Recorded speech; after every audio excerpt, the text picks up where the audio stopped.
Oh my god. Baroness redeemed soon to remote immediately.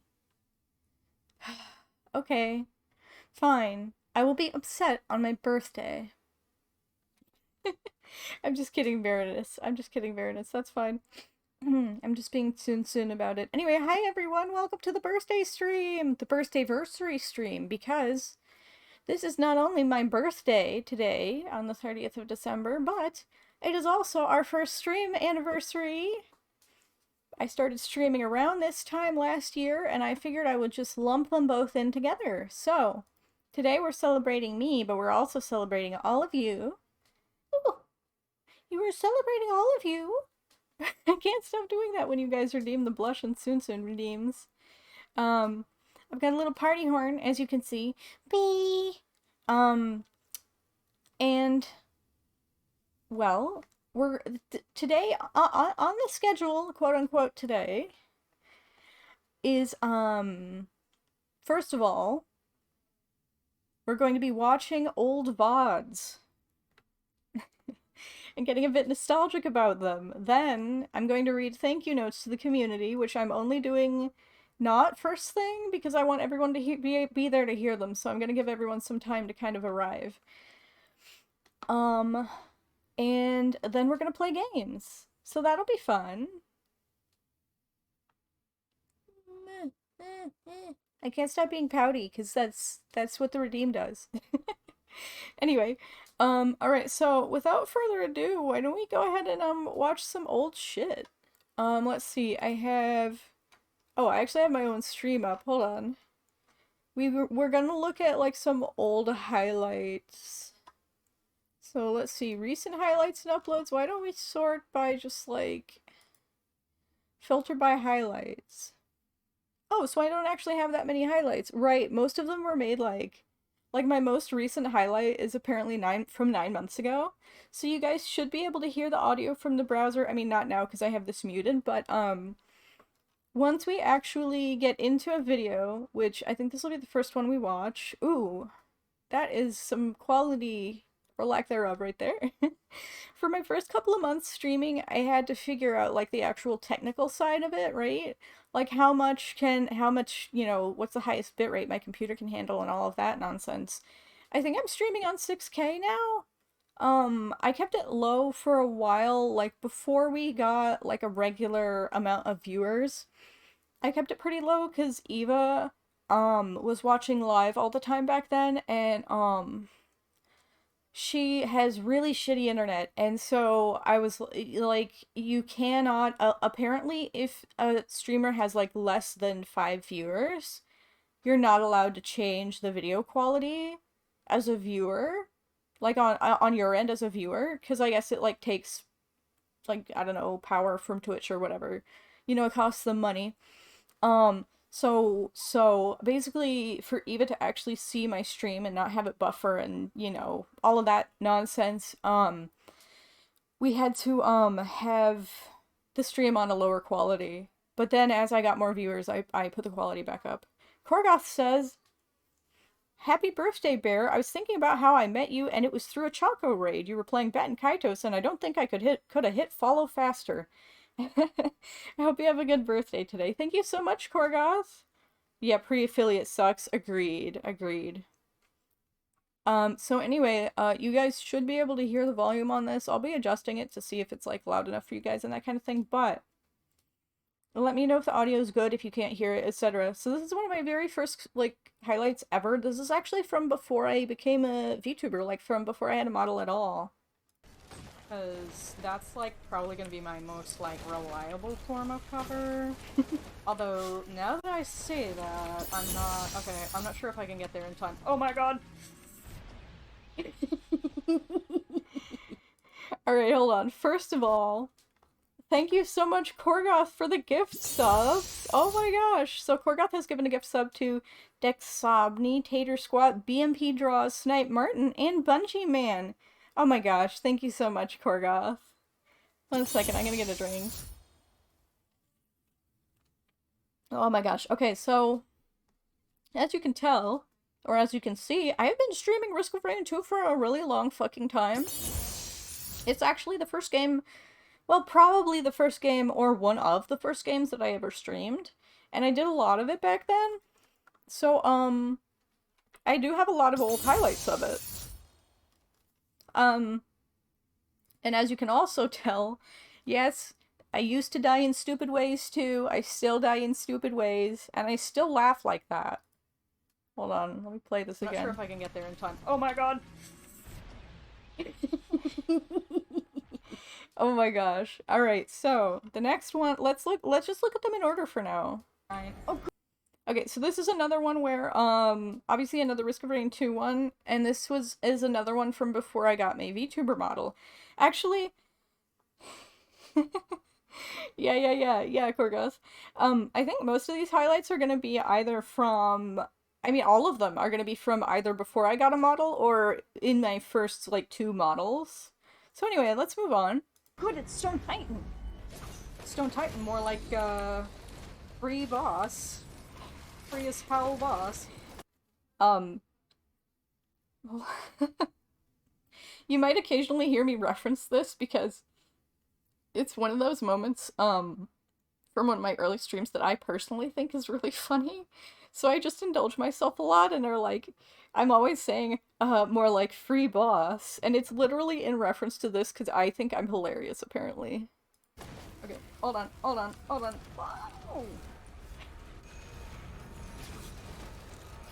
Okay, here we go. Let's heal a little bit and then I'm working so hard here. Where'd he go? Oh, there, here he is. I'm working so hard. Wow! Okay. Oh, oh, Jesus, yeah, we're dead. We're fucking... So my favorite part about that video is the fact, well, I mean, obviously, I say it's a free boss and then I fucking die. Oh, this is another good one from before I had a model. But it did not. Oh my god, hold on. Okay. Okay, fair. That sound? Here. It did not. That sound was me, like, snorting. It's so funny. Okay, so this is actually one of my first highlights from when I got my very first work in progress model. So, I should, like, not die. That would be a thing that would be sad if it happened. as you can see, she's kind of, I mean, she's not done. Hold on, I might actually die, though. Oh my god. So the good thing about Beetle Queens, well, is there a good thing about this is Beetle a Queens? compilation. Yeah, the good thing about Beetle Is Queens is it? it's not the jellyfish boss. Oh, she's spitting acid. Damn it. Oh. No. Oh, I'm dead. This is a compilation then. I knew it. I knew we would die. Yeah, we're gonna die here. Absolutely. 100%. Whoa! Oops. The oops at the end is so good. So one thing I love about this model is how expressive she was, even though this was like one of my very first attempts ever at creating a model. Like, beyond my original, like, proof of concept of, like, hey, I want to figure out how Live 2D works and if I can do it, you know, like at this point I think I had, I don't even know if I had, no, yeah, I think I bought Live 2D Cubism at that point, but, like, you know, this was my first, like, actual try at making a model, and she's just a floating head. And, like, even though I've learned so much between then and now, I'm still so proud of this model. Because you can still, like, really tell, like, she's so expressive still. I don't know. I don't think this one's a very good highlight, but... Ooh, Stinky Game! Stinky Game's one of my favorites. I can't actually. Dude, I have this dream. Hold on. I have this- I can't actually. Dude, I have this dream. I have this recurring dream, like, all the time, where I'm playing a video game, but I can taste it. Like, it's like this new technology that, like, they're making games with now. I still have this dream, by the way. The food in the video game, and I have this dream all the time. And, like, I never think about it when I'm awake, but, like, I just remembered that, and I'm like, what? Like, I have this dream constantly, and it's so weird, and I'll have this dream where it's like, you know, there's like a soda fountain in the game and you can taste it. Or like you're tasting burgers in the game, like you're making burgers in the game and you can taste it. And I don't know how it works. Like it's not like you put your tongue on the screen or anything. It's just like, yeah, you're making a burger and you can taste it. Hold on, I gotta pause. Korgoth says you gotta start somewhere. No one starts out with S tier VTuber models and skills. You've definitely improved. Oh yeah, man. I've improved so much. And yet I'm still so proud of like this model, especially this particular version of it, because this is like one of the later versions of it, or at least the version where I like figured out the eyes and some maybe the mouth a little bit better. Um, but like, oh my god, she's so good still. Like even compared to what I'm making now. And I'm not saying like, oh, I haven't improved that much. No, I've improved so much, but like she's just so special to me. Anyway, let's keep going. Or like yeah, you're like going down like a waterfall of different like juices and you can taste it. But like if that ever happens though, like if we ever get video games that like let you taste the game, um wouldn't that like be very dangerous? Because you could make people taste like really nasty stuff. Like maybe it's a horror game and you can like taste blood or something. Um, or like it's just like something really stinky or like that tastes really bad, and it's like that's in your game and people can taste it. Nobody's gonna wanna. That's the real horror game though, right? It's like eating the foods you don't want to eat. You know?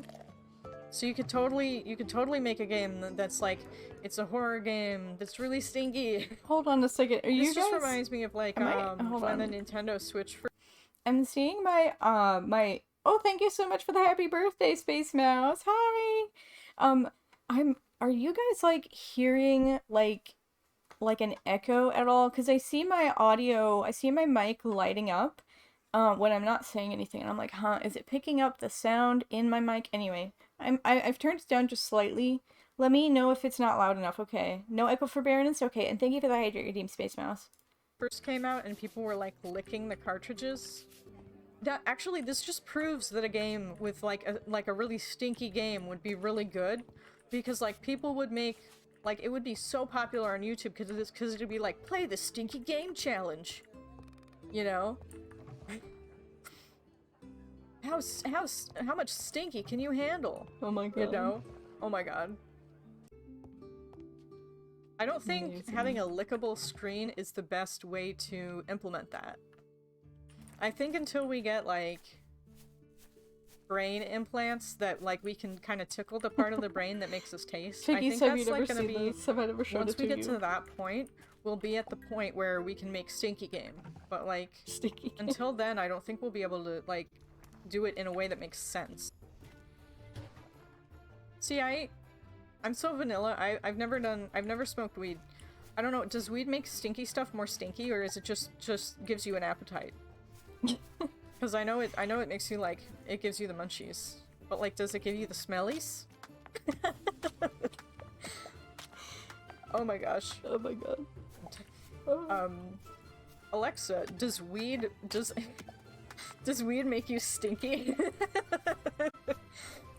It's like a thing. It's like anime reactions, right? It's like anime reaction videos, except instead of anime reaction videos, it's stinky reaction videos.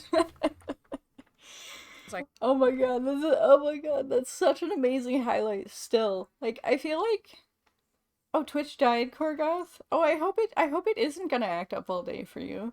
But like watching these old highlights, like a lot of VTubers will like at their first anniversary, they'll like look back at their first stream and they'll be like, "Oh god, I was so cringe." And like I don't feel that way. I think I had maybe it's just because like I'm not looking at the actual stream itself, but highlights that I thought were nice because I don't think I archived the like the very first streams, but like, these were so good. Some of these were just really good. Let's see. Let's see. Do I have any other like good ones? With this, I don't think I have a bunch of ones that were just like with this model, but I want to go over some of the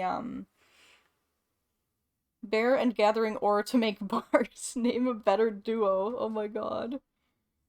Yes, Mary Jane makes you stinky, but depends on the type. Kind of like a skunk if it's strong. No, yeah, I know, but like, does it make you smell better? I don't know, man. I don't know. We've got, So this is like, shitloads of beer, which this is is my nice. next model. Well, like, kind of shitloads. Like, by the end of the day, we're gonna have, like, practically none beer. None beer. If I say none beer, like, none beer and left beef, does that make me a boomer? So there we go, we got beef. We have the left beef. Or wait. Yeah, we have the left beef. Oh my god. Finally, we acquired the left beef that was missing. The nun beer. We had the nun beer, now we have the left beef. Oh no. So this model was like kind of the same as the other model, except it was like I wanted to kind of redesign her, but in the process I ended up for some reason having to completely re-rig her, and she's just not as expressive as the like chrome colored one. It's funny when I make myself laugh. Like right now, like when my videos make myself laugh, or when I just like say something funny and I'm like, oh my god. I mean, either way, yeah, I think that's amusing. Yeah, when the videos make me laugh. They are funny though, for real.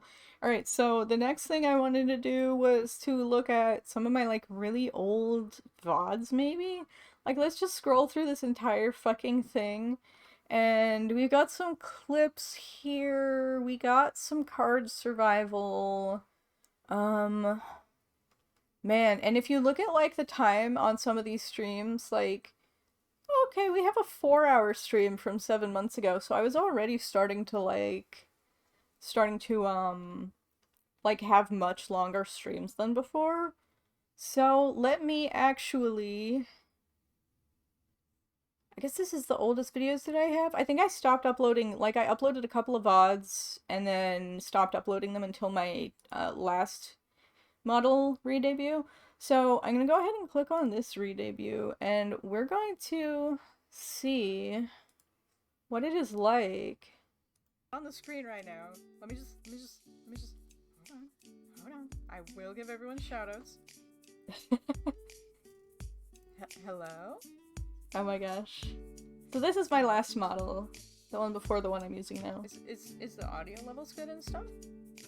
This I is really cute. need to get a better like sound transition between scenes, so it's not just like suddenly, oh yeah, the metal guitars are gone, you know? Oh my gosh, mic could be louder. You say? Okay. Let me just beep beep beep. Is mic better now? Let's see a little bit. I feel like every time I get a new model, I become a little bit more like bright, if that makes sense. Like voice wise, like I feel like this model is softer, but it might also just be like, or like my voice with this model is softer, but so I've been thinking about this lately, and it might just be because I'm getting more experience streaming, so I'm getting more like vocal confidence. But I also don't know, because I feel like my voice changes when I go back to older models. I don't know. Maybe it's all in my head. A little bit louder. Here, let me just. Come on, Mike. Okay, I think we'll be good. Let me know. Hello? Oh Hello. man. I am going to give shoutouts to everyone who, was... Oh my god, thank you, Canoe!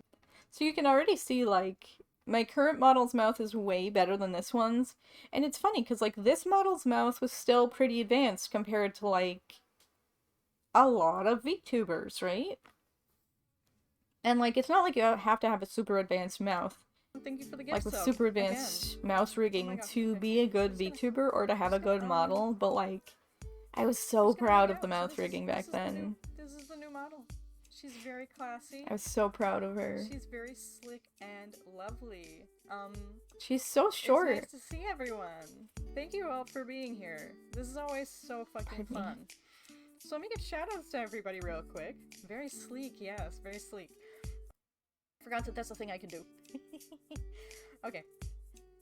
Oh my god, thank you for the gift sub, Canoe. That's very generous of you. So, oh my gosh, thank you again. I made an actual, like, re-debut presentation for this. I like to draw, like, characters, like, anime kind of cartoony characters, and items. I draw a lot of VTuber assets actually, like accessories you can put on your Mm. VTuber, and like game assets, like swords and that kind of shit. So, those are the things I typically like to draw. I like all of my art is digital, so I use Clip Studio Paint for most of my art, but I also enjoy doing pixel art. I like that now that I I'm like not very like I don't want to say I'm not very good at it because that's not like I don't want to say that, like but I'm not very experienced looking with back it. at I this haven't done a whole presentation lot of when it, I but I do first enjoy it. made and I'm hold also a on, I got something programmer. in my eye. My favorite things to program are games. And that's pretty much it. Ah. I'm a very newbie game dev, though. I have But like some when I first prototypes out started, there. Well, like like when I I say first out there, gave but this they just exist on my presentation, computer, but they're I playable thought still. it was pretty like dumb. I also am I wasn't a very professional like software developer happy technically. with I it. say technically because I've got a lot of imposter syndrome still. Um, but like Oh my looking at gosh. it now, it Ooh, just looks so Canoe says he has an cute. asset request. I will certainly remind you later if I Like remember. now I You might have the have to remind me. distance from it. You know, now I have the like the And then distance the from it typical to be like blurb for this page says um she can weaponize cosmic body to parts, to explode see with it stars, from like process the quantum energy, outside, and and as accomplish someone who is nuclear not device currently like giving this select any presentation or asteroid being the detected character target. that's in it, So like I think it's this is adorable one and of the cute and doodles fun. that I made for my Adorable first and cute is page kind of the of same thing, but not really. It's true. Wait, Space Mouse, you have a game on Steam? You'll have to send me. You'll have to send me. Alrighty. Send me a link. Let me just skip ahead. You guys, we have a bad joke redeemed for channel points. 80% gaming, Oh 10% wow, art, and that was a long 10% game. I bet code. that. It's probably closer to But like see, that's 5% code now shit. and 15% art. I'm so glad I like finally get to show this model. But yeah. Oh man, So it's only been I 2 weeks managed to since it's somehow keep finished. this Well, model a secret I from most cannot bear to wait folks. any. I couldn't bear I to think wait I any gave longer. previews to Eva and Canoe at the time. Or I hope you maybe. enjoy your Oh free my god, time. was I I hope really you get dating more fun. Figgies back then? I was. So I think the next Figgies, thing were we're we? gonna do. We were dating. Because I know we Oh, so started really dating when I cool. was using the previous model. Are Oh you my gonna start doing lord. random sound effects? That's We've been valid. dating for forever. That is a mood. But yeah, So then, so anyway, so that's that model.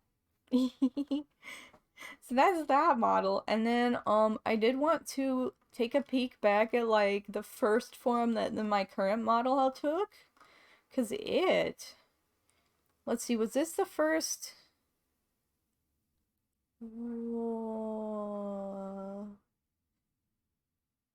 Where I'm gonna guess that this is the earliest one, even though it was uploaded slightly, like it was probably uploaded on the same day as this one, but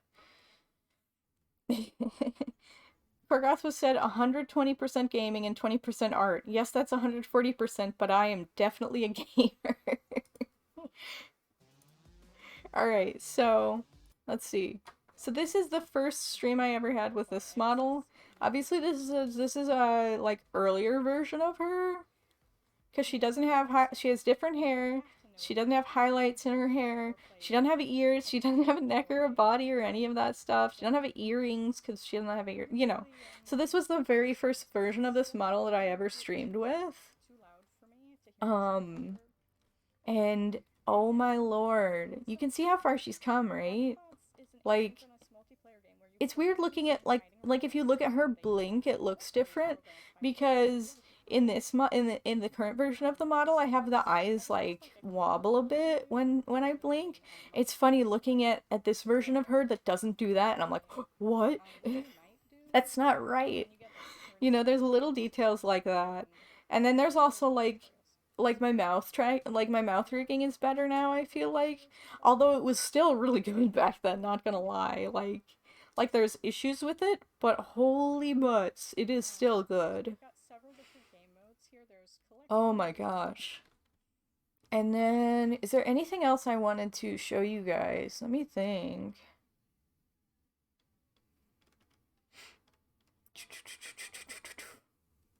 I think we're probably good to move forward. Probably. However, the next thing I would like to do is actually read thank you notes to the community. And then we're gonna do a little bit of gaming, probably virtual pets. So, let me pull up my thank you notes.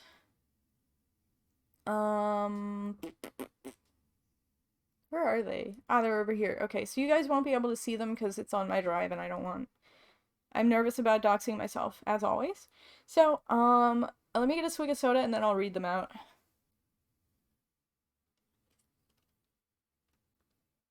So, I have a few. I have a few of them. First of all, to my Twitter followers. I'm gonna give shoutouts to my Twitter followers and tell you thank you for always listening to me info dump, for watching me share my current projects, and for voting in polls, even when they were basically pointless. You guys have shown me that there are people out there who find me and what I do interesting, even when I'm just a random person in a sea of people. So thank you to my Twitter followers. Thank you to my patrons, subscribers, cheerers, and commission clients. There are lots of ways to support me, all of which are appreciated, but supporting me financially is not something everyone can do. For those who are able and choose to spend their money on creators, I am deeply humbled to be the creator you chose. For my Twitch followers, I cannot get enough of you guys, and that's not just because number get bigger feel good. The way my community has grown in just 1 year has been totally unexpected and felt insanely good. You guys have forced me to believe in myself. Korgoth. Poll example. Virtual pets? Option 1, yes. Option 1, 2, definitely yes. Basically. I want to also give a thank you to my lurkers. It's easy to forget about lurkers or just to not notice them, but I'm immensely grateful for every one of you and for every moment I get to spend with you. You guys are the friends I can happily spend hours with, enjoying each other's company without saying a word. So, those are my thank you notes. Hi, Ari. Enjoy your lurk. I just wanted to say thank you to everyone, and I mean everyone. Really, having been streaming for a year now, I know I've already said this, but streaming has been nothing like I thought it would be. Nothing like I thought it would be. There were a lot of ideas I had about what streaming would be like, and some of them were right or were half right, but a lot of them were completely wrong. Um, like I never even thought I would stick to streaming. I thought, nah, I don't really want to stream. I'm just trying to make myself stream and I won't enjoy it and well, that ain't true. That did not turn out to be true. I also thought, well, I didn't so much think that nobody would want to watch me as much as I was surprised by how many people wanted to watch me and what they wanted to watch and why. So, yeah, just a bit of sentimentality on the birthday-versary stream today. And with that out of the way, I am going to, start to set up to play some virtual pets because I have shit to do on virtual pet games right now, and I wanted to spend like about the first hour of the stream. Hold on. Pardon me, Jesus Christ. I want to spend like the first hour of the stream on just chatting, and then we can move on to whatever I feel like doing a half hour from now. So let me do do do do do do do do do do do do do do do. Let me switch scenes real quick. Bleep. Here we go. And now I must first off, let me make sure that all of my audio stuff is working right.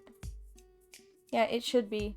And I'm gonna put some music on for myself. You guys should be hearing the just chatting music / BRB music. Let's see, what am I gonna listen to? Oh my god, YouTube is recommending me birthday videos now, apparently, because it's listening to me. It is listening to me. What am I gonna listen to? Sure. I will listen to this YouTube video playlist thingy.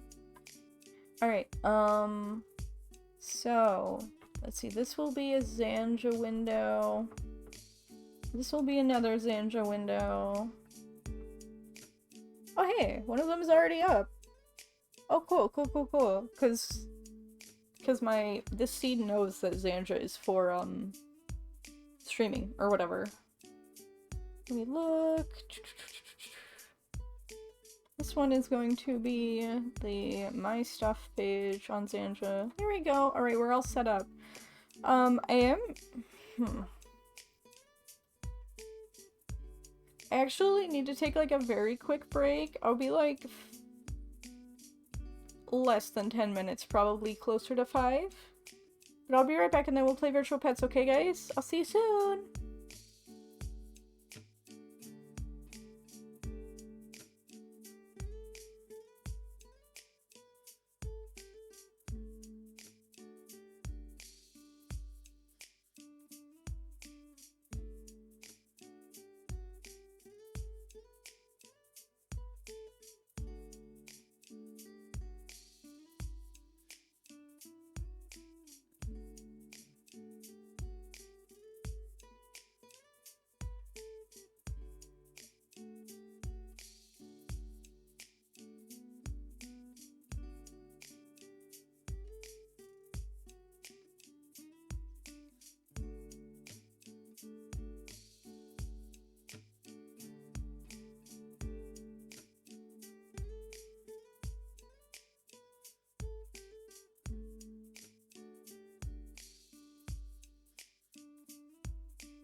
Alrighty, hi. Hello again.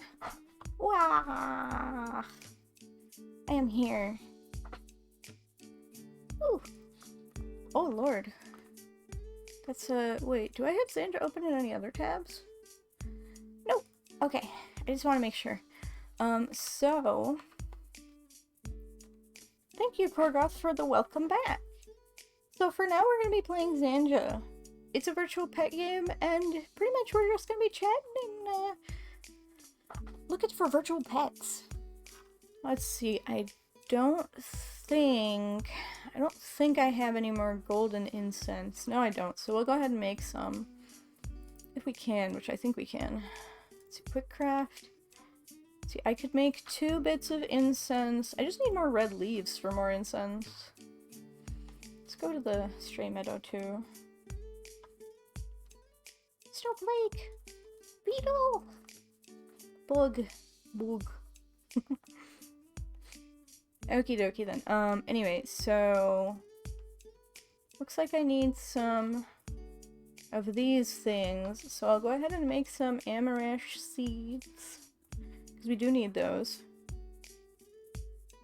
How did I end up with 11 of those? Did I just, like, get one from the dump or something? Because they're made in... Oh, never mind. Okay, I see. So I'll make a couple of golden incenses too. So basically what incense does is it's a consumable with a limited time buff where the golden kind lasts for I think 5 hours. We'll check. Let's see. Partially used incense was found in my... Wait, really? Huh, okay. Interesting. Well, so we have 18 minutes on the golden incense that we apparently already had. But yeah, so the incense makes it, like, makes the appearance of stray pets more frequent, so you can get more pets faster. The golden incense is more powerful than the regular kind, and it lasts longer, so basically you should always use golden. It's really easy to make. It's actually harder to make the regular incense, in my opinion. So, like, I usually, like, if I run out of golden incense and I don't have materials to make the regular kind, I'll just buy it, because people are selling it for, like, 5,000 coins, which is nothing on the marketplace, so. Let's check on, like, dailies and stuff. And by dailies, I mean basically, like, several times a day, at least. There are some activities that you can do once a day, but a lot of them are, like, hourly or several times a day. Like, Lena is, I think, every 6 hours or something like that. I think the brick wall is every 12 hours. I really am not sure about those ones, but I know Snowdrift is hourly, Great Stone feels hourly. Let's check our quests as well. There is this daily, like, login streak where you get more and more coins every day. I wonder if I had a crazy login streak like I am sure a lot of players of this game have. I wonder how much, I wonder how much other people get every day, because I get 4,000 coins a day just for logging in, essentially, and coming to this page. That's after 17 days. And it looks like... Does it, like... I don't know if the amount that you get per day, like, that increases per day, like, slowly goes down as you keep going along, or what? Because 17 is the maximum I've ever gotten from the daily streak, so... We'll go ahead and start this quest, which basically is just a quest to get people to click on your pets.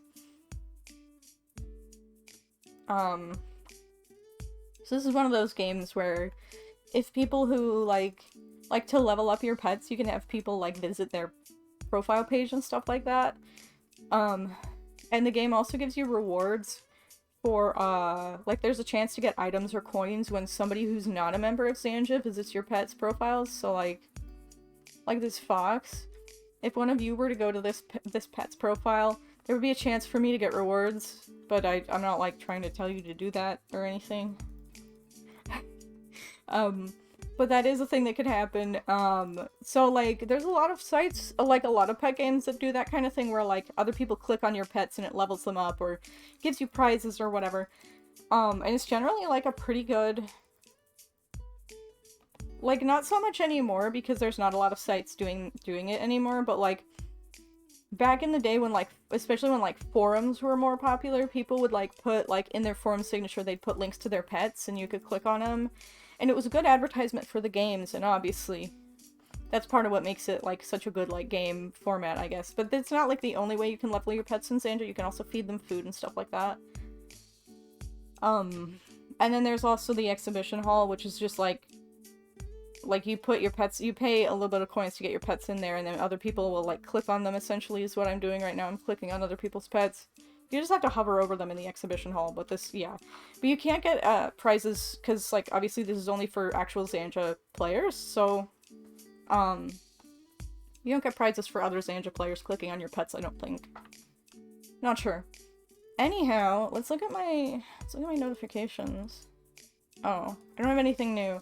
I listed a couple of things on the market that I was hoping would sell. See if there's anything exciting on the market right now. Not really. Snowflakes that people are selling for gift boxes. Let's see. These are my listings, actually. I listed a red swirl stone, which is worth about $1 USD. In exchange for gift boxes. Which are, so like, you would pay the same amount of money to get a red swirl stone as you would to get 10 gift boxes, but the gift boxes are worth more because you cannot use, like, red swirl stones to pay for gift boxes, and the, like, supply of red stones is so large now, that whereas, like, the gift boxes, you have to pay real money to generate either of them. Except there's so many red swirl stones in the economy that they're worth less than the gift boxes, of which there are not many in the economy. So, like, if you pay $1 for 10 gift boxes, you can actually get 2 red stones out of it, probably, just by, like, you know, like, by buying my trade.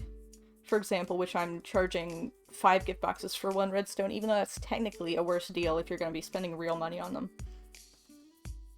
But yeah, let's see. 250 stray nets? Nah. No, I don't think so. But yeah, so anyway, so I don't want to spend real money on these gift boxes. I have spent real money on this game, so I don't need to feel bad about not supporting it. But yeah, so basically I'm just looking for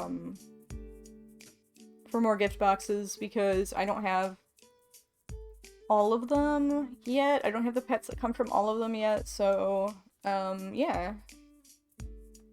Let's see. Gift box. Gift box. And this is, Actually, I might offer for, oh wait, this is the guy who apparently left Xandra immediately after listing, or maybe that's a bug, I don't know. But like, allegedly the person who listed these listings left, it says that the seller has left Xandra, so I'm like, huh, what? what? Alright, so actually let me, sell some of my gift boxes in exchange for redstones. Because I know people will want to buy them, and that way I can, like, use my redstone to buy gift boxes. So we'll put, like, 3 green gift boxes for the price of 1 redstone, maybe. Red swirl stone. We'll try that. I could probably do, like, an auction, too. But, yeah, we'll just do that for now. 3 green boxes for 1 red swirl stone. This game is very, like, it's very much an economy game for me. That's what I enjoy from it.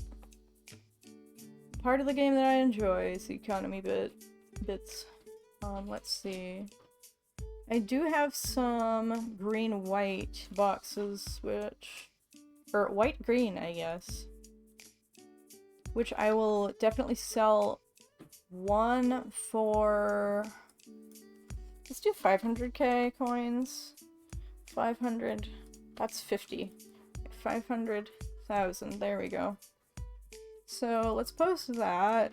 Because, so they added a few new gift box colors to the shop this year, which means that people who saved their leftover gift boxes from last year will not have any of these. Like they can't have gotten gift boxes from saving them from last year, I guess is what I mean.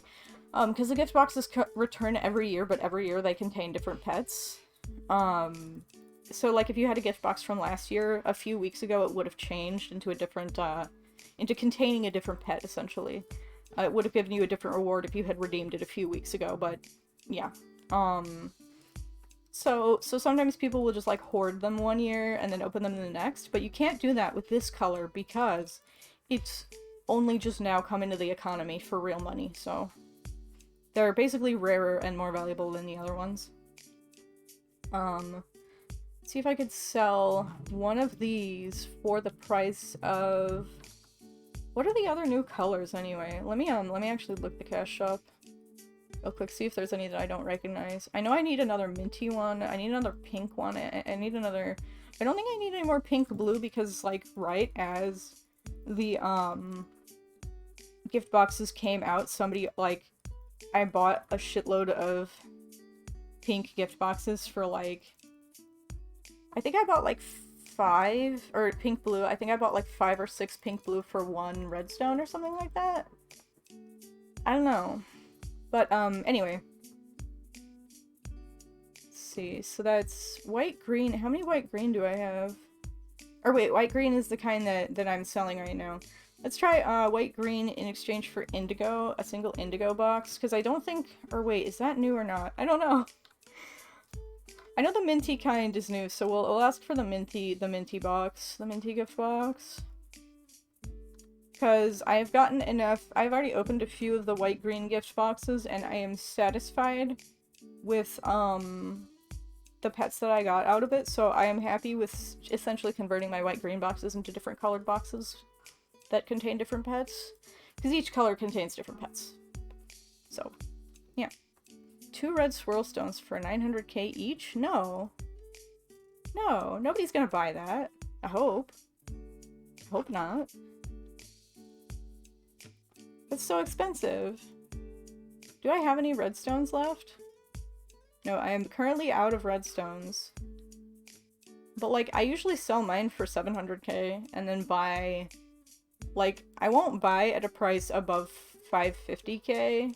Maybe 600k for redstones, but, like, usually not. Like, 500k for one... Oh, right, that's my listing. I was like, huh, is that a good deal?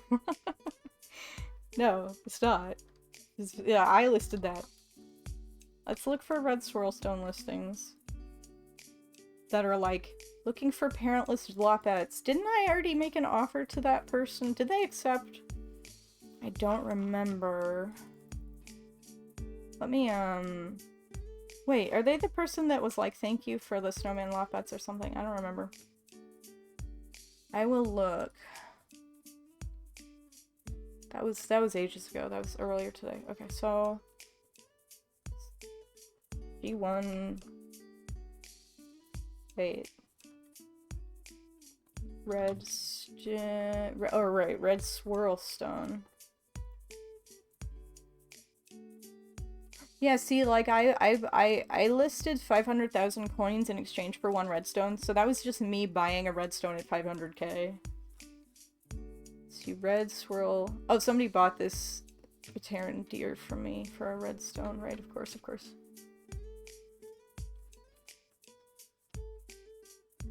I swear I bought some redstones from that person or traded to them or whatever. But anyhow, let's actually buy redstones in exchange for coins. Red swirl stones, that's 500k coins. Alright. Yeah, so basically I'm just buying redstones at a price that's pretty good in my opinion. I think.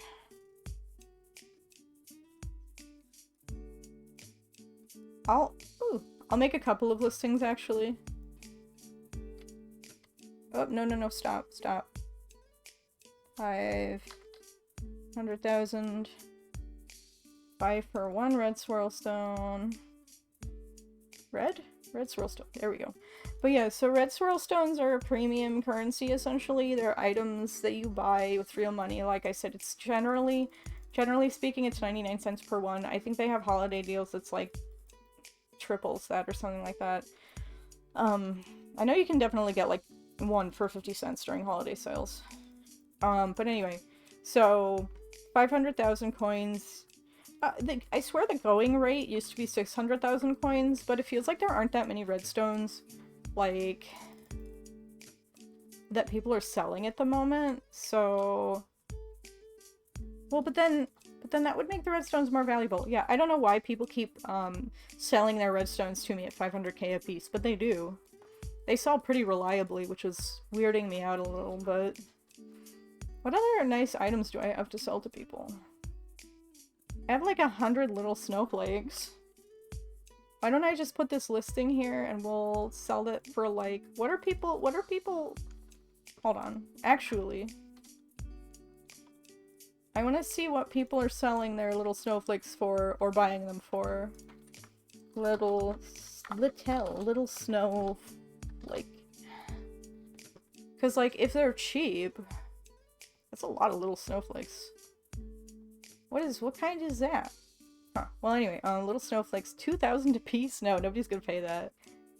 500 a piece. That's still so expensive. Because the little snowflakes, what you do is you trade 300 of them in for a certain pet. Oh, so that's total for 600 little snowflakes? I'll take, actually, yeah, I'll take that. 450,000 coins?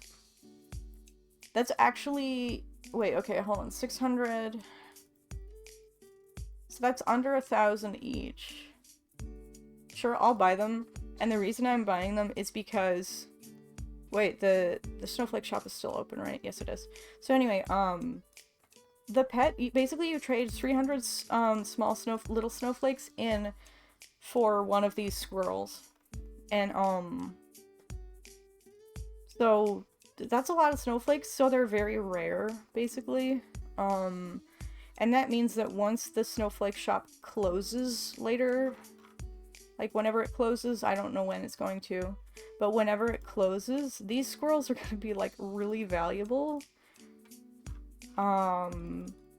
Especially like G1 squirrels. So in other words, like squirrels that have not been, that are not babies that you bred from parents. Yeah, so they're going to be super valuable. So I think spending 450k on them, on two of them, you know, for a total of 2 of them right now is actually a decent deal. This one's really cute. This one's really bright colors. Let's see. Oh, I like this one. This one's also really, this one's really striking, actually. We'll take this one. And then what, like a bright... Ah, this one's really cute too. Is this a male or a female? It's a male. We have some cute males. I like this one because it looks like... I don't know if that's what the pattern's supposed to be, but it looks like the little, like, these little squiggles on it are like snow-capped mountains. And I like that very, very much. I think that's adorable. Yeah, I'm totally gonna buy this one. Alright, so there we go. So that's all of the... That's our 450k coins, which is almost equal to 1 redstone, essentially. So that's almost $1 worth of squirrels. Let's see. Let's look at all of those squirrels that I own. Let's see, squirrel, winter night. See, so I already... Wait, what? Oh, no, no, no. It's called something else, right? Is it Earth Winter Night? Aha, I see. Oh my god, thank you for the subscription, Wolfmonk. Wolfmonk says... Love you, Bear. Gotta head to work, but dropping some lurky love. Happy birthday! Thank you so much, Wolfmonk. I'm having a great birthday so far. Thank you so much. Hang in there at work today, okay? Alright, so we've got 2 males and 2 females of these winter night squirrels.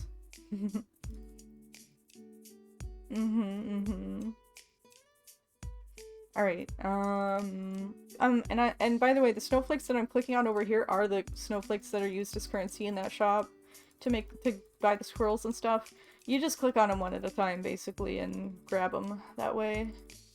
All of these tiny widow ones are the little snowflakes that you need for the squirrels. Tiny widow one. Ah! Thank you for the egg bonk barrage, Wolf Monk. Korgoth says, if you need squirrels, I can just go outside. I got a few living in my trees. Yeah, there's squirrels all over the place where I live as well.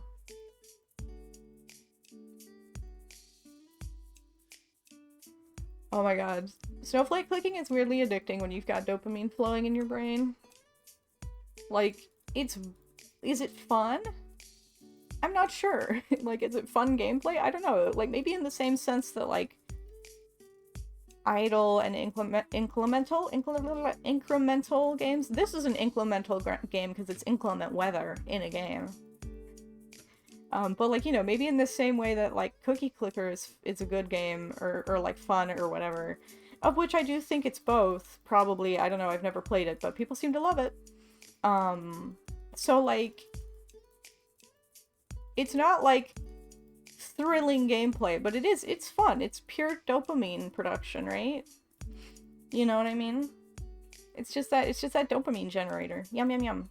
Love it. Slurp slurp slurp dopamine. Anyway, so we got all of these squirrels. We're gonna try leveling them up, so let's feed them like, I don't know how much food they need. Let's give them like 4 melons each and see if they level up or like age up. Oh, look at them, they're so cute. Wait, what did happen? Oh, our golden incense expired. Right, because we were using an older one. Hold on, let's just queue up another incense. Right, there we go. So we've got this incense, 5 hours worth of incense. I've got to remember to turn it off before we start other games, because it will keep running while you're AFK or offline or whatever. So you can pause it, but you have to remember to do so. Which is another reason I'm really glad that incense is pretty cheap to make. So let's give you like 8 of these. Alright, and they're aging up again. Alright, and this is the adult Earth Winter Night Squirrel. This one's really pretty. I love that it looks like snow-capped mountains on its belly. Let's look at this one too. I'm just gonna look at all of them. Oh, this one's gorgeous too. It's like the snow on the mountains is a little more subtle on it, but it's still there and it's still beautiful. And then the snowflakes are like way more prominent. Alright, how about this one? I'm not as like in love with the colors on this one, but I think it could be good as like a breeding partner if nothing else. Especially because of how prominent the snowflakes are again. And this one has like really dark mountains on its belly, but it has fairly prominent snowflakes and these like kind of Northern Lights looking effect is also very visible on it, which I like.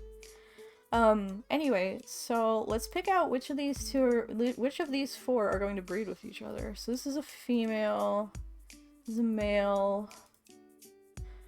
Oh, this one's just gorgeous, wow. I think I will breed these 2 together, maybe. Yeah, so we'll breed these 2. I think that's not those 2. Hold on. So it's this one and this, the 2 like really dark bellied ones. The 2 really dark bellied ones. Here, let me just refresh real quick so I can see them properly. Yeah, these two. These 2 will breed. So I'll send them to the matchmaker. Alright. Breed them. Alright, how long is their gestation period? A little over a week. That's not bad at all. And then these 2 we will also breed and see what kind of babies they make.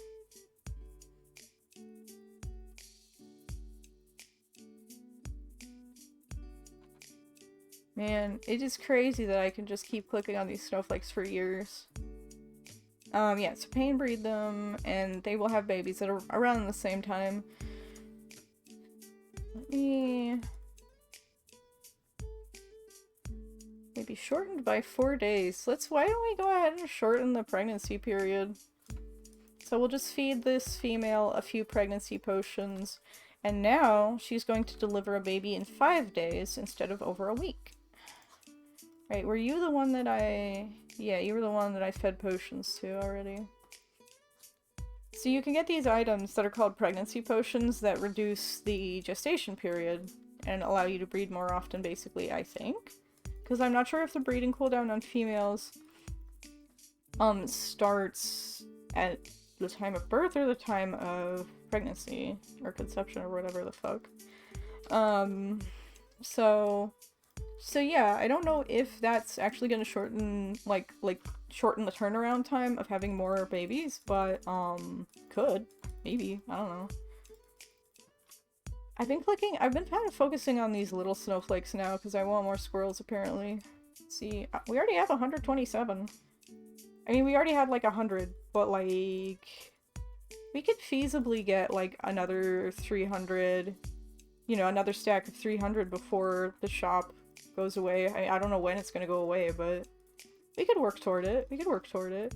And then all of the if I have any excess snowflakes, I'll give them to Baroness, because she likes snowflakes but does not like clicking them, so... Baroness is also welcome to any of my pretty babies when, my babies are had.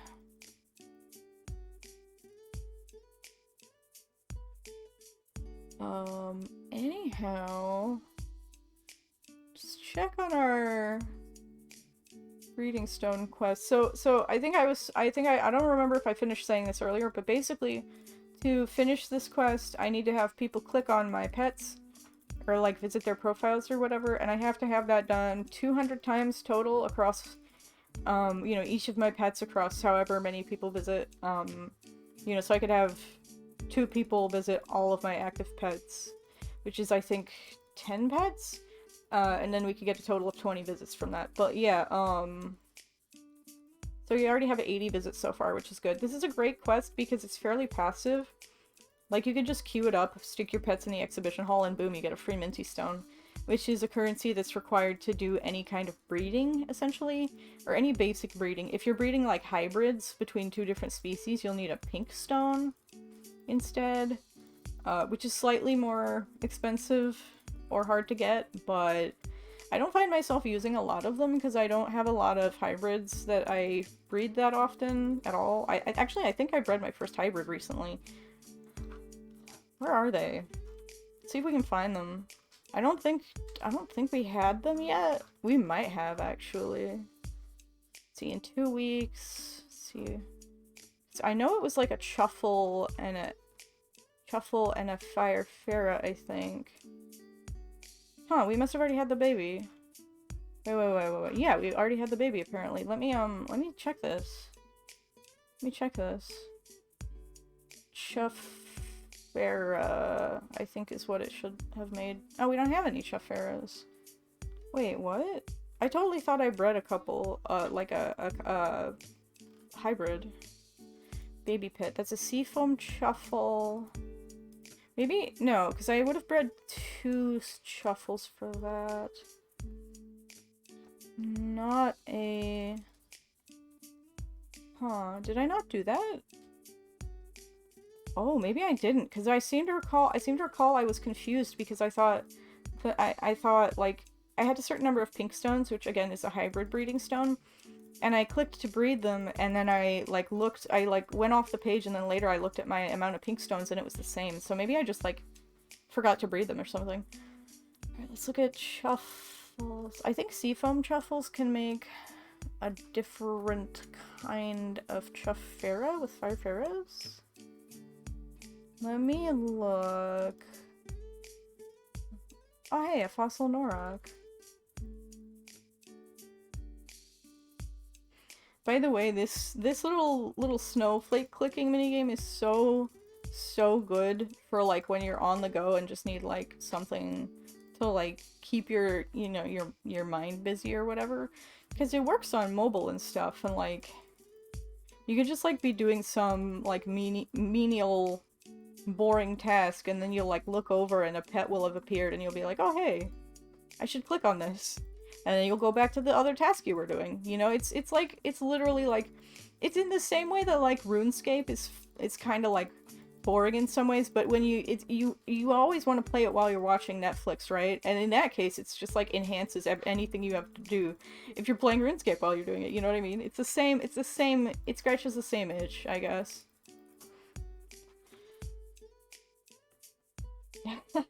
Korgoth says that he's convinced I'm a master at these games because even when I explain stuff, he's still like, yep, I have no clue. I guess I would consider myself an expert, but mainly just because I play so much and so many different ones. Like, it's not like I'm the best player, or maybe I am, actually. Like, I was gonna say, no, I'm not actually good at the game compared to others. But then I remember, like, a lot of people just, like, there was this whole thing in the, like, in Lorewolf, which is another game like this. Some of you know. But, like, there was this whole thing in the Lorewolf forums / Discord where people were like, it's too hard to make premium currency in this game. It's too hard. You need to make it easier so I don't have to pay money, which, like, is its own whole thing. But, like, which I don't think the game should be completely, you know, I think it should be enjoyable without having to pay money for it, right? But it's really fucking easy to make premium currency in this game. And I was on Discord and I was finally like, how, like, have you guys tried the, you know, like, what have you tried selling on the auction house for premium currency? And they were like, I didn't try that yet. And I'm just internally, I'm like, why are you bitching then? Like, if you haven't even tried to make premium currency, why are you bitching that it's hard to make it? Like, you didn't even try. But anyway, that's the kind of thing that makes me believe maybe I am actually good at these games compared to other players.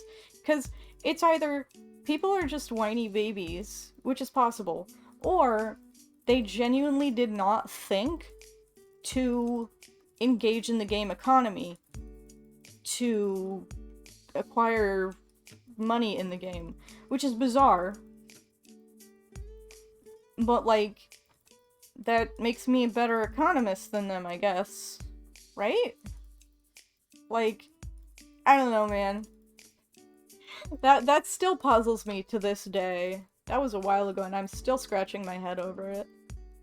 And I mean, it's also possible that, like, the people who were talking about it were just kind of like, because I know somebody was saying, you know, people were talking about it, but then a bunch of people piggybacked on the conversation, like, yeah, I've been playing, like, every day for the past 4 weeks, and I only have, you know, like, 4 pieces of premium currency. And it's possible that, yeah, they haven't really tried to make it, and they're not, like, bitching about not it being too hard to make, but they're just saying, like, anecdotally, yeah, I don't have any. You know? And I'm not judging anybody, I'm just confused, right? Like, I don't, like, it's... I'm not gonna insult anyone for not trying to, you know, like, be super hardcore economy player in a video game that's casual game. You know, with a huge, portion of the audience being children. I don't think that's very cool that wouldn't be a very cool thing to say. It wouldn't be a very cool thing to say even if the player base was all people my age with, you know, hardcore gamers or whatever the fuck. But, like, you know what I mean? I'm not gonna judge people. I'm just, like, trying to figure out the situation, I guess.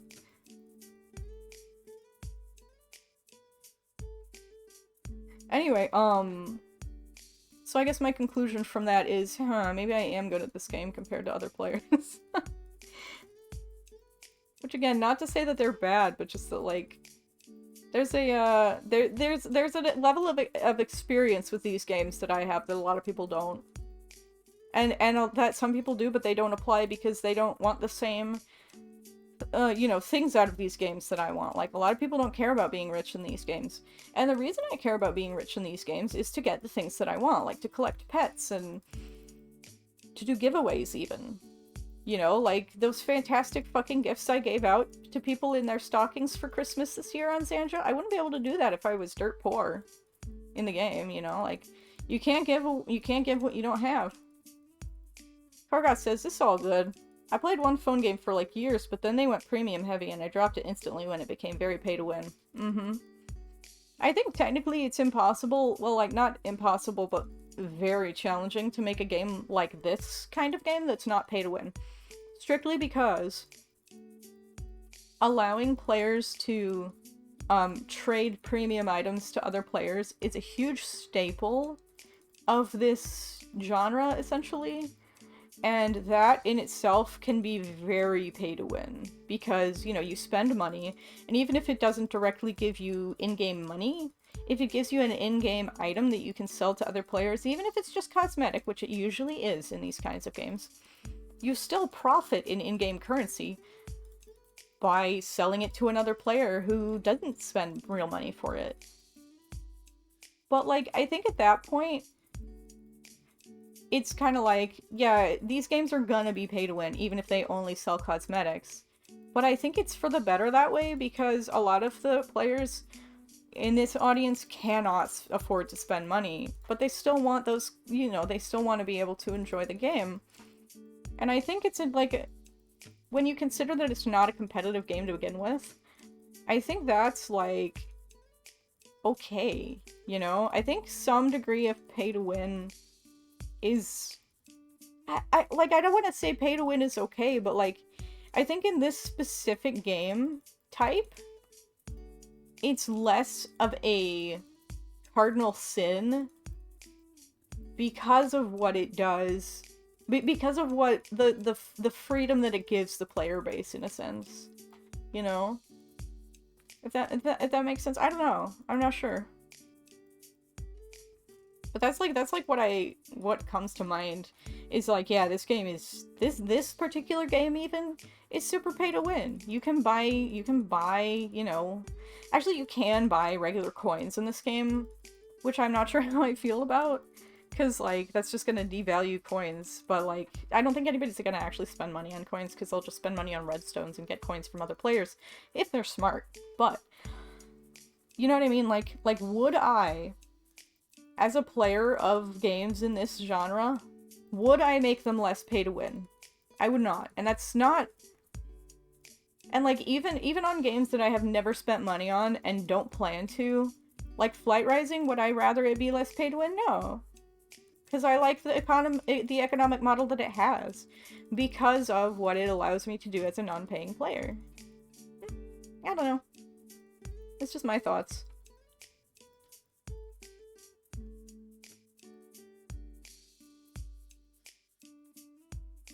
You know, I also have been having this thought lately,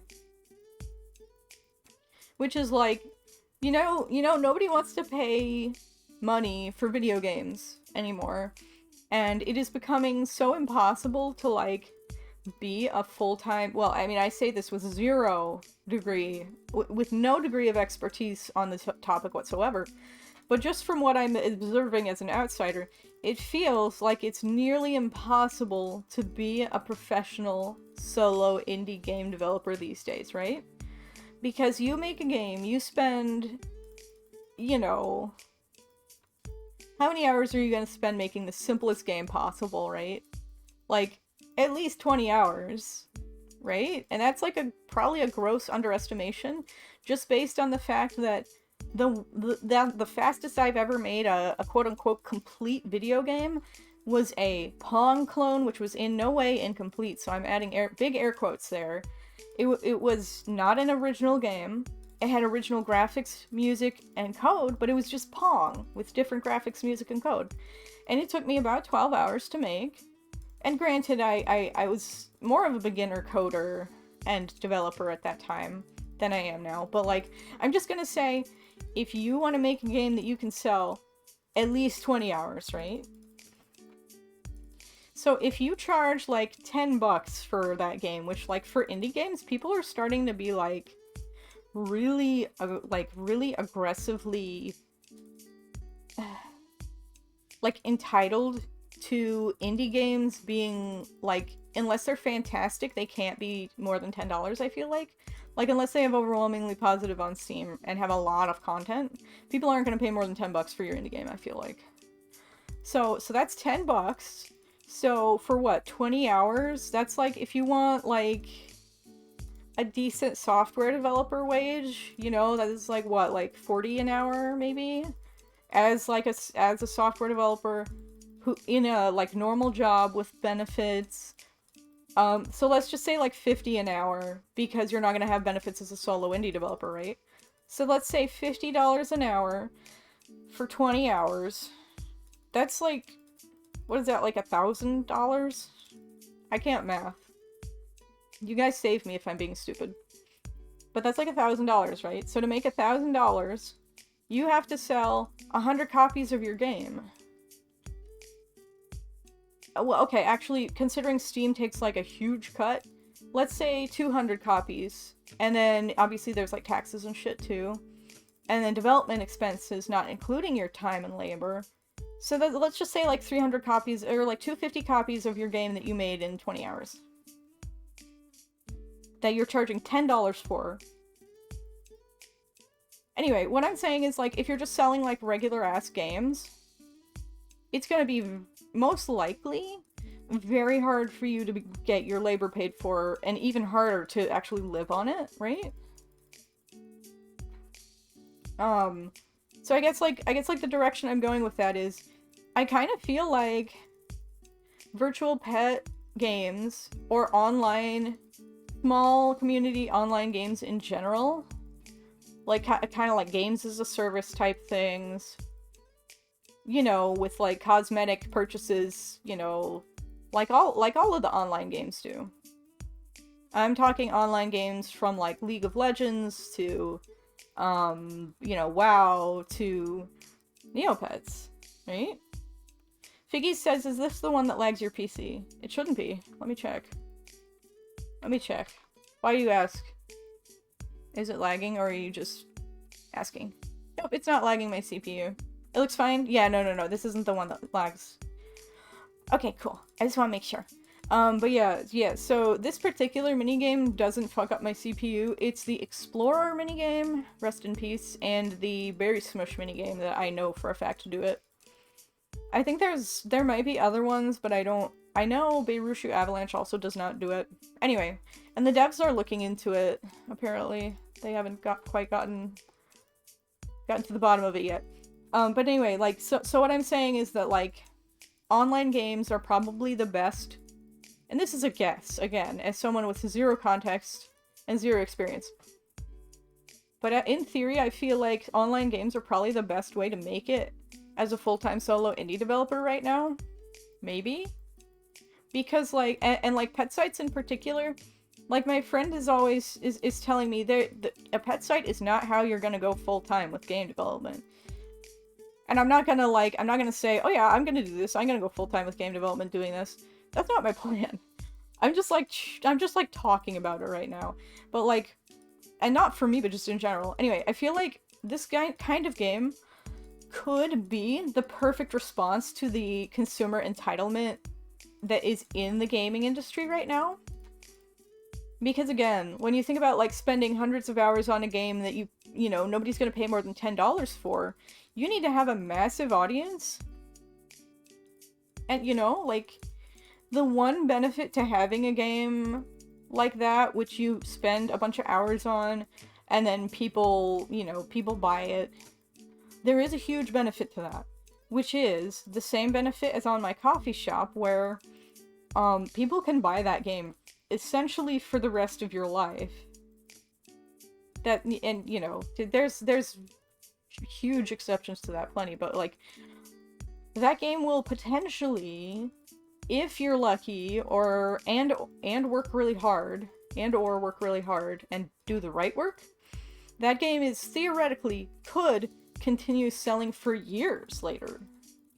So if you end up with like a shitload of games like that are just like slowly growing your audience, and you know, people will buy them over time, you know, and your library of games keeps growing, well, that's one way to make a living theoretically, right?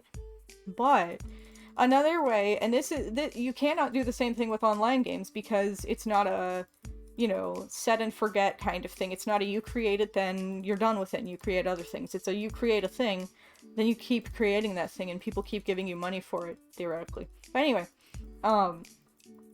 I think these games could be the perfect solution for that issue of, like, if you're not able to have success with one-time purchase games, because, yeah, they require a lot of maintenance, and these games in particular are very expensive to maintain, because they're essentially MMOs. There's so many assets you need to do, and so much maintenance you need to do, but, like, the reason I think it could be good, like, a good option for people in this era of consumer entitlement is, first of all, you don't have to have the biggest audience ever. Like, you don't have to have an MMO-sized audience. Like, let's see how many players are online on Xandra right now. 59 people. And I don't know if the Xandra devs work on the game full-time, but I know that they have several staff members, including at least one programmer who I hope is being paid. But, like, you don't have to have that many you don't have to support that many concurrent players to have people who will keep paying you money for your game, it's I guess what I'm saying. Like a lot of MMOs won't be able to support themselves if they go under, like, I don't know. I don't know, like, I can't have an actual number, but maybe like 500 concurrent players. You know, like, at most times, I think, like, anything below that, a lot of MMOs would struggle to even stay open, you know? But with these games, they don't require, these games specifically too, don't require the same volume of player-to-player interaction to give players what they're looking for in the game, right? Like, there are games that have, like, 20 players online most times that people are still playing them and enjoying them and spending money on them. And, like, that's kind of, like, perfect because the market is so saturated right now that making and maintaining an online game, just in terms of having enough people playing your game to provide content to other players, is really fucking hard. Because you're competing with all of the other online games. You're, you know, like, and you just need a huge volume of players for any of your players to have fun, right? But it's more about long-term value to players, says Canoe. Yeah, but, like,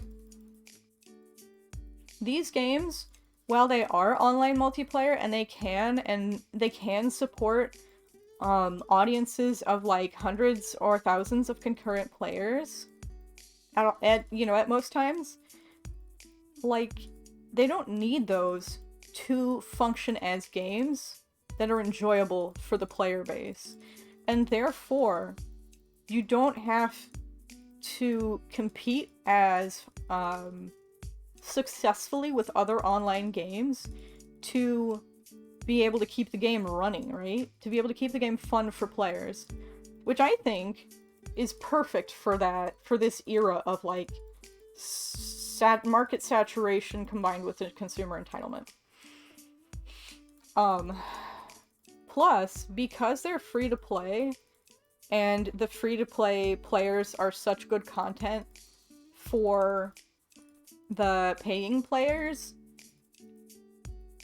like, you don't have to have a huge army of people who are paying even. You, like, I don't know. And again, this is all theory, right?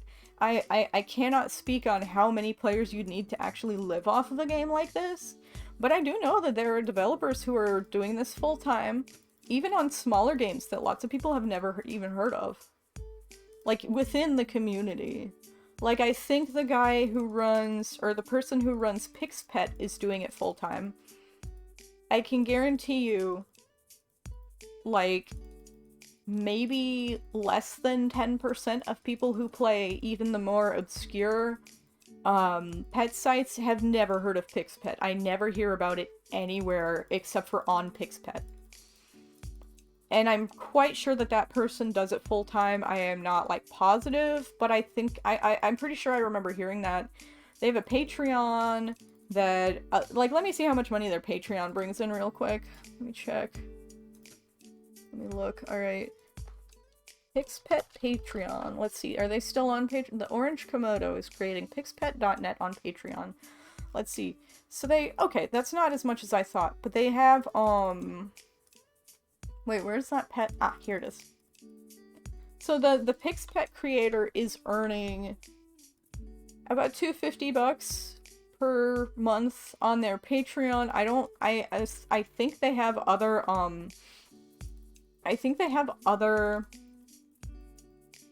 ways of monetizing their site.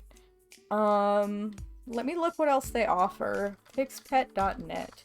And I'm not putting this up on stream. It's in a different window, but let's see, commissions. Wait, commissions? Commission your own decorative items. Oh, okay. So you can actually like pay to get your own items in the game here. Well, you know, like not items that you made, but items that you requested. So that's one way that they're monetizing that. Let's see.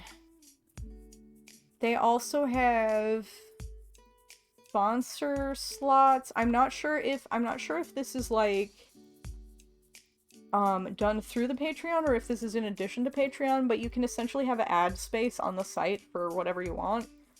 Within reason, I'm sure. But like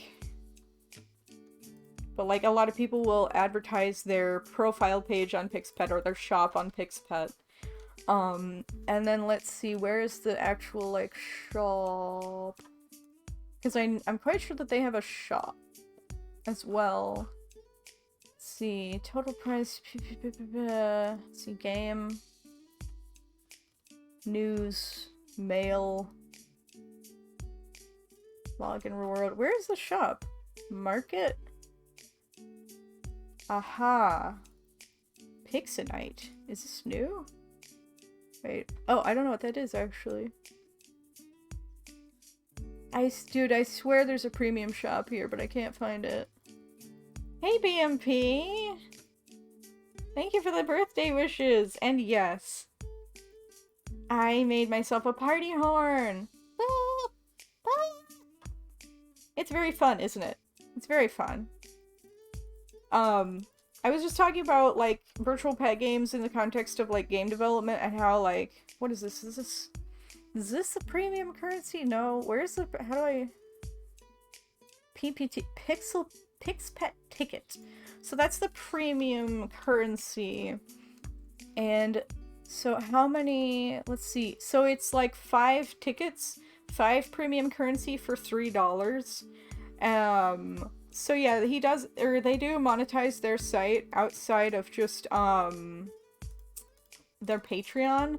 And I don't know how much they make, but I'm assuming it's enough for them to live on because I'm pretty sure they do it full time. Looks super fun. The party horn. Yeah, I like it. I like it. But anyway, yeah, so we were talking about pet sites and how, like, I think it could be one answer to, like, how hard it is to make a living as a game developer these days, because it does not require a huge player base to sustain, like, a fun game. And that's mainly it. Also, they're fairly small projects. Well, okay, no, they're huge, but, like, they can be done by one person. It's possible. So, like, you don't have to have, like, that would be ideal for me, because I want to do solo development. I don't want to work with other people. I want, like, full creative control, that kind of thing. But, like,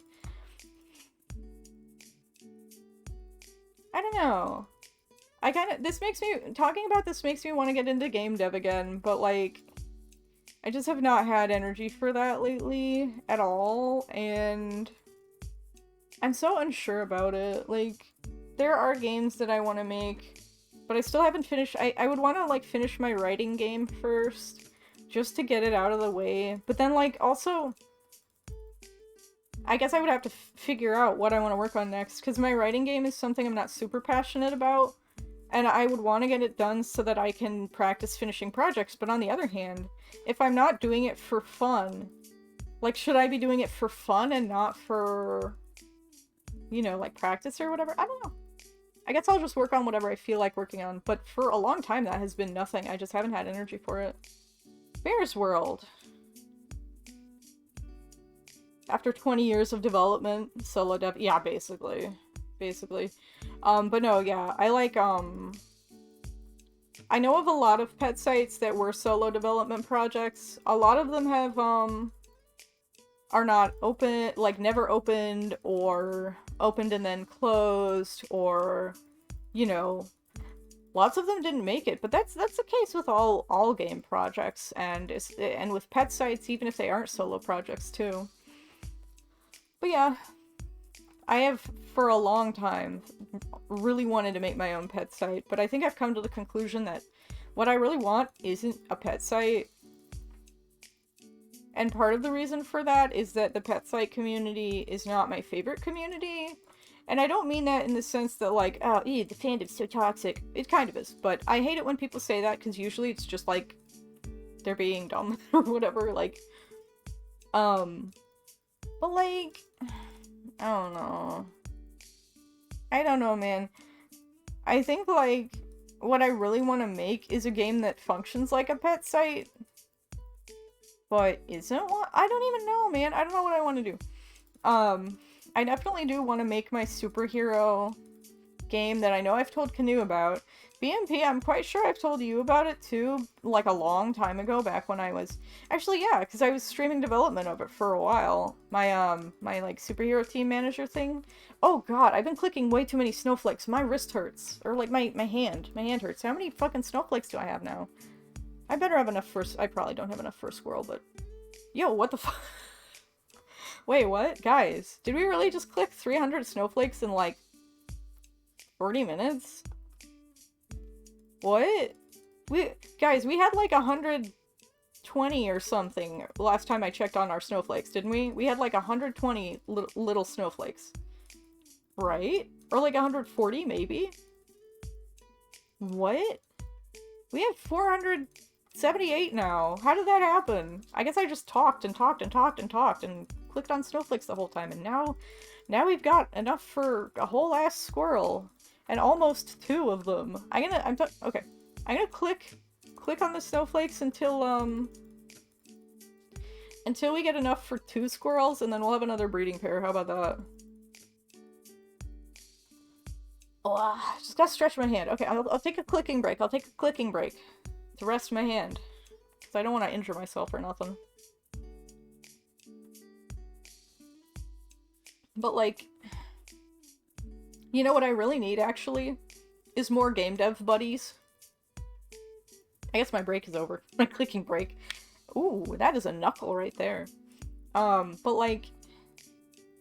I need more game dev buddies because when I talk to people about... Like, when people talk to me about the projects they're working on, I can leverage Space Mouse for this, probably. Thank you for the Hydrate Redeem Canoe.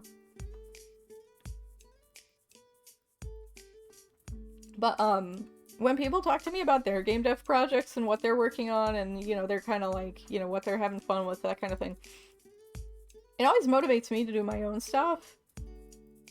And yeah, a huge part of why I haven't worked on this stuff has been lack of energy. I don't know. I don't know if, like... I don't know if... Maybe I could spend some of my gaming stream time doing... Well, but the thing is, like, sometimes I have energy to game and not code, because, God, code takes so much fucking energy, man. It takes so much, man. But, like, if I were able to come up with the energy to code, I want to do that, because I want to get some games out there, man. I want to get some fucking games out there. Know what I mean? Oh... Like, Canoe, do you remember the game I'm talking about? It's my superhero team manager game. And, like, I've been stuck on it for so long. Yeah, you remember it? Yeah, I've been stuck on it so long because I don't know what form I want it to take in terms of, like... Do I want it to be hardcore? Or do I want it to be, you know, like, one team or multiple teams or whatever the fuck? And I don't know. And I don't need to know, I need to just build and then play and see what I like and what I don't like. But I struggle so hard with that, especially when I struggle to code in the first place right now. Do it all! That could be fun, actually. Just do like 6 separate superhero games, that would be fun. But yeah, how many do we got? We got 500 to- what the fuck? There's so many snowflakes that we're clicking on. Oh my god. This is going fast. Different game modes? Huh. That could be neat, actually. I never thought about it that way. Like, design, like, I could... Well, okay. I don't want to say I could design a game in such a way that there would be multiple game modes, because that is going to make me try to over-design and be like, oh no, I can't do multiple game modes with this, blah blah blah, before I get any code done. Which is not what we want. We want me to just fucking go do code and shit, but, maybe I should just do it this stream on my birthday. Maybe my birthday is the day that I go back to coding. But anyway. Hence half joking, yeah. Well, it doesn't have to be a lot of work, actually. Like, a lot of games, like, depending on how the game is structured or designed or whatever, it's possible to do, like, essentially, like, custom options for the, you know, the game mode, essentially. Like maybe, there would be an option where there's time limit or, you know, difficulty settings and that kind of thing that would allow for flexibility in how you play. And that wouldn't necessarily involve making a whole new game, but again, it depends on how the base game is designed, essentially. But I don't want to get too stuck on that, again, because, like, if I get stuck on, oh, this isn't designed the way that I want it, or I don't know if this is the way that I want it, then I'm never gonna fucking do anything. It's like the streamer advice I always give people is just fucking stream. Do it today. Set up today. Do it tomorrow if you can't do it today, you know? Because you're not gonna know what you like, what you don't like, what obstacles you're gonna run into, what your streaming style is. You're not gonna know any of that until you start fucking streaming. Maybe it's just because I had coffee today, but I'm feeling, like, actually capable of doing things. Code away as long as you have a framework in mind. Oh, sure, Canoe, yeah. Yeah. DM me later, or whatever. Which, actually, speaking of- oh my god, we're so close to getting another squirrel. But, like, speaking of code, at around noon, which is in, like, 15-ish minutes, I'm going to go take my meds. Probably gonna booster, and take a break, obviously. And then maybe when I get back, we can do game stuff, or whatever. Game dev, or whatever. Oh.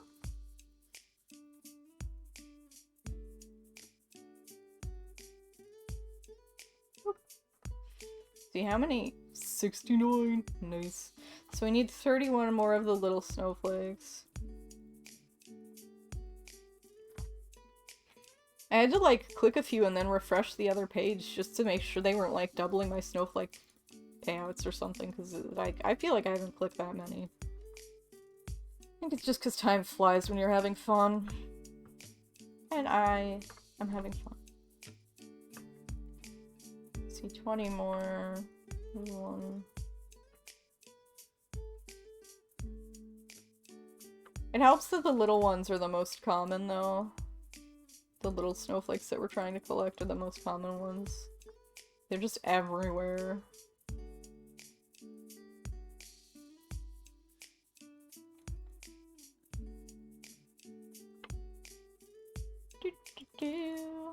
Look at this little thing.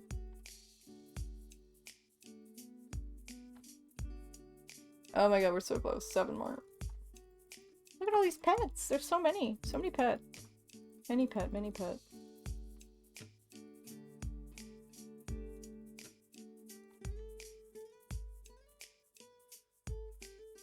Alright, we have exactly enough for 2 more squirrels.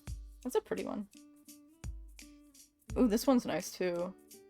Alright, let's look at, let's refresh, get some more squirrels. I'm not sure I like that one anymore, or that one.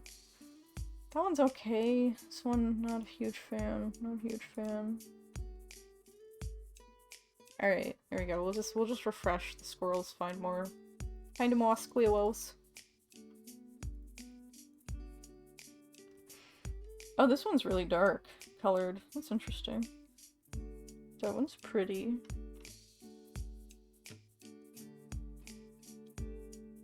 These really yellow ones are interesting too, but I don't think I want them.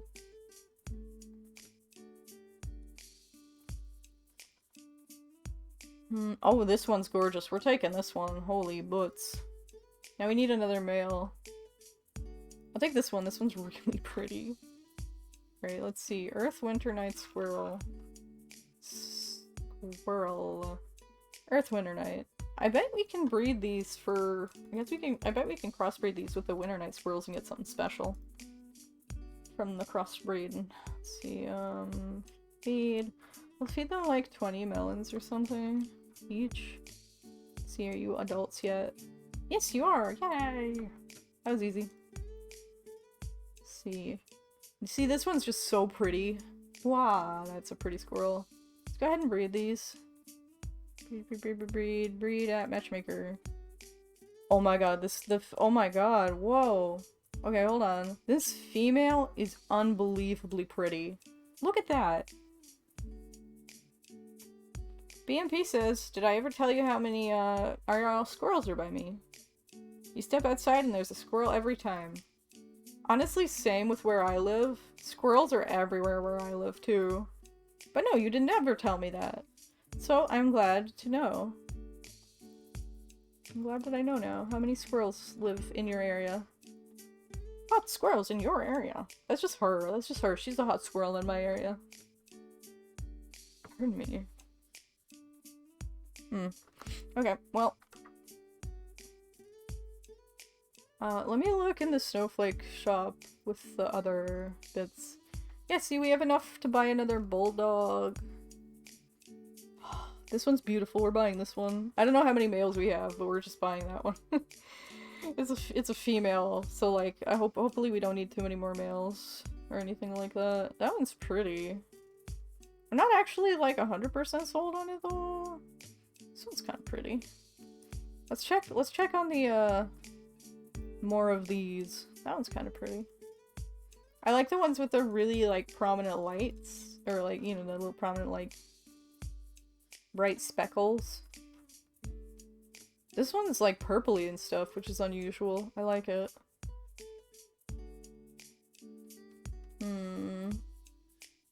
This one's pretty. So many different colors. Indeedy. Indeedy. Let's see.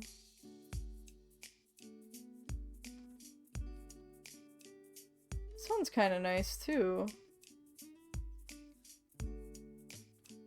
Why don't I take... This one's nice too. Why don't I take, no, I don't like that one anymore. See, this one... We'll take this one and this purpley male. Dragonellas. How many? Oh gosh, we can buy 3 Dragonellas right now. Cool. Should we buy, like... I like this purple one, but I'm not sure. Yeah, I'm not sure totally. Oh, this one's pretty. It's a male. I'll buy that one. So we'll buy a female next.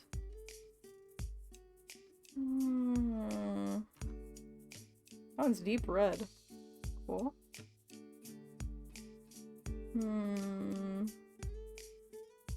Oh, this one's pretty too. I'll take that male as well. Okay, female next. Female next. I keep seeing beautiful males, though. Alright, I'll buy this one. I'll buy this female. Lycoons. Oh, these can be really pretty. Like, it's hard to find the ones that have really, really prominent markings, but once you do, it's like, oh, yeah, I want that one. You know? Then sometimes they just have nice colors, too. It's like... or unusual colors. Like, look at this one. This one's really pink. I'll take... Wait, is it a male or female? It's a female. Okay, I'll take it. We can afford 2 more. This one's got pretty nice, like, nicely prominent markings. I'll set him aside to keep an eye on him. Let's see. This one kinda too. Almost. I'm not sold on the colors, though.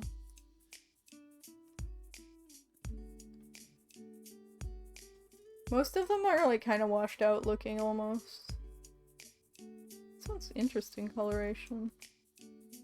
But I'm not, like, interested. Let's see. Eh. I do like the really pink ones. This one's, like, a very pastel pink, almost. Oh, this one's nice. We'll look at we'll try that one, maybe. We'll keep an eye on them. We'll keep an eye on them. Ooh, a fossil Norak. Let's battle it.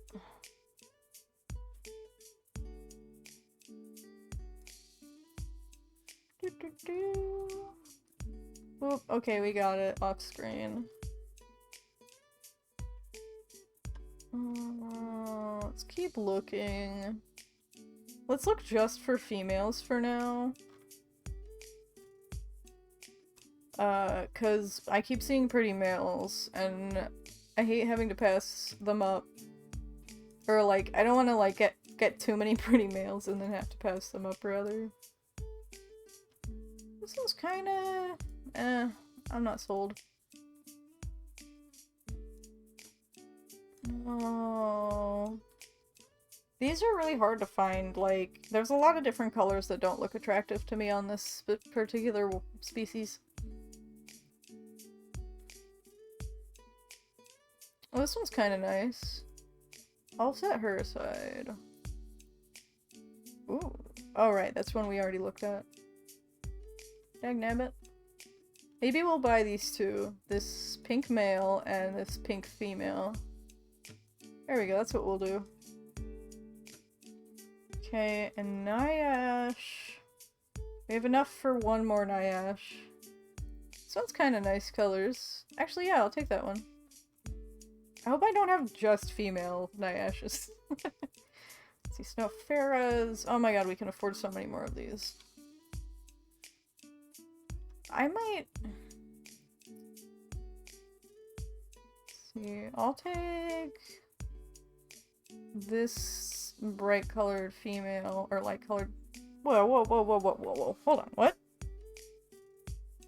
What? Wait, y'all. Y'all, did Canoe just...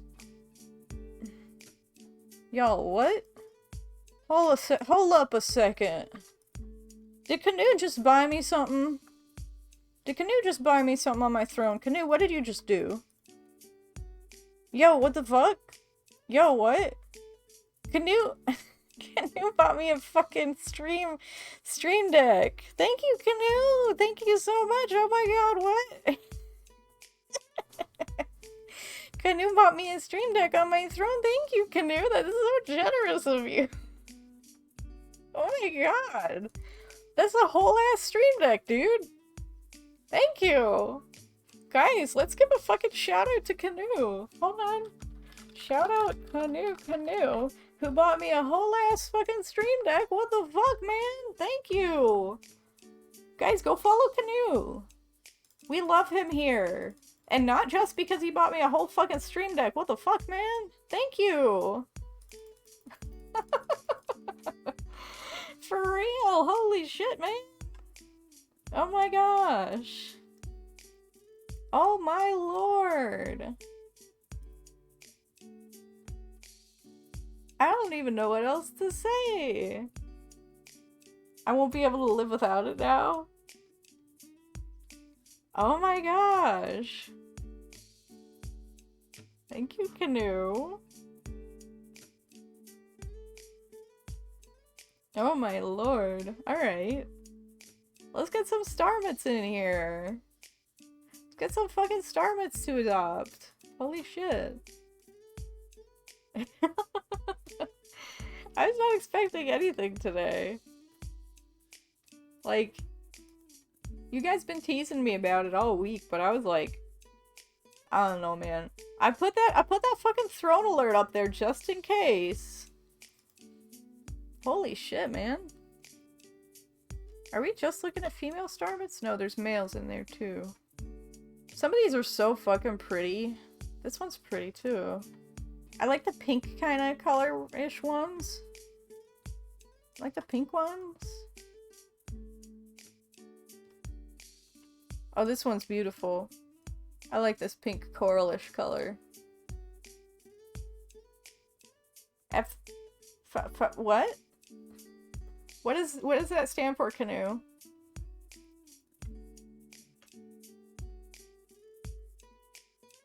Flexible. Anatomy for orangutans.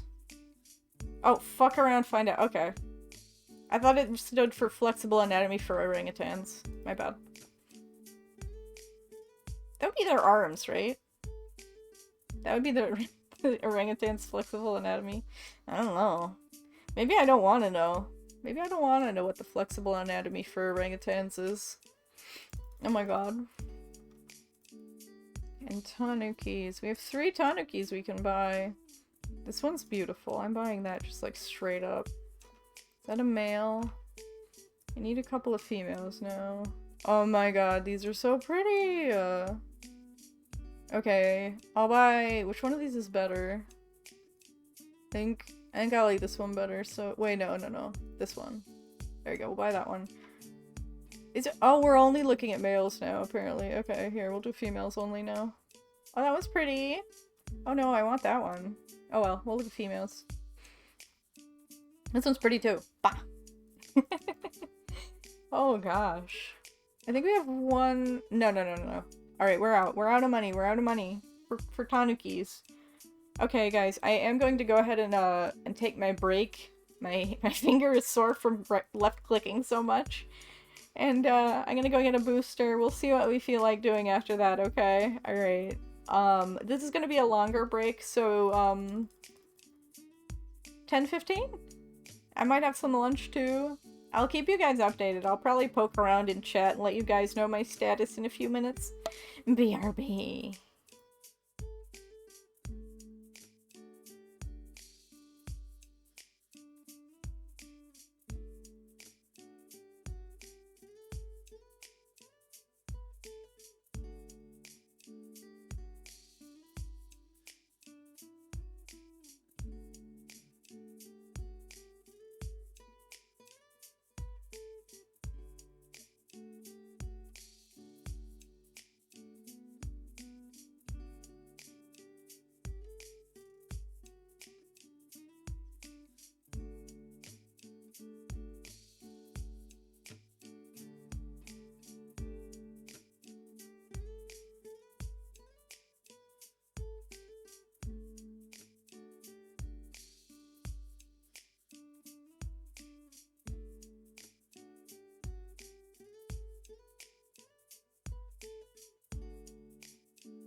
Alrighty.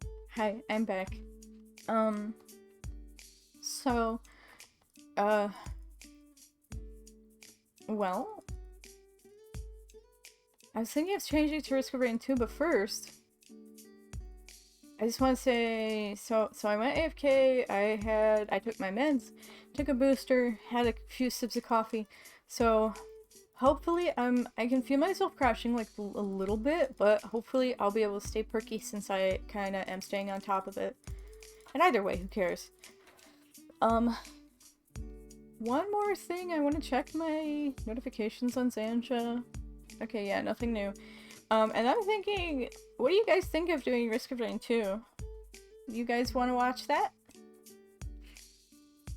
Or would you- here, I'll do a Twitch poll. I'll do a Twitch poll if you guys want to keep watching Zanja, or if you would like to see Risk of Rain 2.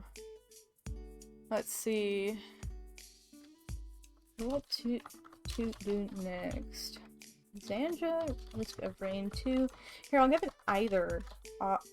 Either is fine option.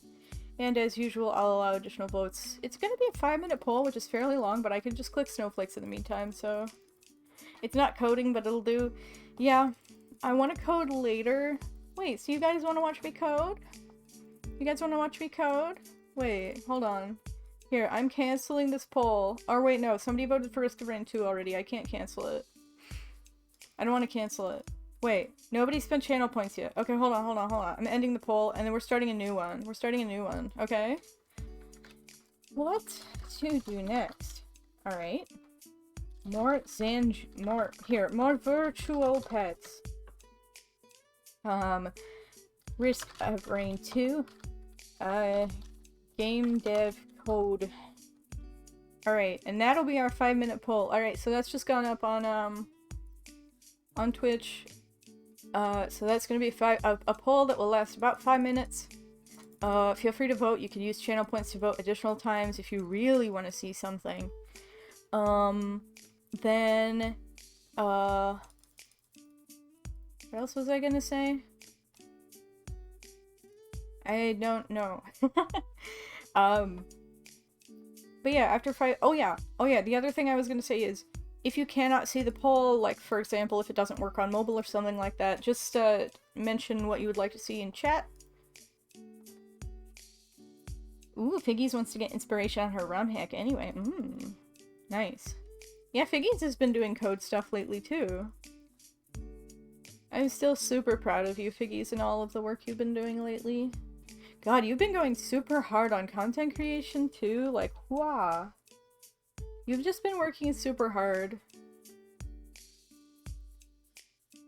Let's see if, there we go, I'll get some more music going for myself. Korgoth says that he can super sway the votes. He's got so many channel points. We got a lot of people with a lot of channel points in here. A lot of people with a lot of channel points, so... Feel free to use as many as you like.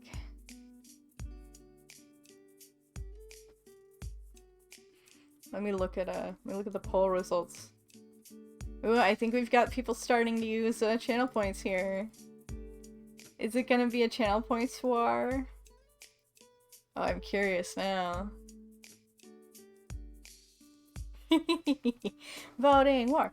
Voting war! Voting war!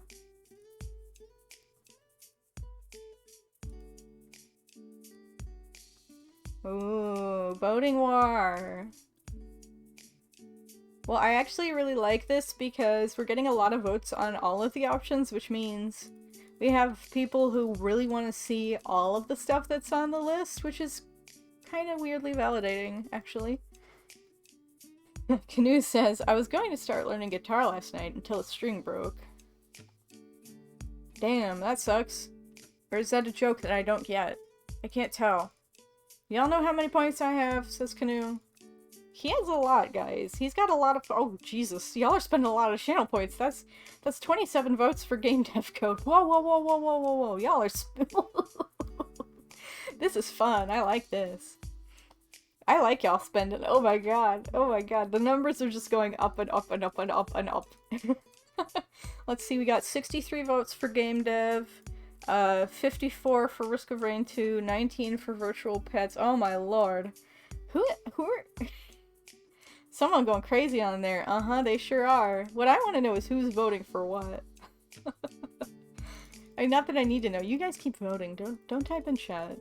Don't take a break from voting. Just keep voting. Just keep voting. Oh man, we got a couple people who really want to see game dev, and a couple people who really want to see Risk of Rain 2. Okay. What if I... Whatever ends up winning, I'll do, since we've already done Virtual Pets, tell you what. Oh, Risk of Rain 2 is catching up. Holy shit, game dev code, guys. Uh-oh, uh-oh, uh-oh, uh-oh, uh-oh. We got like 1 more minute left on the poll. But whatever doesn't end up winning, I'll probably do later. How about? Like, Risk of Rain 2 is good. I mean, I can play Risk of Rain 2 anytime. That's it. I'm getting me mallet. No, Korgoth, those are points you could be using to vote. But like, Risk of Rain 2 I can pretty much play no matter what my energy level is. Whereas coding, I can pretty much only play when I'm at high energy level, so I'll try to time those no matter what wins. Korgoth says he's got like 30,000 points. Biggies is also spending her points on redeems. Oh, woo! Oh my goodness, guys. That is a lot of fucking votes. Poll's almost over. So, if you wanted one of the, options in particular, well, I'm not sure what to tell you, because there's just a lot of votes over there. I'm not sure one person can sway it at this point. This late into the run. The run? Well, anyway, alright, so we've got 240 votes for Game Dev Code, 227 votes for Risk of Rain 2, and 31 votes for more Virtual Pets, which means we're gonna be doing Game Dev, guys. For the first time in a long time, actually. Also, I'm gonna sneakily check who even voted on this stuff. Biggie still has 123,000 points? What the heck? That's a lot of points, Figgies! Canoe says he only used 20% of his power. Alright, valid. Let's see. That's a lot of points, guys. Anyway. Biggie says, and she got what she wanted. Rich stay rich. Sure. Apparently. Oh my gosh, that's amazing. So, let me go ahead and switch up what we're doing. So, it's been a long time since I streamed game dev. Power corrupt, says Space Mouse. Oh my goodness. Alright, so, let me... Oh wait, we got another pet? Oh my gosh, it's so hard to stop playing Xandra because there's always something to click on. Let me just invisibilify. Invisibilify? Yeah, that's a word now. We'll get rid of Xandra real quick. We'll make it invisible. Oh shit, a fossil Norak, and it's really pretty. Okay, hold on guys. One more pet. One more pet. One more, guys. One more pet, and then I'm gone, I promise. Oh wait, I also gotta deactivate- I'm sorry guys. Here, I gotta- I'm deactivating my golden incense right now. Okay, there we go. It's deactivated. I'm closing the windows. There we go. No more Xandra. Alright, let me go ahead and switch the title and category over to game dev.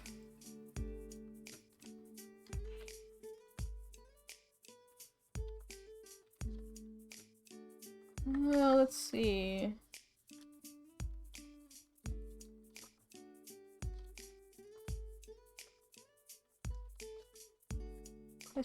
Question mark. Let's see. Software and game development category. Alrighty, there we go. Title and category have been updated. Canoe. Alright, let me open up. So it's been a while. Game Maker Studio 2. It's been a long fucking time since I've opened this program. Guys, we're gonna work on this superhero game, right? Right? I don't even remember what I wanted to do with this game, to be honest. Errors, creating session. Okay, hold on a second. Where's this fucking... I'm just gonna make this invisible for a second, so I don't dox myself. I think this is my password. Alright, there it is. I'll make it visible again in just a moment.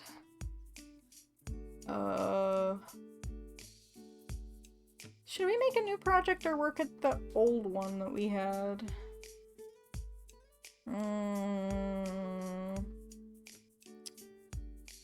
Shit. Where is it even? Another auto battle to prototype? Is that it? I'll open it and we'll see if that's what I've been, if that's the hero, the superhero game. Although, to be honest, at this point, I kind of want to just, like, not start over, but, like, kind of start over. But I probably shouldn't, right? Anyway, alright. How do I make these text bigger? That's how I do it. Alright, so this is my project, I guess. Like, how do I, like, look at all the shit I got in here. Look at all this fucking shit. Look at all that code and shit. Anyway, so.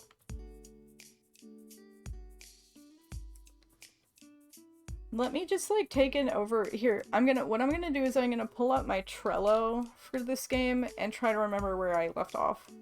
Because it's been a hot minute. Hero, team, manager. There we go.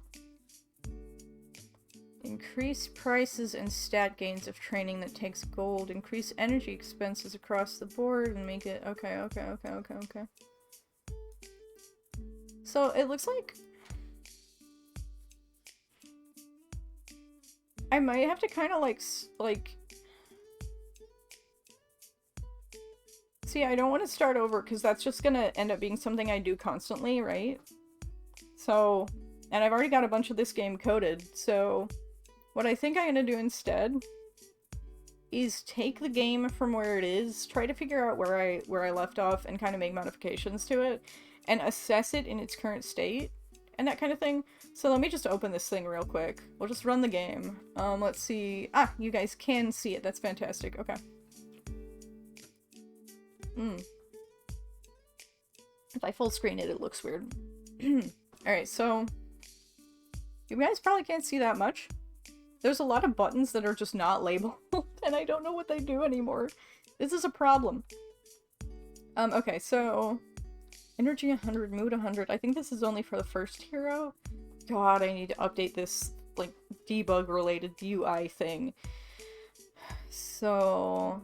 Basically here, these little balls are the hero's schedules, where you can, like, schedule them to do different tasks for their, like, week. And honestly, now that I've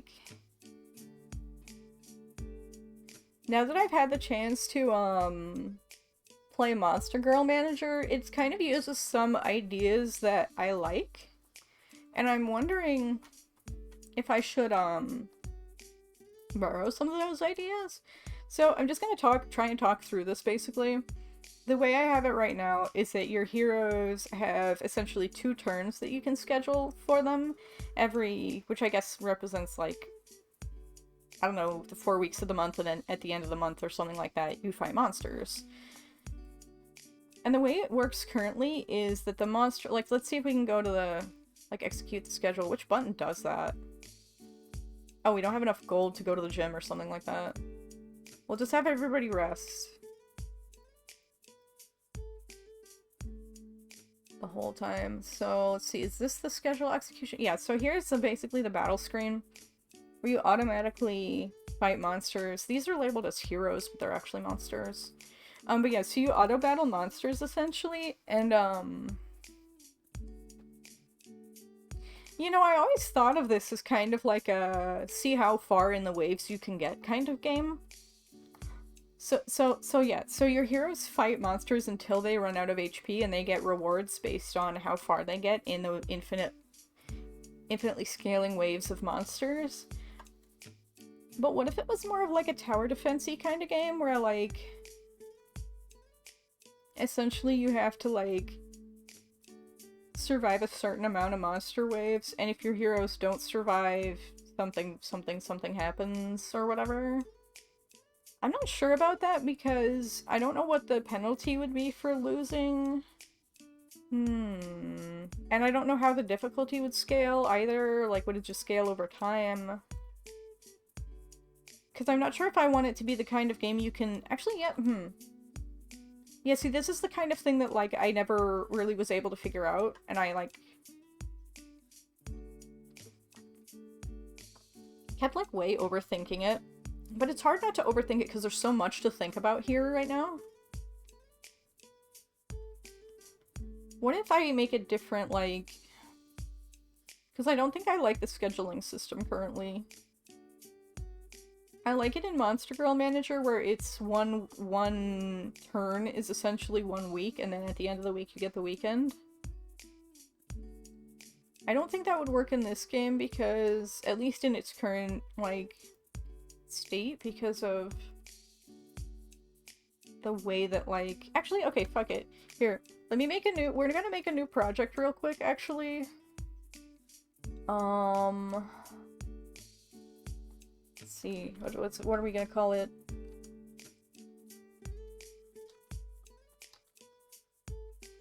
Test. Alright, so I'm just gonna make a new project because I want to kind of, like...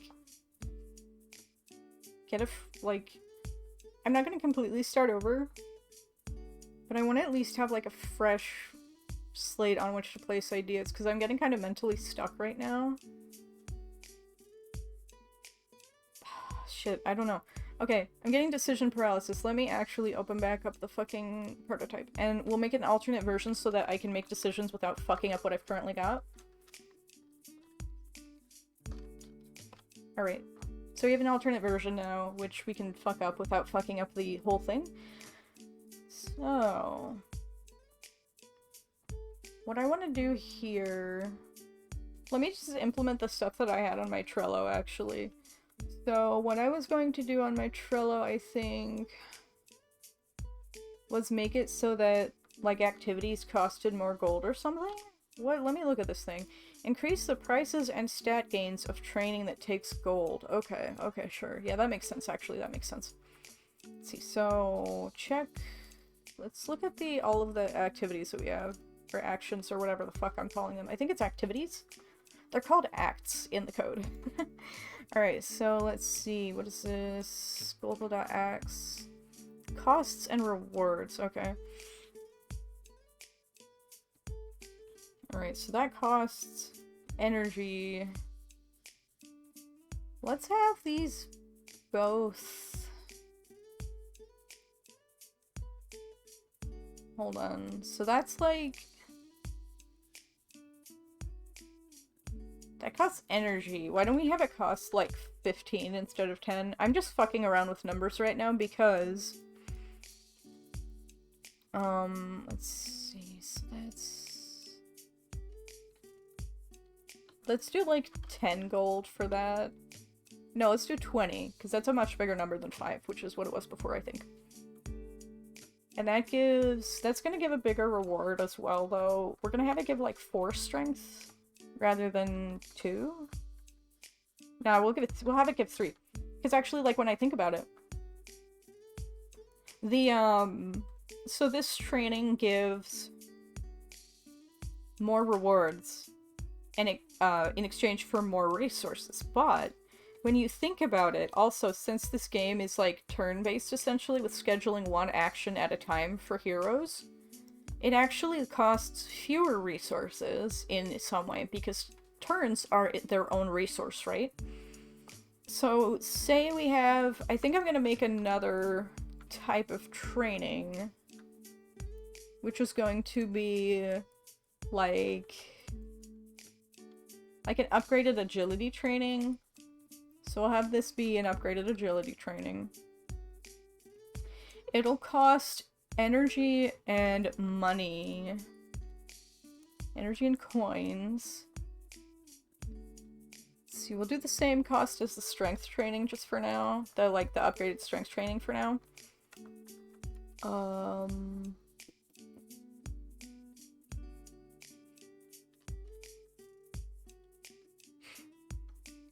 Let's see, this will be called...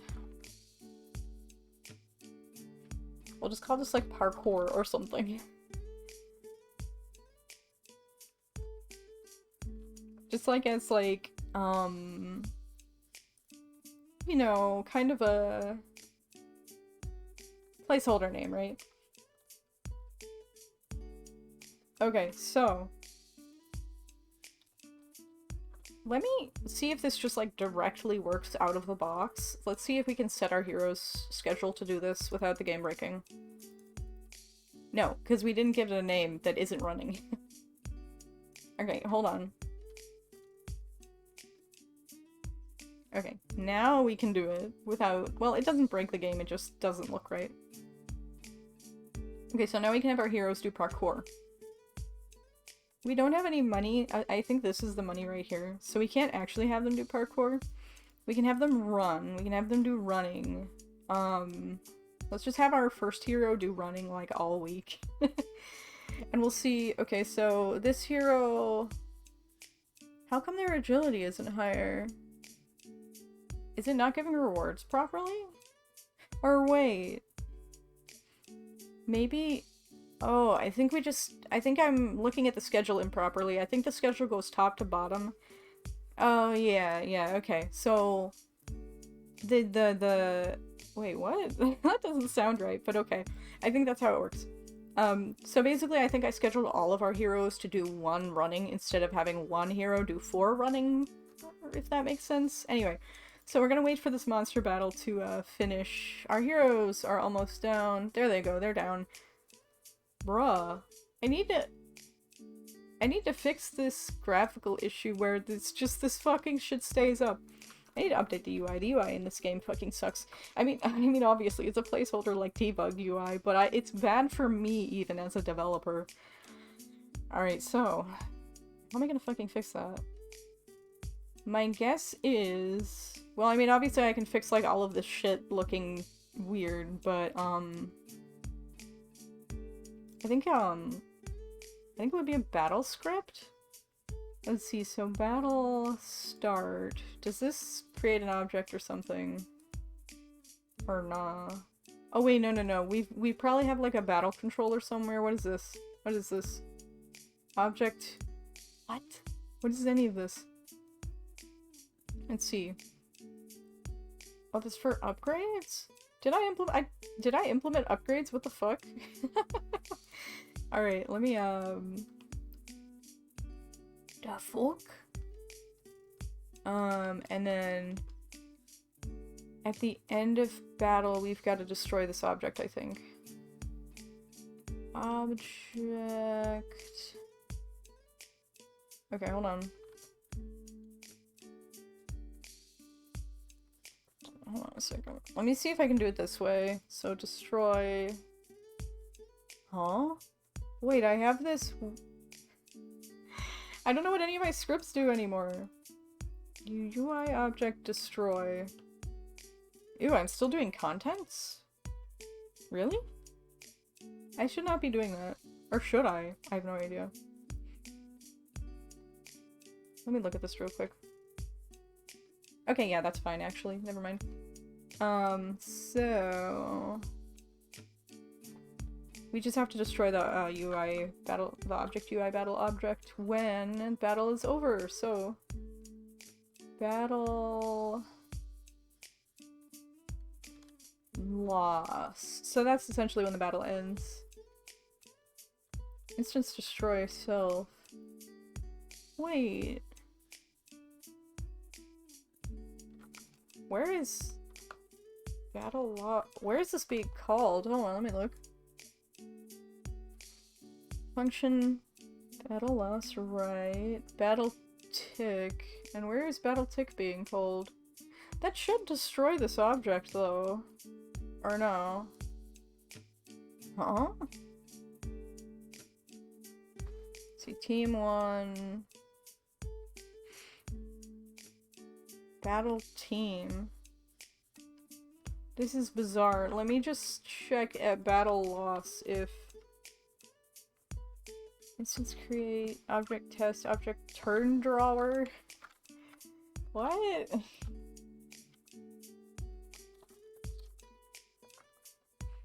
Alright, let me just see if this helps with the UI issue. I don't think it will, but, we'll go ahead and start a battle. And just let it go for now. What even is self in this case? Maybe I should put a script, maybe I should modify the script to actually send me a debug message to tell me what object is calling the script. But anyway, the idea is basically to have your heroes get gold by defeating monsters. And then you can spend the gold on, like, better training and so on and so forth. And that's what I'm working on now, is just, like, making the upgrades a bit more, like, the upgraded, like, training a little bit more significant, so that it's actually worth getting the gold to do that. See, heroes won, heroes lost, blah blah blah blah blah. So this did not work. Oh, hold on. Is it because... What is object test? What the fuck is any of this? What?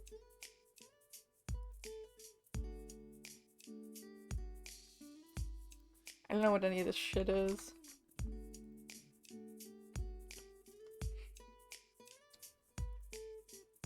Wait, no.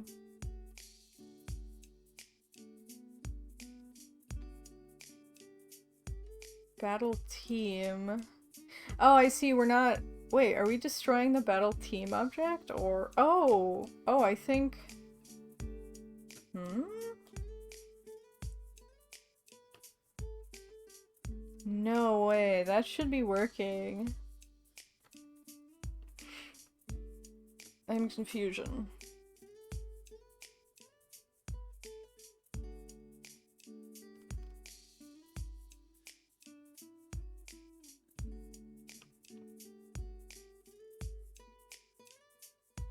This is highly confusing.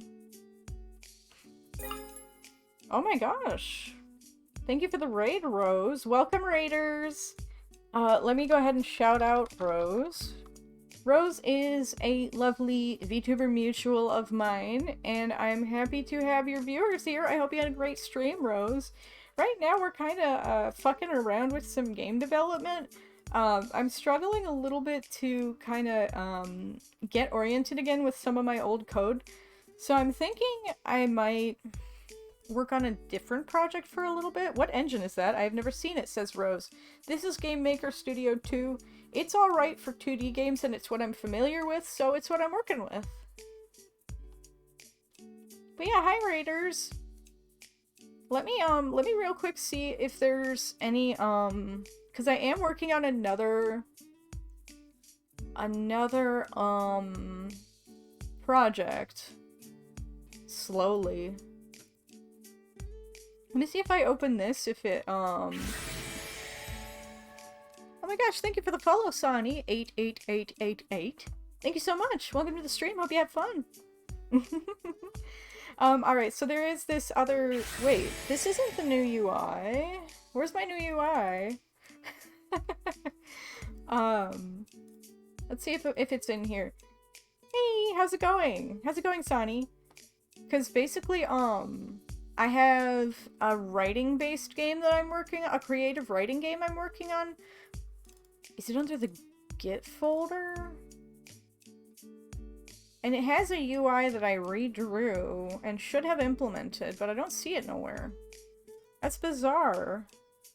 Hi Cakes, how's it going?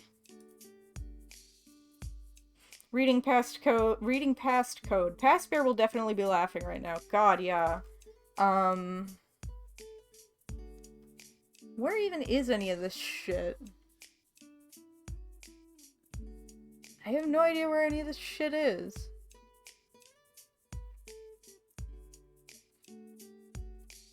I thought I already implemented the... Thought I already implemented the first draft dungeon, the new UI. What heck? What? Hold on a second.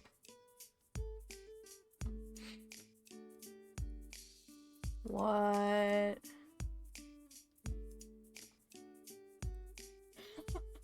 I'm so lost. Because this is the most recent version, allegedly.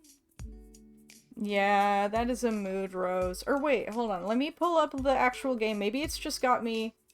Nope, that is in fact the current UI. Well, fudge.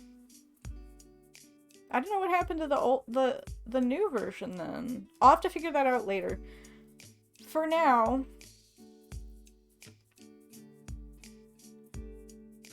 Oh, it's under... Why did I name it this? It's under a folder called FDD3. I think. Why didn't I just call it First Draft Dungeon 3 so I can easily find it? Let me look at this fucking thing. And here's the new UI, which is also still mostly placeholder stuff. However, especially the hero looks kind of funny. However, if you take a look, and yes, I did make it fucking... Well, okay, the text editor was mostly borrowed code, but I have made a lot of my... put a lot of original code into it. GameMaker doesn't have its own real text editing code, so I had to, like, essentially, borrow code from someone else who made a limited text editor for GameMaker, and make modifications to it, and it's very buggy, but so this game I was hoping to have like some playable version of it ready for... Why is this slime just down here? God, that's a mood, right? That's a game development mood. What is this slime doing down here? But basically, like, I was hoping to have a prototype out by NaNoWriMo this past year, but that did not happen. But basically, like, the idea of the game is that, you type new words. Currently there's an issue, quote-unquote, where you can just mash spacebar and it'll, just, like, do damage to the enemy. But, it's a creative writing-based game, slash tool, where, with the object being to help writers tackle perfectionism. I'm not really a writer, so I've run into kind of an issue where it's not the kind of game I would actually want to play, but I have enjoyed developing it so far. So basically, like, you fight the monsters as you type words. There's actually a system to kind of help you keep writing and not, like, ruminate on what words you're choosing, because, you can't really tell right now because I don't have an icon to display it in the UI, but, if you look, like, right now, well, how much damage did I deal? I don't know. Okay, so it had minus 2 HP after I attacked it, but, like, if I attack it twice, quickly, you can see it... Well, you might be able to have seen that it had minus 3 HP the second time I attacked it. Oh, wait. Hold on a second, guys. Oh, I saw my mouth lagging, and I was like, oh god, is there a memory leak in my game? But it does not seem so. So anyway. Yeah, so there's a mechanic essentially where when you hit an enemy, it breaks its armor for a short time. So if you keep making words, like, quickly, one after another, you deal more damage and harvest items faster. This game is essentially, like, it's got some RuneScape inspiration. It's like if any of you have played Melvor Idle, which is essentially RuneScape, but as a true idle slash incremental game. This is Melvor Idle, but instead of, just getting resources over time, you get them as you write a story. You know, like a first draft for your story. So then, like, here, I'm gonna pull it up again. So then, there's gonna be different jobs, including crafting jobs, which are not implemented yet. But, like, if we click this sickle, as you can see, there is now a bush-like object, which we are harvesting instead. So it has 4 HP. You also gain, like, mastery, with particular node types. So, for example, this is like a mint bush or something. Does mint even come into bush? I don't know. But it gives you mint. And like now we're like, so we're dealing like 6 damage to it at a time. Here, hold on. Let me let its armor break wear off. All right. So now we're dealing 7 damage, and basically, yeah, as you level up fighting the node, you'll deal more damage to it and harvest it faster. Then you also gain levels with the job that you're doing, so like harvesting or, you know, herbalism or whatever. So now we're dealing 9 damage, you know, that, so on and so forth. Right now, the bonuses for gaining levels in the job and mastery levels as well are really simple. Literally just additional damage. And let's see. Wait, really? Slime? There are multiple node types, but I apparently don't have the selection buttons for them ready. Basically, they're supposed to be little scrolls that have pictures of the node types on them, so like a slime, a spider, a dragon, that kind of thing. And you can click on the scrolls to change node type.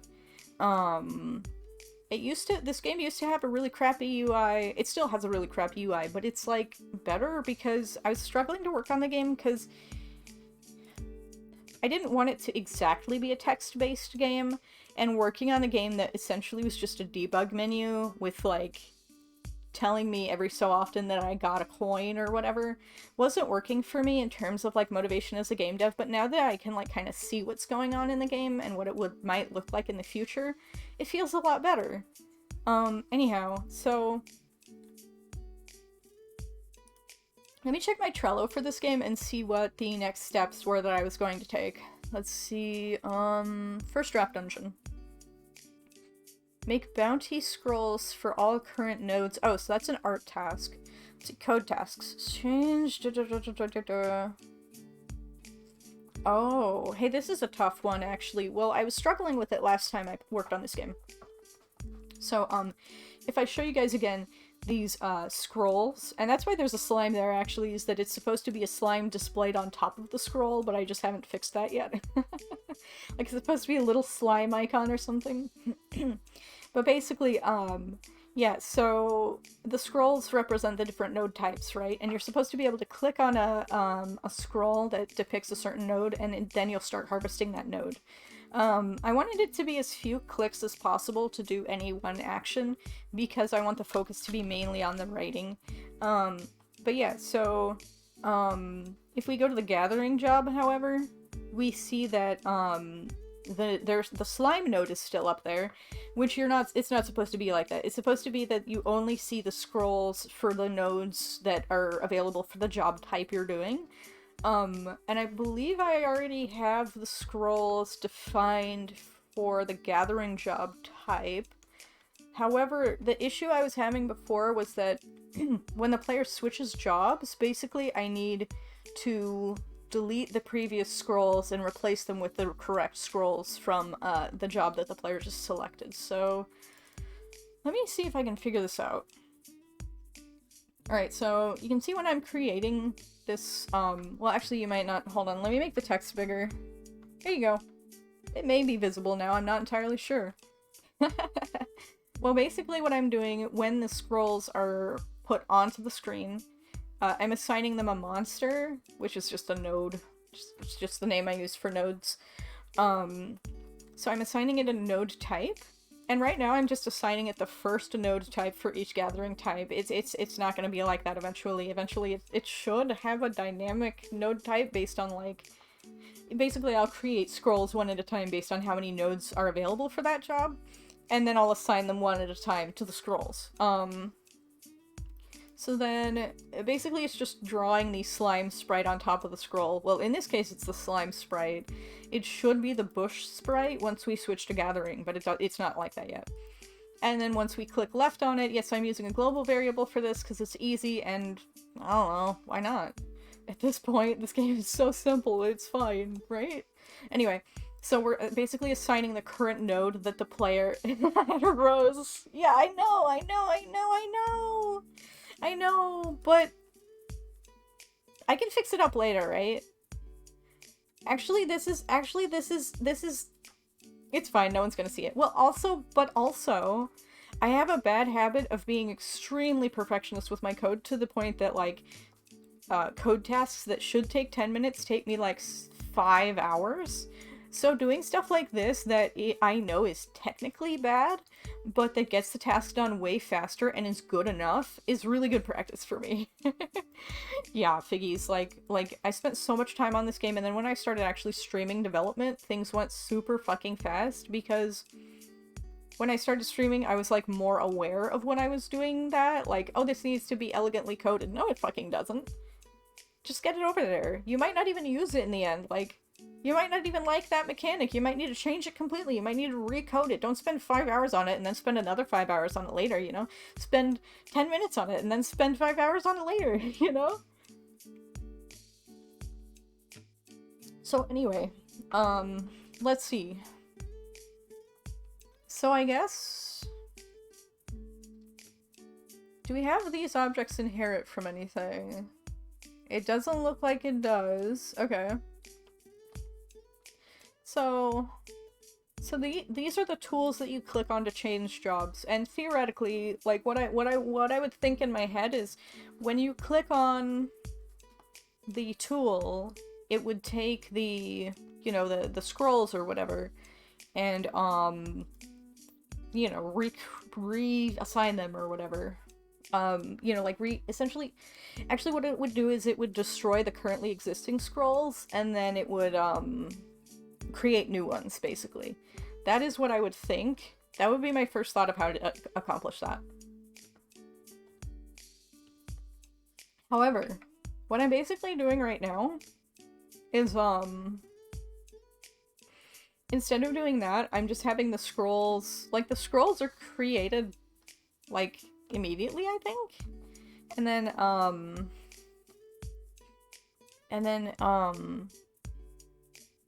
like, they don't change when you click the tool. They are not connected to the tool in any way. So what I'm thinking is, let me actually check the starting room and see. Scroll is there, or something is there. What is this? Mon select, object job, mon select. Let me look at this. Object job, mon select. So this I believe is an object that handles the scrolls and creating the scrolls. So we have a list of scrolls for every monster in the current job. Create a scroll that's assigned to that monster, essentially, is what this is doing. It's saying, you know, when you start the game, spawn all the scrolls, essentially. So then...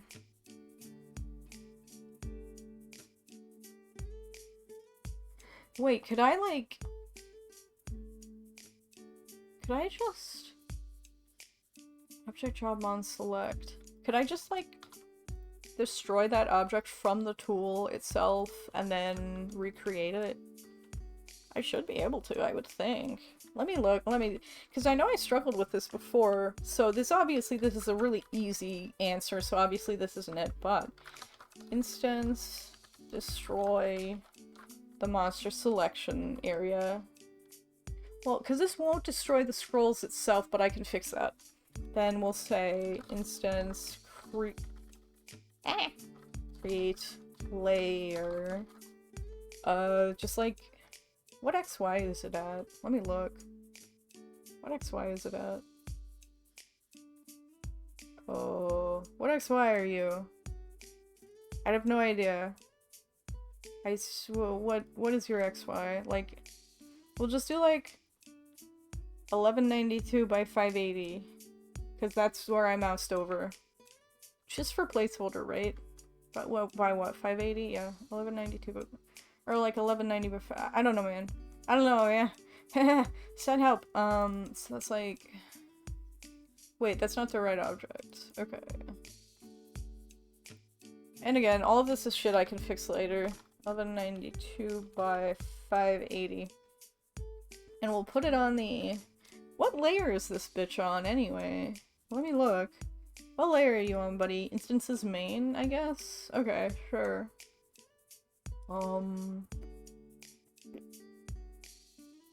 Alright. instances main, and then obviously we're putting object job mon select up there. So this should create new scrolls, but it won't delete the old scrolls. So let me look at the scroll. Wait, no, we're looking at mon select, and we're going to say scrolls. Okay, so we're gonna say when this object is destroyed, for every object in scrolls, essentially, or I equals 0. Yes, list size. Scrolls. Or wait, I is less than. That is a capital I. What am I doing? I is less than DS size I plus plus. I have not coded in like months, like just full stop. So this is actually kind of satisfying. Not gonna lie. Scrolls. Even though I don't know what I'm doing anymore. Scrolls I. Or wait. Instance destroy scrolls I. Okay, so this might work. I have no fucking idea. Well, let's see what happens and how bad it breaks. So we're clicking on the sickle. How come it didn't break? I mean, I'm not complaining. I didn't think there was a reason for it to break, but you know, the fact that it didn't is nice. All right, and we just have to. We're essentially we're gonna make this. Should we have the scroll or like the tools inherit from a common tool? I feel like we should. Let's make a common tool object. The object job tool. Though typically I would make it like whatever, this is fine. So we're gonna go ahead and say wait, what did we do here even? This is on left pressed. Okay, sure. Okay, so we'll just go ahead and put this in the tool object. So when you left click on it, essentially, left pressed. And this is for any of the job selection icons. Destroy the monster select object, then create a new one. And yeah, so then we're going to parent that to job sword and job sickle. Parent is gonna be, ooh, where is this thing? Job objects tool, alright. And then same with the sickle. Parent job objects tool, alright. And then we'll tell both of these objects to inherit from the tool object. So script, I don't know what this is called, or is inherited, or no, event, how do I do this again? Something like that? No, that's clearly not it. Inherit? Event inherited. Okay, there. I was close. I was kind of close. Alright, so we'll put event inherited right there. And same with the sword. Alrighty, and let's see if this actually, like, works? Or wait, we might have to put event inherited in a different spot. No, wait, yes. Yes, okay. Yes, I see. So the issue with putting event inherited before the rest of the code is, so for example, let's go to the sickle. Or no, let's go back to the sword. So when you, wait, no. We have to go to the, mon select object. So when we create the mon select object, we take the current job, the monsters from the current job. You can remember what you did, it says Rose?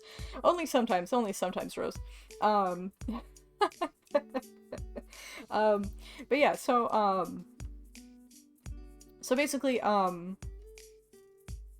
we're taking the monster of the current job that the player's doing, and we're assigning them to the scrolls, right? And then... What? Oh yeah, and so we're creating scrolls that are assigned to those monsters, right? Then when we click on the sickle, for example, and by default when you start the game, the player is assigned to combat, the only node type of which is slime, so it's creating the slime scroll when you start up the game, right? Then when you click on the sickle, normally, let's forget about this event inheritance function at the moment, or script or whatever. All of these little yellow bits right here are debug messages. They don't matter for now. They're just little scripts that tell me information while I'm running the game to tell me what's going wrong and what's going right. So for now, we're just focused on these 3 lines. So the first thing it's doing is it's saying, okay, you clicked on the sickle, the current job that the player is doing, we're now setting that to be harvesting, like herb harvesting. The monster that the player is currently harvesting is going to now be the first node in the harvesting job, which is mint. Pardon me. And the current item that the player is harvesting, yeah, I have all of this shit separately. It's weird. The current item that the current item that the player is harvesting is the first item that you get from that node. So it's a mint leaf. The only reason this is here is because I thought about making nodes drop multiple loots, but it's not implemented yet, so it's just there for the future, I guess. So anyway, so that's what we're doing. So we're saying here, okay, change all of the current information to instead of combat type items and harvesting nodes, over to herb type harvesting nodes. So then this event inherited script is essentially telling, it's executing this script that we put inside the job tool thing, which says, okay, destroy all of those scripts and remake them using that current information. So, you know, we're gonna destroy the scripts and regenerate them based on the current job the player's doing, the current monster that the player's harvesting from, and the current loot that they're getting from the monster.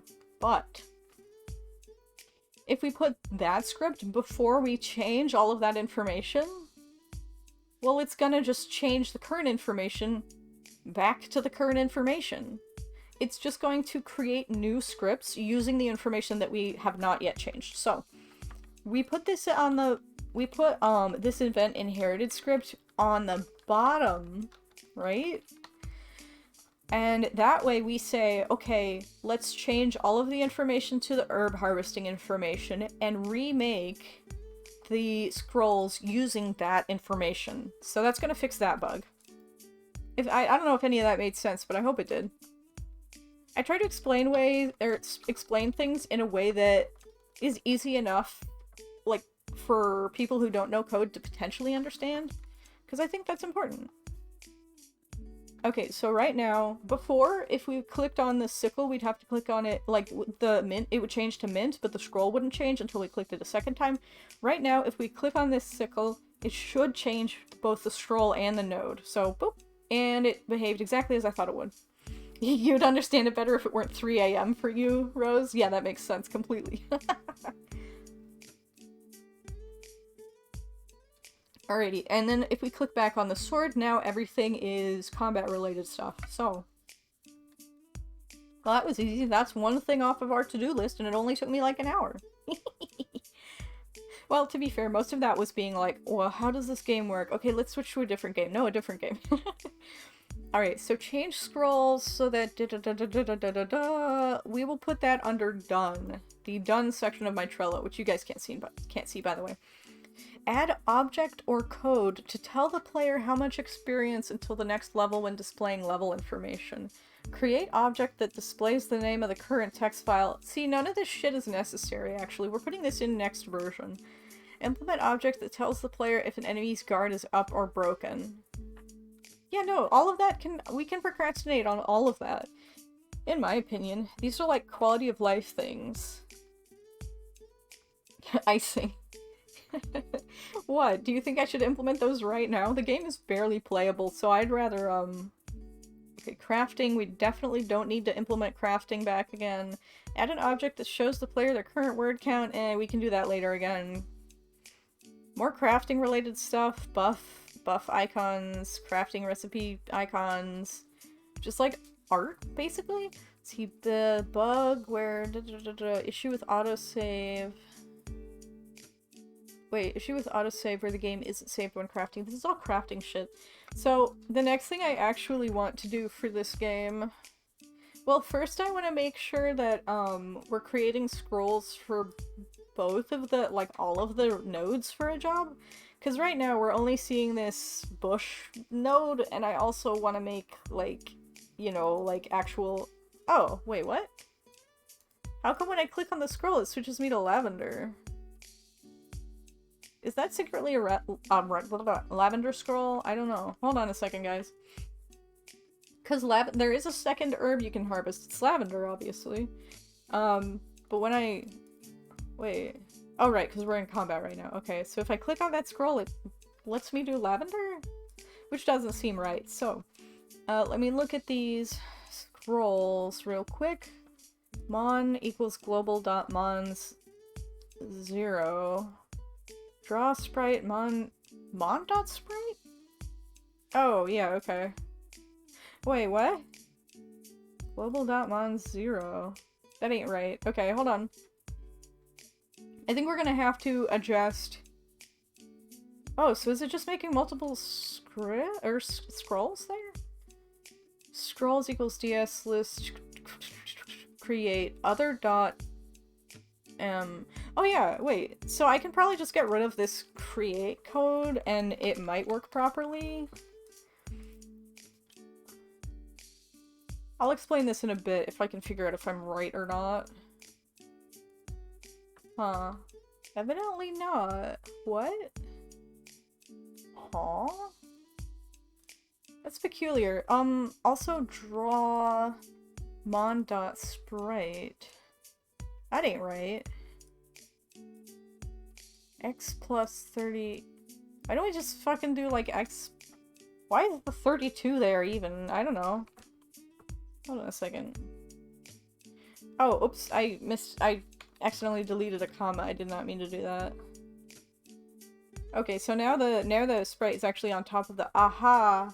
So, it does appear to be drawing scrolls on top of each other, which is why we're accidentally clicking on the lavender, I think. The lavender scroll. So if we look at the object job mon select... Aha! So basically what this is doing is it's saying, okay, for every monster in the job, draw a scroll corresponding to that monster. But it is not saying... It's just drawing the scrolls on top of each other in the same spot every time. So... X plus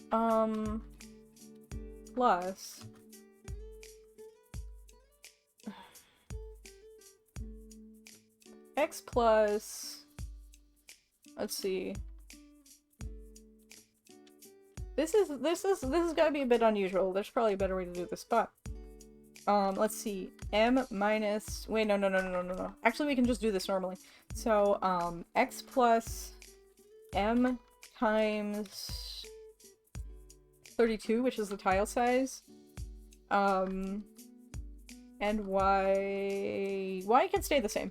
So basically what I'm saying here is for every time we switch to the next scroll, put the next scroll slightly further to the right.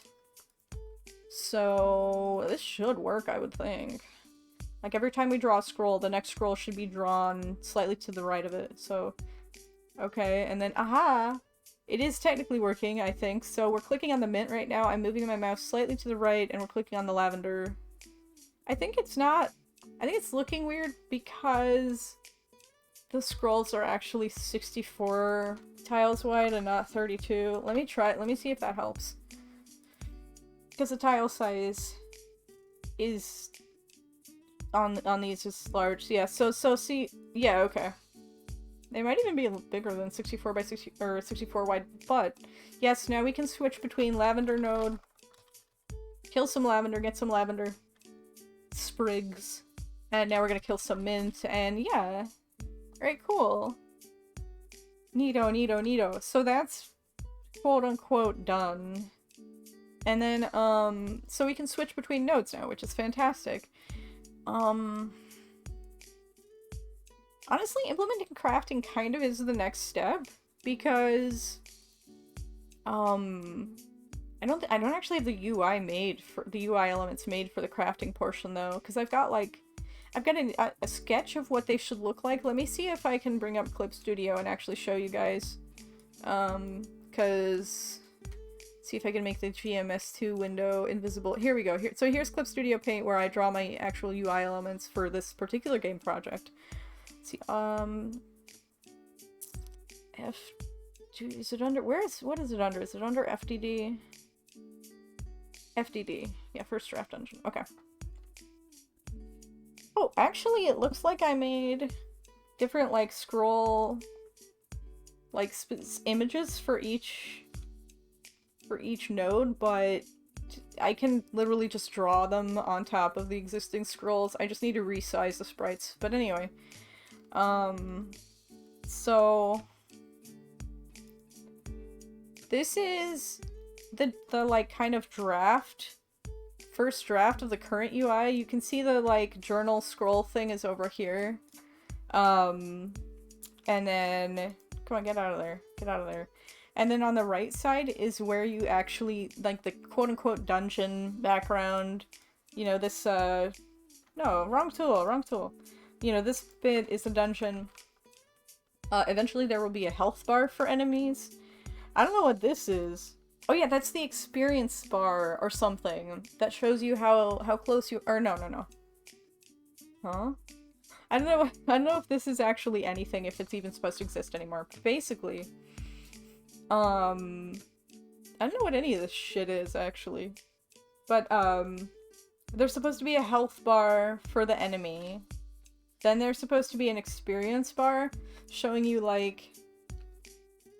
All of this is outdated, anyway. But, like, there's gonna be a health bar, there's gonna be an experience bar showing you how much, or, like, maybe even here, like, showing you how much experience you have with that node. And, like, how close you are to leveling up. Then there will be, like, a job experience bar showing you how close you are to leveling up with your job. And then... Oh yeah, and I guess this is, like, the buff indicator area that I was gonna put there. But I'll probably put it, like, here instead or something like that. Because you are gonna have a lot of, like, available buffs that you can craft. Like, you can have tea, and you can drink hot tea and get a buff that makes you stronger, or it gives you more item drops or something like that. And then, like, this stuff's not gonna be here. These are elements that I have got, decided to get rid of. There's gonna be a little armor break indicator right here.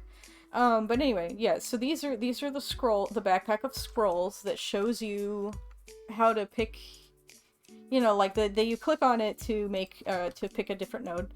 This is the weapon rack that you guys maybe saw.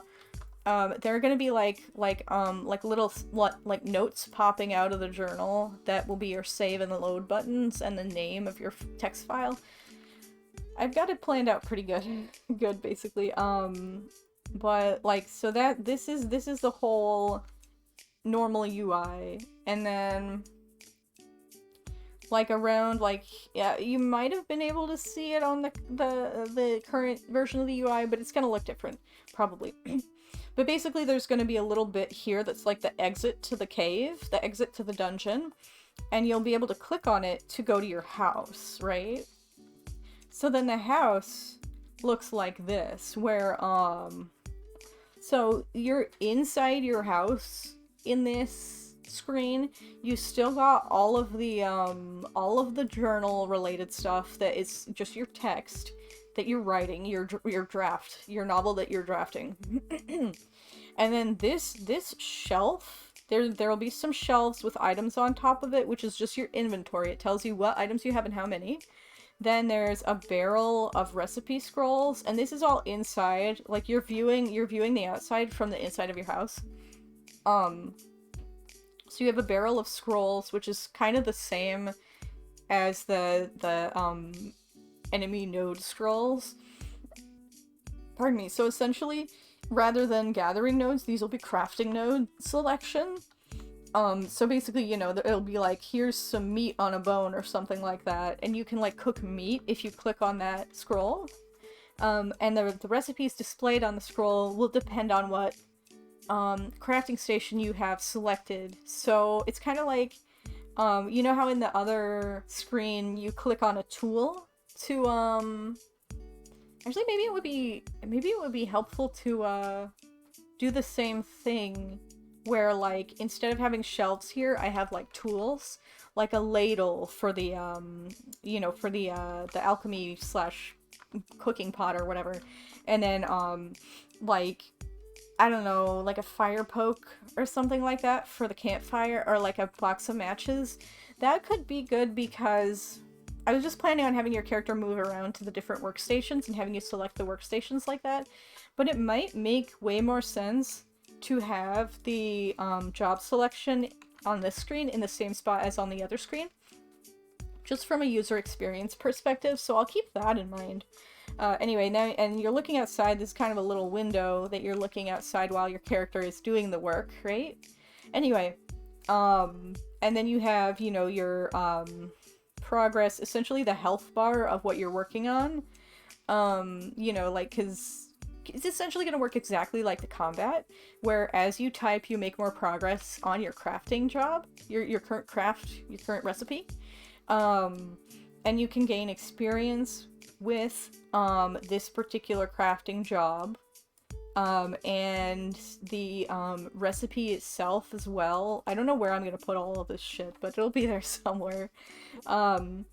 And then you know, you can still benefit from buffs most likely, and I'm not sure where I would display the inventory if I don't put it right here. But you need to know what materials you have and don't have. Maybe, and actually that's a problem that I had before too, where like I'm not sure where to put the inventory on this screen, and I just opted to not put it there and to put it over here instead, but that's not a very good solution. So I'll probably have to update my UI to actually show like the inventory. I'm just not sure where to fit it. But like, and especially because I want the UI to be kind of like, not just like icons and shit, I want it to be like, you know, like these scrolls in the backpack are like actual objects that make sense in lore or whatever. You know, I want things to look kind of natural like that, I guess. Maybe... But yeah, so that's something I'll have to think of about UI-wise. Oh my god, an actual plan, says Rose. Yeah, well... I actually really struggled with this UI a lot. Finally finding this, like, two-screen approach, because I really wanted to put everything on just one screen. But, like, it just wasn't working for me. So, yeah, having the two-screen approach and actually knowing where I was gonna put stuff took me fucking ages, dude. It took me ages to figure out. To be fair, it's an info-heavy game, so UI is kind of hard. That's true. It's basically like a text game, right? Like it's kind of you could do the same game with no graphics at all, right? And it would be fine. But like, yeah. And I want the inventory to be displayed without the player having to press a button, because they're gonna be pressing buttons to type, and I don't want them to have to click on something. I mean, like, maybe I could give them an option to collapse the inventory window, but, like, I don't want them to have to click to open it all the time, because that's gonna take an action away from their writing. It should be... Yeah. Yeah. I want the player to spend 90% of their time writing. And then, like, I was really conflicted on having the, like, how I was gonna do the job switching. Because, again, I don't want the player to be clicking that much. But I decided that, like, it's okay to have them click just to switch between jobs, because they're not gonna be switching between jobs, like, every time they write a word, you know? They're probably gonna spend, like, you know, an entire writing session on one job, you know? So, yeah. So that's how I did that. Anyway, here, let me put you guys back down here. And I'll make Game Maker visible again. So I don't actually have graphics for the crafting screen yet. And I don't want to start working on the crafting screen until I have graphics for it, so I can visualize what's going on better and, like, have more information while I'm developing. But there's other shit I want to do, which is not got crafting involved, so. Let me put on my Trello, just like real quick. Let's see. Code. This is the worst fucking, like, Trello card ever, but, let's see. Code. Basics for different, mastery rewards or something, question mark. There we go. So, that's the thing we're gonna be working on, because right now, like, if we pull up the game again. A Trello too. Oh, enjoy your lurk, Rose. Yeah. You need to have a planner for yourself, too. Yeah, mood, though. But, like, I love Trello. I just got really used to it. And I'll use Trello for anything now. Like, if I just need to make a list, I'll use Trello because I got really comfy with it. But yeah, I love Trello for this kind of project because, like, I'll leave it alone for 3 months and then I'll be like, oh, wait, what was I doing? Anyway, because, like, if we keep fighting this slime, we'll just deal more damage as we level up our node level and job level, which, like, is fine, but I think it's not as interesting. And I think it's also kind of a little OP and useless. Because, like, at a certain point, yeah, you kill the slime in one hit, who cares, you know? But, like, so I think what I'm gonna do instead is have the players still gonna do more damage as they level up, but there's gonna be other rewards too that are like kind of thrown in with that. You know, like maybe every 5 levels you deal more damage. But you know, every other 5 levels maybe you get like, you know, like not, you know, like level 2 and level 6 or whatever. Maybe, or no. Level 2 and level 7. You know, like maybe every, you know, so-and-so levels you get a chance for an additional item drop, you know, that kind of thing. That's what we need to do now, is basically, so job, would that be in the job-related scripts? I think it would be. Either that or economy. No, it should be in job, the job core script, so. Let's see, item, da-da-da-da-da. Wait, why is the item index in here and not economy? Am I even using the economy scripts anymore? I think I might have just moved fucking everything. Yeah. Actually, the core economy script has been completely commented out. I forget why, but there's a reason for that, I promise. Anyway, let's see, level check. Is this still even exist? Is this still even exist? Apparently it does. Level check. Oh, so this is like to figure out if you are able to level up yet. Alright, cool. Recipe, item display, da-da-da-da-da. Why is crafting under econ? Whatever. Okay, so we've got items, we've got inventory, all under job for some reason. We got monsters under job? We just got everything under job for some reason. That's weird. Oh wait, monsters are nodes, so I guess whatever. We got consumables, we got recipes and shit. This is just all in here. I don't even remember why, but I remember I had to do it for some reason. So, the next thing I wanted to do, I think I'm gonna essentially, like, implement leveling. Obviously, we need to, like, define the leveling rewards, right?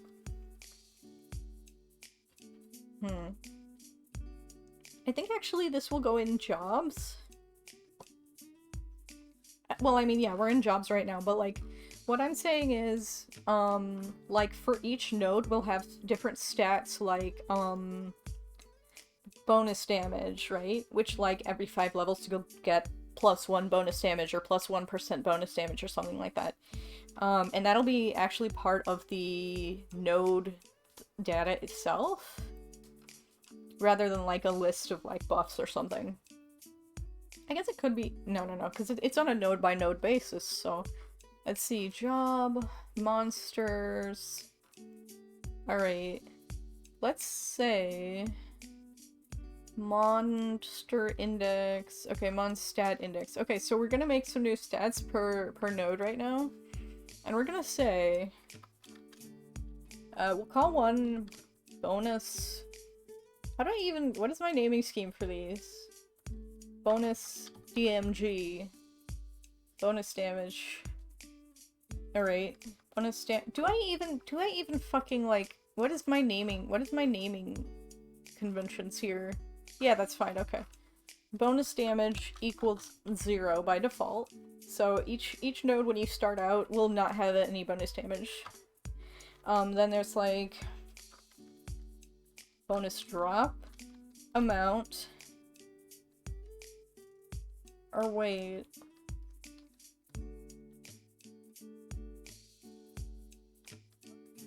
Bonus drop rate. Let's do bonus drop rate, because this is going to be percentage based, I think. So like percentage chance for you to get an additional drop, maybe. And then like if it goes above 100%, I don't know if it can go above, if I want it to go above 100%, but if it does, then it'll make it so that like, if you have like 120% for bonus drop rate, or for a bonus item drop when defeating a node, then you'll get 1 guaranteed bonus drop, and wait. Oh, that's weird. Whatever, I'll figure it out later. For now, it's just a percentage-based chance for a bonus drop. Maybe it'll re-roll these. Well, whatever, we'll figure it out later. Then, let's see. I don't want to increase the guard break time at any point, because I think it's very important to, give players in that, like, powerful incentive to, like, allow, you know, like, to keep typing and keep typing. But what I might do, we'll try, like, a guard break bonus. Or wait. Bonus guard break.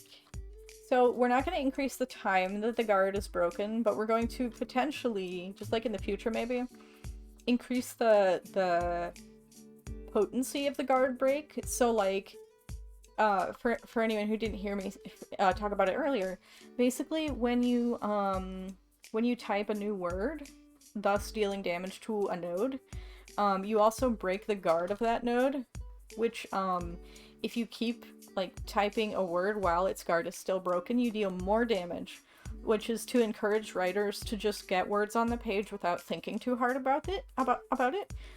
So if we increase the time, although it could be nice anyway, if you increase the time that writers have in between the words that they can type, it kind of like, I feel like then they don't have to, it gives them more time to kind of like overthink their words. Whereas I want to do it in a way that it's like makes it a more powerful incentive to just slap words down there rather than making it easier to not do that to get the incentive. Anyway, so basically we're making the guard break more powerful, but just as hard to get as normal. Theoretically. Or at least I'm putting this in place so that we can maybe do that. Let's see. Bonus damage. Hold on. So we got a bonus drop rate. We could also give, like, bonus XP. Maybe, like, bonus, like, job XP. Job XP. Bonus job XP? Should it be capitalized? No, XP is... XP. There we go, okay. Equals 0. Bonus guard break, bonus job XP. So basically this would just make it so that you get more job XP when defeating the node. Let's see. I'll put bonus Mon XP in there as well, just like for the future, in case I decide I want to give players bonus XP for defeating the Mon. What are you complaining about? Oh yeah, only reference once. Yeah, that's fine. We're just setting up for the future right now. Let's see. Bonus damage, bonus drop rate, bonus guard break, bonus job XP, bonus Mon XP. I think that's fine for bonuses for now. I can always think of additional stuff later. So those are the bonuses you can get from leveling up a specific node, aka a specific monster. Then for the jobs themselves, I want to make the job... I think the job bonuses will definitely be, like, more like, not as powerful, but, because obviously they apply to all of the mons, not just some of them, so, let's see, job, these are the job stats, so we're gonna say bonus damage, just like before, bonus job,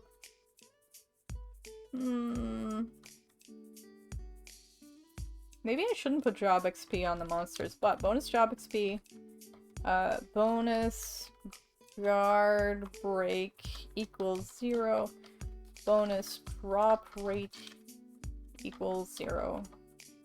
See, bonus, blah, blah, blah. Is that just like all of the shit we put on there? Except for Mon XP, because... Huh. Maybe... No, yeah, we'll keep that there, we'll keep that there. And then, bonus job XP...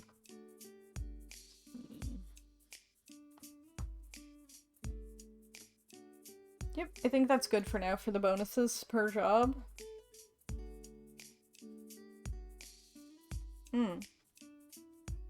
Actually, we could do, we could also do bonus, we could do a flat bonus damage and then a, bonus damage rate as well, like in addition to that. So, let's see, bonus damage rate. Alright, there we go. So, basically, like, the bonus damage will be a flat bonus, the bonus damage rate will be, like, percentage based, so. Bonus guard break. We could do the same with guard break, actually. Bonus guard break rate. And yeah, like, we could do that with the XP too. I'm just not gonna do that yet until I know how I feel about the- I don't know, I'm just being lazy, basically. Okay, anyway, let's see. Job.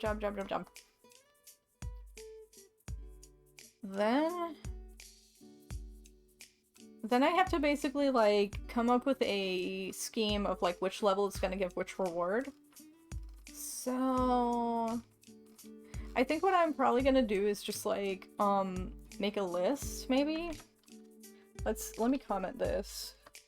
List of rewards per level for the first... Let's just do, like, the first...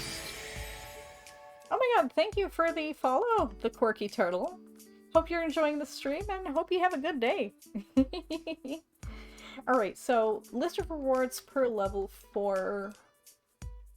We'll just do like the first like 50 levels, because the 99 is a lot.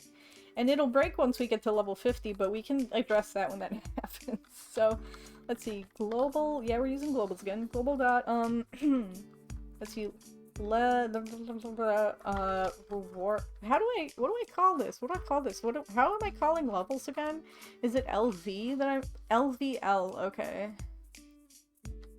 Global dot level rewards equals DS list create, so we're just initializing a list that we can stuff rewards into. So, DS list, wait. How do I... Wait, how am I gonna call? So, because I'm thinking now, is how do we put the actual, like, rewards in there? Because, like, we haven't defined for the rewards themselves, we've just defined, variables that tell us how many of each reward that we have.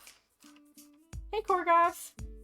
Korgoth is still here, just been lurking, but he'll have to go soon. Just in case, have a wonderful rest of your birthday, Bear. Thank you. Let me know if you want to play some silly games later, says Korgoth. Alright, cool. I'll let you know. But anyway, so... so what I'm thinking is... I'm gonna do this the extremely lazy and messy way. Which is, essentially we're just gonna say... Can I do, like... Yeah. Global.level rewards. And what we're gonna do...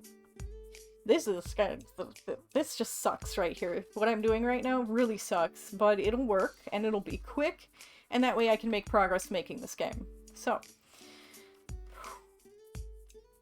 Wait, actually... How am I gonna...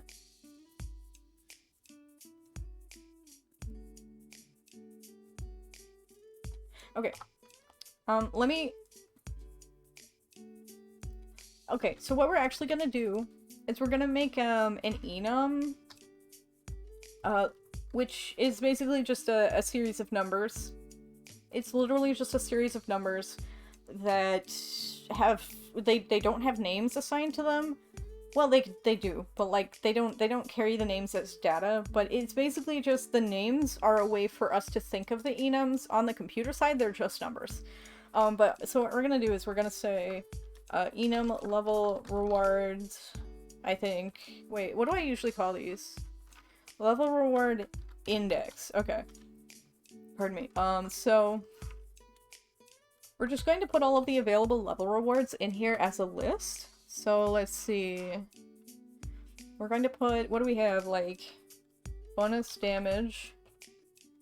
Let me see. What all do we have here? Okay, here. I'll just copy this here. Or wait, bonus, because we have bonus mon XP over here as well, so that's one more than before. So we have, alright, bonus damage. What is this? Bonus damage rate. Bonus drop rate. Wait, hold on. Bonus guard break. Did we put a guard break rate in there? I'm silly. Oh well. Bonus guard break rate. Bonus job XP XOXO. Bonus mon XP. And size, which is just to define how many items we have in the index. Anyway. So these are kind of hard to understand if you're not already coding, and even if you're already coding, if you're not coding in Game Maker. So anyway, don't feel like you have to get what I'm doing there. But anyway, what I'm going to do. This is like fake as hell. Can I just put this on multiple lines, please? I hope so. I hope this won't fuck things up. But yeah, what I'm gonna do is I'm going to say, it's bonus damage. So this is gonna be an array, and the first, this is really shitty.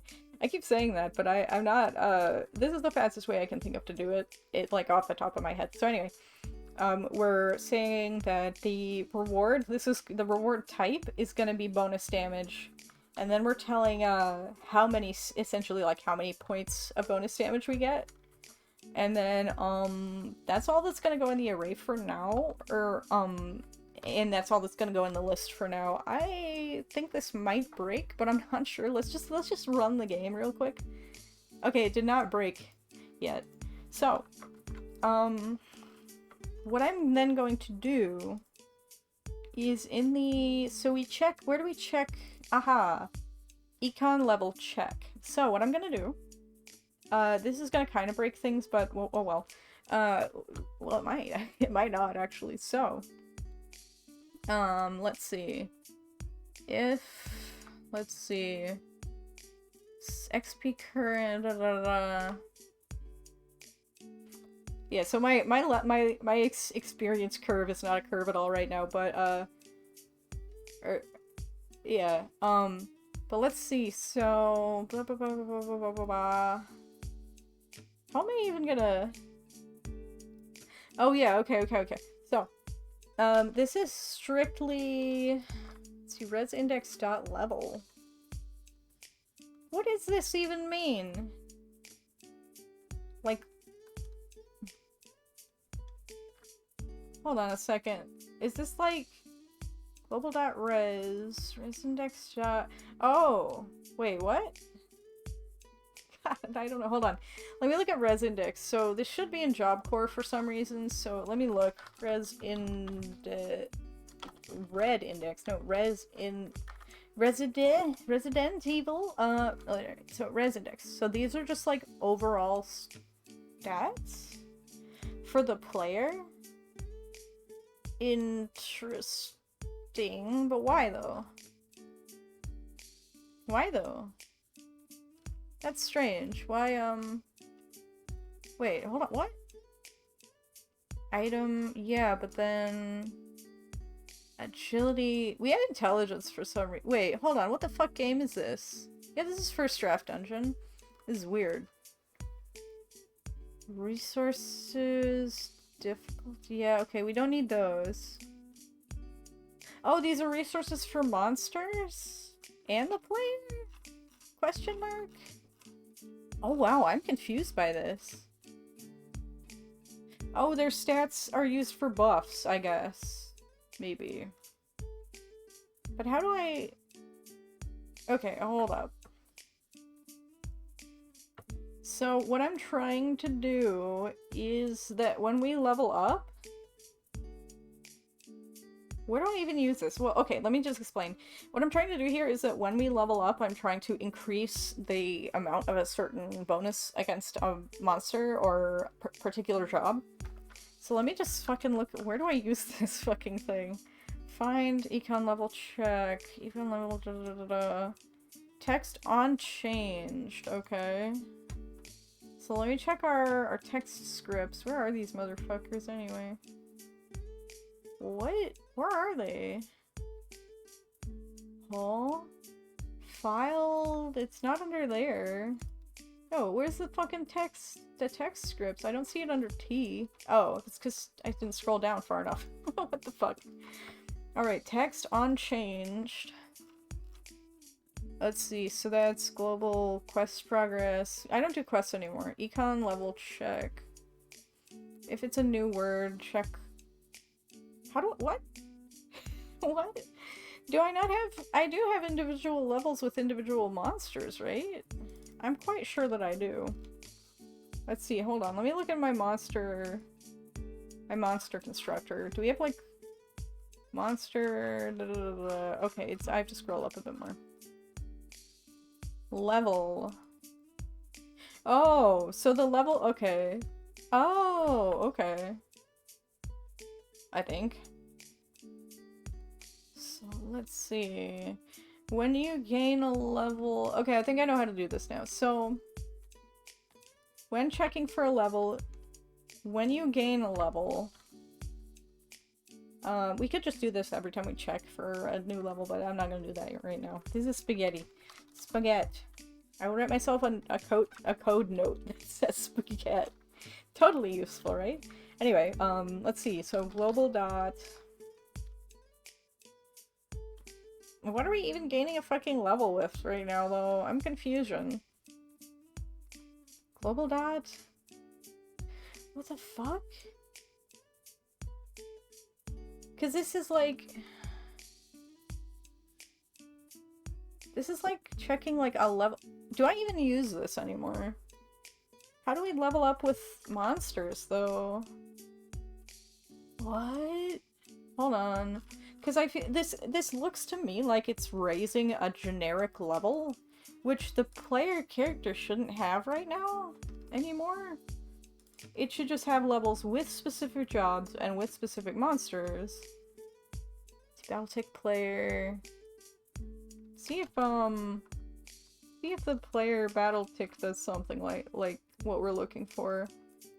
See, player Battletech player. Oh god, this is a large script. Not really, actually. See, battle reset players. Okay. Monster. Wait. Aw. Monster defense before. Okay, if monster HP amount minus equals damage minus defense amount. Blah blah blah blah blah. Hold on. Battle tick player. Where is this even?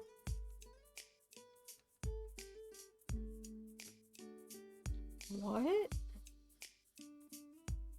Is that on a monster battle tick? If we check if... Okay, yeah, so on the monsters battle tick, it's apparently where we check if it's dead or not, so... Wait, battle level up? Oh, so there's a different... Apparently there is a different script that I'm using for actual leveling. God damn it, past me. Here, let me let me add a note in this, like, in this script that tells me I don't think this is used anymore. Check battle level up. Okay, so that was the source of my confusion. Alright, so level up. So when we level up, let's just do nodes for now. Monster nodes. So, global dot mon dot, what is it called again? What, like, bonus damage? Is that even what we called it?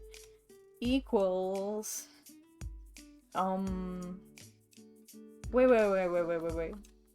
Hold on. If, we gotta check what the current level is at this point. So global dot mon dot level is, like, equal to 5 or something?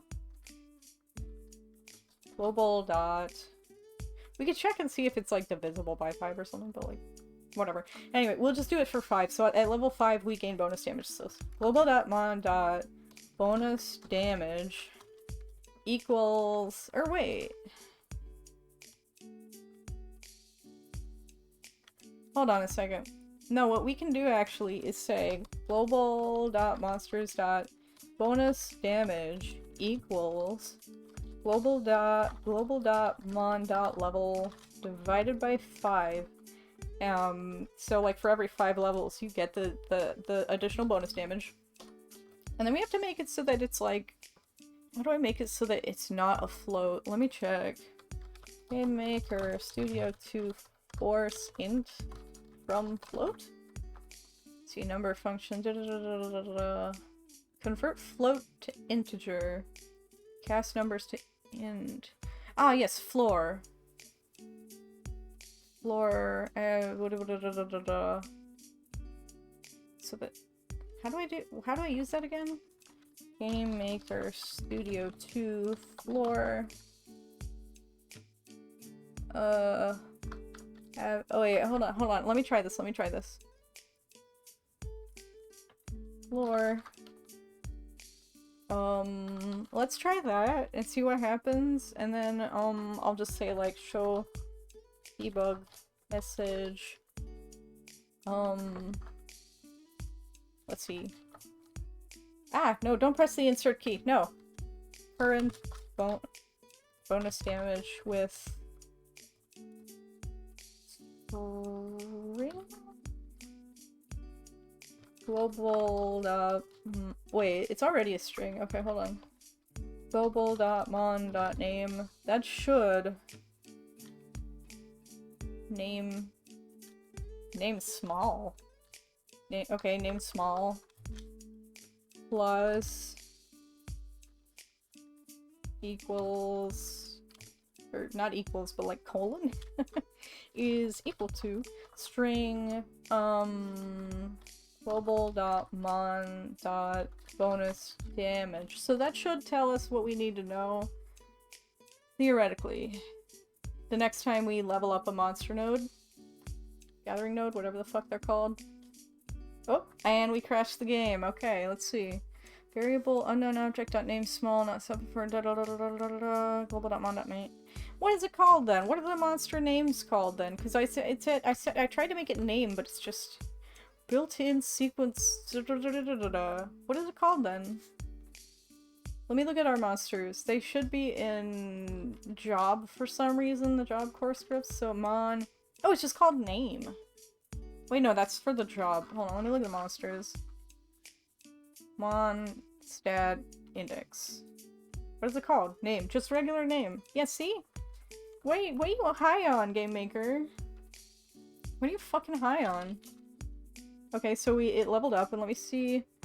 Hold on. Is it no.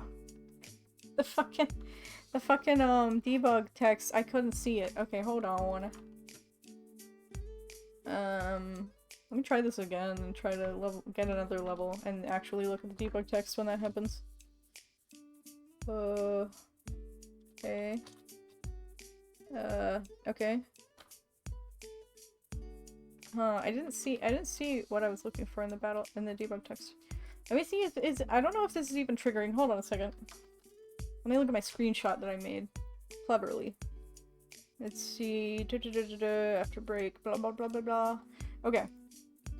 So I don't think it's triggering the debug text, which is curious. Maybe I accidentally did it under the job XP. Let me check. No, battle level up. Did I accidentally do it under the job XP? No. Bonus damage. Oh, that's strange. Current bonus damage. Oh, here, let me search this fucking bonus. Oh, okay. I actually do see it now. I just type so many, or I print so much fucking debug text that I didn't see it. Alright. I should probably take another break soon, but I think for now I'm good. Okay, so. So that's a very simple way of giving the player bonus damage, essentially. Or wait, but we didn't actually do anything with the bonus damage yet. Okay, so we gotta do something with it now. And then we gotta implement, like, all of the other shit, like, whatchamacallit. Like the bonus drop rate and that kind of thing, but that's like a whole adventure in and of itself, so, basically each of these new bonuses... Pardon me. Hi, Canoe! How's it going? But basically all of these new bonuses need to be, like, implemented on their own, so... It's gonna be, like, actual work for each bonus we want to implement. Let me just... Let's see, Battletech player... Let me, real quick, damage equals plus plus global.mon... Wait.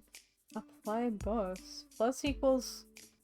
Oh, I see. So what I was doing before to apply the bonus damage was to just apply 1 bonus damage per level the player had with a monster. But we're gonna switch that to bonus damage instead, and we'll see how much damage we deal to the slime this time. Aha! We only dealt 8 damage, so we don't instantly kill it. Which I think is what we expected? No idea. How much other global.job.level plus... Wait. No, that ain't totally right. So, how much bonus damage does the slime do we have with the slime then? Oh. Oh, right. Wait. So I think if we reset all of our stats right now,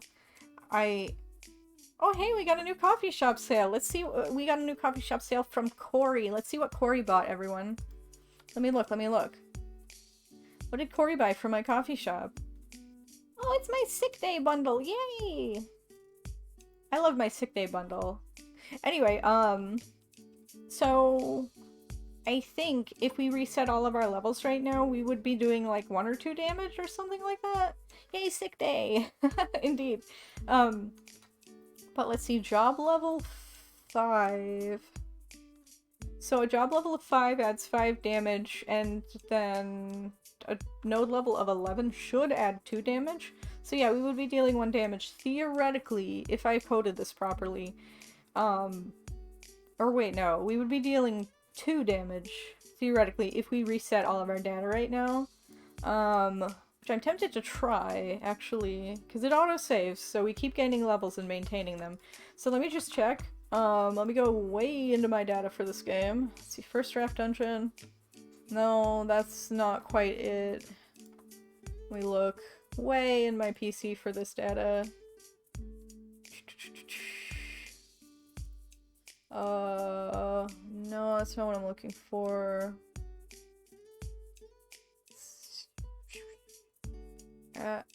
Where's fucking like app data or whatever the fuck?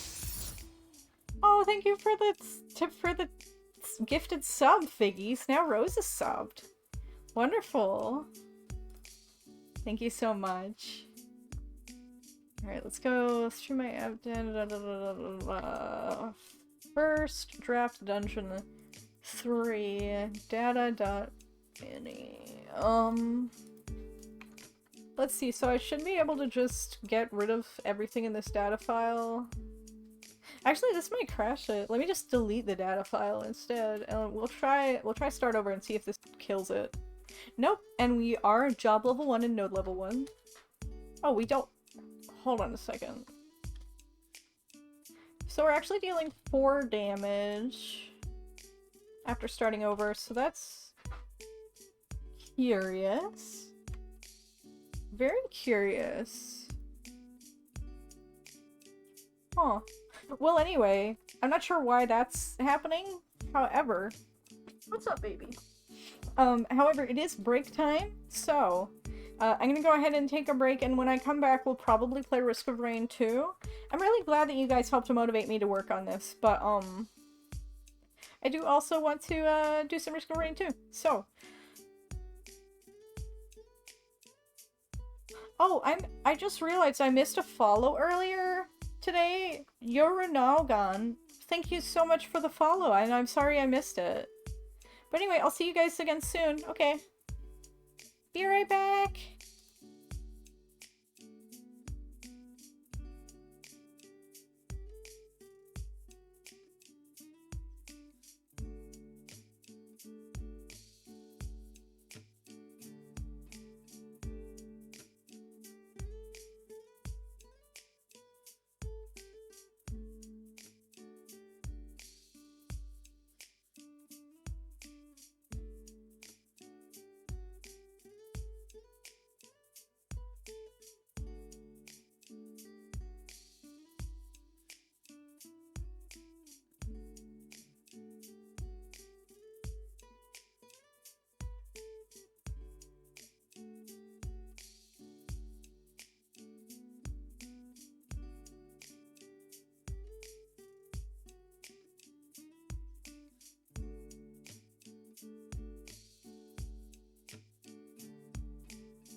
Alright. Hey everyone. I'm going to quickly change the category. And we're gonna play Risk of Rain 2! Just like you guys wanted.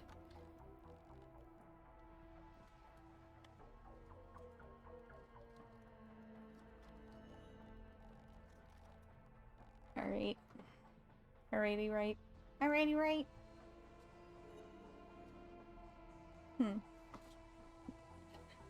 Has my party horn been lagging this hard the whole day? Did I put it like pew pew pew? Yeah, did I put it to like no, see it's not that bad. Yeah, why? Why was it lagging really hard there? Well, whatever. Anyway, let's switch categories. Risk of Rain 2! I mean, it does lag a little bit because of the smoothing that I put on it, but, like, it's not- it was lagging really hard there for a second, which maybe it's because Risk of Rain 2 was starting up. Yeah, during game boot, yeah. I was confused. Anyhow, let's go ahead. We're gonna be doing single player again. I'm gonna start with Railgunner. We'll alternate between Railgunner and Artificer again. How about that? Deal 1,000,000 damage in one shot. I don't think I'm ever gonna get this, playing just like normally on Monsoon without shaped glass or anything. But I'm having fun trying, so like who cares? Having fun just doing normal ass runs, trying to get a cheesy achievement. Let's do it! Let's do more of it! What is that item? Oh, it's fungus. Okay. Where? Ah, there they are. Oh, update. Oh, wow, that- I missed there, didn't I? Oh gosh. Let's grab whatever's in here. Oh, hey! A sovereign! That's not bad. That's not bad. That's one of the equipments that I would actually like to have. You know, like, if given the choice between Sommering and, you know, like Volcanic Egg, I would take Sommering. Or, you know, like given a choice between... Actually, the Recycler isn't that bad this early on, but like, yeah, no, I did Sommering, I will take that. I will take that happily. Dang! We gotta run back this way now. Oh hey, it's Crowbar! Yes! I love Crowbar! With this character, it's really good. Oh hey, I see crit chance over here. I see crit chance. Which on this character, is, as you may know, is crit damage instead of crit chance. You may not know that though, which is why I'm telling you right now. Deep. There we go. Alright, crit damage. This is actually a really good start so far. See how much damage we deal to this guy. 1,300, that's, not much, but that's okay. Canoe says, I need to know how you made that prop later. Oh, so the little thing, the little party horn? You wanna know? I can teach you. I can help you with that. Where is this bitch? There she be. Yeah, whatever. Die, Beetle Queen. Actually, here, I can just do this and she'll die. There you go. Dead. Oh, stop. There you are. Bro, stop. Stop shooting at me. Stop booping me with your breath. Your laser breath. I don't care about the beetles. They can't hurt me. The wisps can, little by little, hurt me. Oh, come on. There we go. Haha. I am pro gamer. Pro gamer vibes. Ow! Butthole. Wisps. Wisps. I don't think wisps have buttholes. What do you guys think? I don't think they have them. Do wisps eat? Maybe they're like, sea cucumbers or whatever, where like their butt is also their mouth. You know? Or, I don't know. I don't know. It's up to you guys. What do you guys think? What is your headcanon about wisp assholes? Welcome to just another ordinary bear stream. where we talk about buttholes. Par for the course, really. Oh my god. Oh my god. There we go. Dead. I think we should probably actually go get more treasure, though. We got, like, 5 items, which isn't that much. Oh god, okay. Leg breaking time. Ouch. Owie. Go over here. Okay. I do want treasures. There's several lunar buds over here. Lunar butts? Ha ha ha ha ha! Just figured I would stay on brand there with the butt theme, you know? Okay, here we go. Okay. Okay, I think we're good. I think we're good. Tutorialize me later, says Canoe. Okay, I can teach you how to do the thing. Dude. Boop. So last night I was doing a run with this character and I got 2 wax quails on stage 1. And wax quail is an item that when you jump while sprinting, it pushes you forward just a little bit. And that's actually insane for movement with this character because the way these little bombs work, that thing that I'm using right now, or just then, I guess, the way those work, oh right, of course it blocked it, but the way that works is that it just, like, uses your current velocity, and, hey, no, don't do that. Rude. Very, very rude. Yeah, it uses your, please don't take my crowbar. Good, it took the one item that I really didn't care about. That was not a sarcastic good, that it's legitimately good. But, like, it takes your current velocity and, to, like, just, like, increase it to give you more movement. And basically, like... Ah, I couldn't get it. Killed it! Killed it! Dumbass purple thing! Go away. There we go, it's dead now. Hate those purpley guys! This is... should we do that? I don't know if we should or not. Let's do it. Let's do the challenge of the mountain. From the mountain shrine. I'm not gonna do that purple shit though, fuck that. But yeah. So the faster you're going when the bomb hits you, and I think it's also affected by like how close the bomb is to you, but yeah. The faster you're going when it hits you, basically, the, I mean, I'm not a god gamer. I'm not quite enough of a god gamer for that shot on that cockroach thing. I cannot shoot them. Nope. Nope. It just keeps going into new guys! Stop that! I still can't do it. No, stop.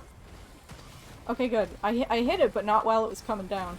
Anyway, yeah, so if you're, like, got a lot of, momentum when it hits you, you get pushed, like, really far, really fast.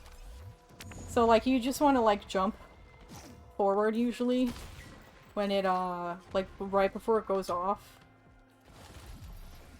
Like that, and it'll boost you and stuff, but, like, if you have Wax Quail, which makes you just kind of, like, pushes you forward a little bit, like, briefly, but really fast, you can just, like, move, like, double that, like, double the distance I just traveled, like, really quickly, so that's pretty neat. Very, very cool. I don't have, like, any items, but I'm gonna summon the boss anyway, because where is this thing? Yeah, here it is. Because I want to kill it before it levels up again, so... Wandering Vagrants, 2 of them, oh great.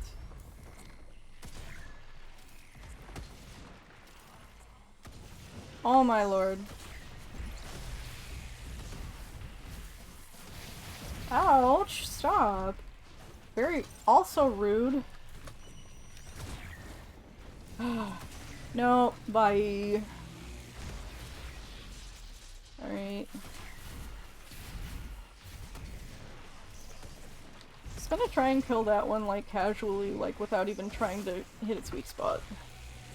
Because that is just too much fucking work, you know what I mean?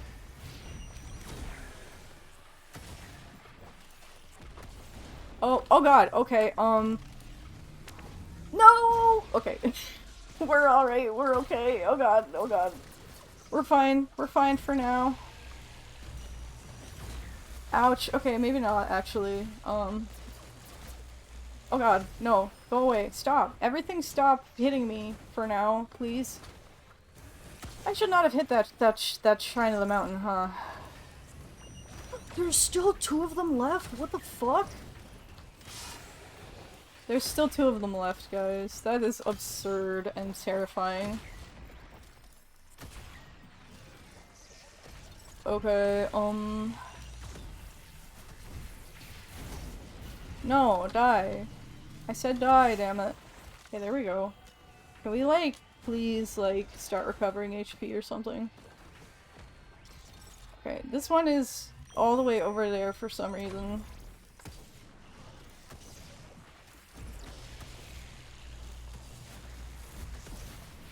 Owie. No, stop! Stop being such booty holes.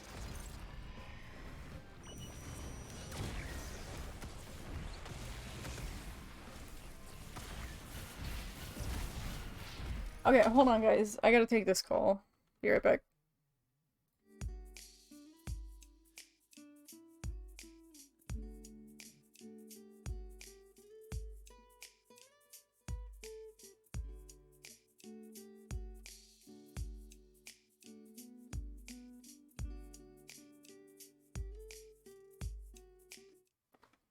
Alright, I'm back. Sorry about that. Alright, let's get killing this thing. Let's get to killing it. It's gonna start doing its thing soon. Okay, never mind, it's dead. Okay, we're good, kind of, ish. We could be good eventually.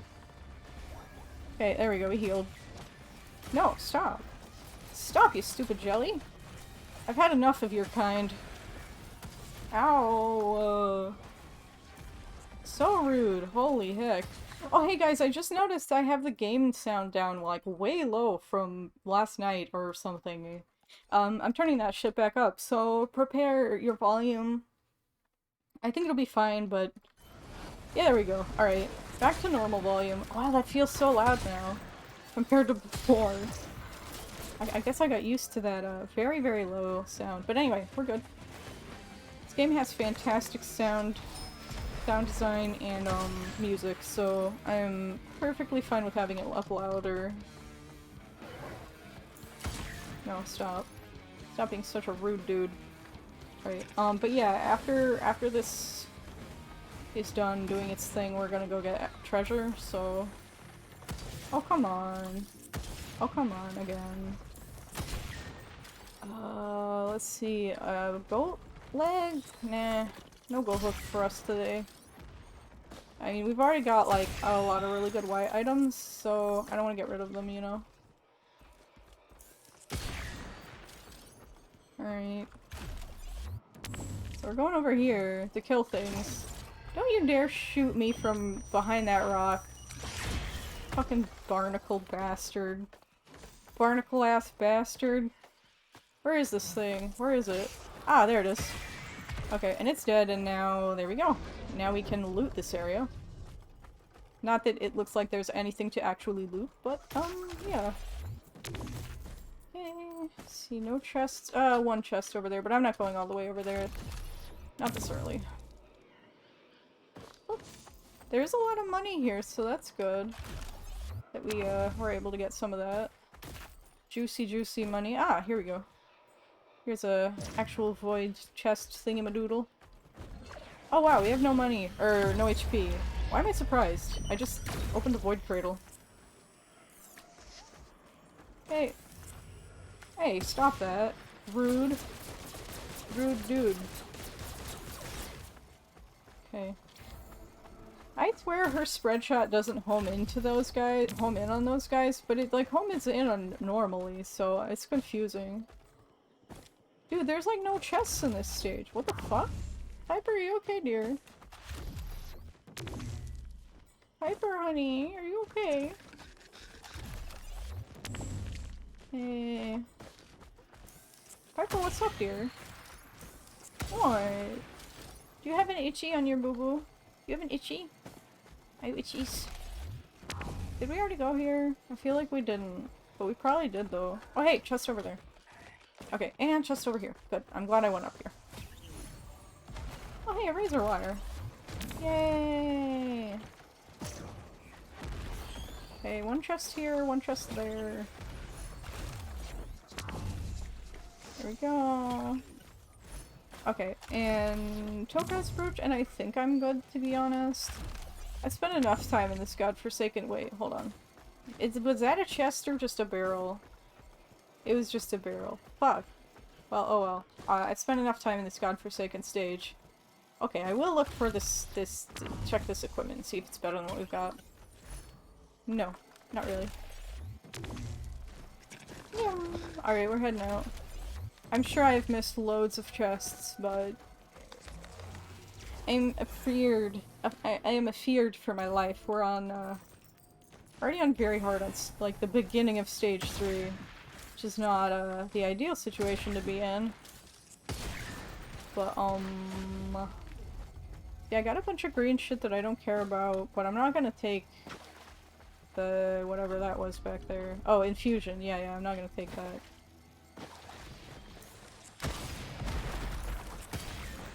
Okay. Let us go. What's over here? Bunga. Well, actually it's Wongus, but yeah. Cause we got a Wongus thingy. Where? Where are you guys? There you are. I'm like, where are these fucking enemies that are attacking me? Don't like those guys. Don't like any of the enemies on this stage. Honestly, I fucking hate this stage. To be perfectly honest with you, I have a personal grudge against this stage specifically. Well, at least we get an item. Oh yay, one that's actually useful too. Huh, shockingly. Shocking? Yeah, just shocking. Not shockingly, just shocking. Regular shocking. Oh! Okay. As soon as I, like, pressed the button to shoot that, I realized, oh god, I'm gonna go off the edge of the stage, aren't I? I almost did. But I realized it in time and braced myself. Oh my god, that was funny. Alright. I don't like... Actually, maybe we could probably have used a watch, but... a delicate watch. But, like... Oh, he just fucking fell off. Poor bastard. Look at I killed both of them! I killed both of them at once. That's awesome. Oh, good items, good items, good items. Do we have enough money? Not yet. Damn it. Come on, give me money, give me money. Come spawn. There we go, that's enough money. Alright, here we go. More boss rounds, well, that's good. More boss rounds. You know, I don't know why I never thought about just, like, spam buying boss rounds for the challenge that I still haven't completed with Artificer. Because that might work. Yeah, I'll go over this way. We kind of need, like, items right now. We don't really have too many right now. Okay. Take that. Oh hey, teleport is up here. Nice. I'll just, honestly, I'll just call the boss. I think, maybe, not sure. Not completely, not like completely convinced that that's the right answer. Although actually, yeah, we're on very hard right now, and we will soon transition to, insane. And we just got, like, extra boss rounds, so, sure. Please don't. Okay, good, it's Zai Construct. Normally I would not say, oh good, Zai Construct, as, like, a phrase that I would ever say. But, for now, yeah, oh good, Zai Construct. Oh god. These guys. Oh god, no, no, no, no, no, no, no! Oh fuck, we're dead. We're fucking dead. Okay, we're not dead. We're fine, maybe. I don't know. Okay, no, no, please don't. Please do not. Okay, the boss is dead. We're not dead yet, so that's good. Oh good, we got healing. We got healing from the boss. Good, good, good. Okay, and we have like full HP again. Woo-ah! I'm really glad we have this Beetle Guard, just like to take aggro off us, you know? once in a while, it's very much needed sometimes. Like, sometimes you just gotta not be the center of attention. That's introversion for you. And also, playing Risk of Rain 2. Where? I did not hit anything. I didn't see where the enemies were, and I wanted to hit them, but the ice shot that you get, you can't hold onto it forever. It will disappear after a bit if you charge it up too soon without any enemies to shoot. Alright, let's go this way. Don't see anything over there. I see things over here.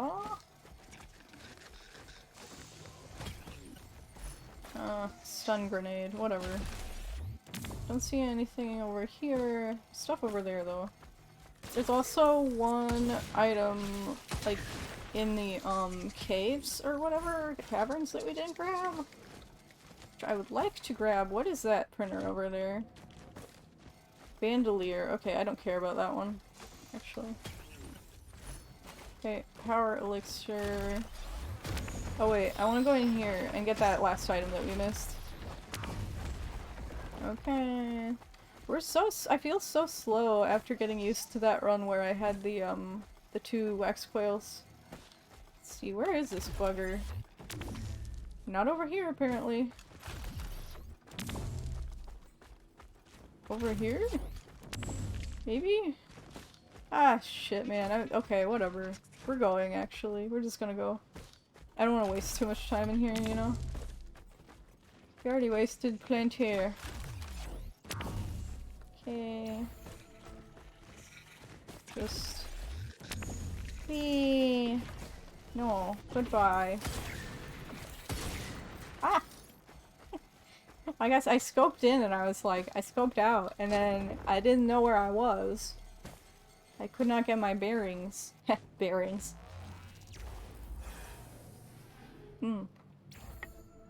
A delicious sody. We don't have any money. Should we do the optional boss, guys? We have a shitload of boss. Well, I guess it doesn't count as a boss for boss rounds, but we should do it, right? For the legendary. We should totally. Ow! What the fuck, man? That hurt like fuck.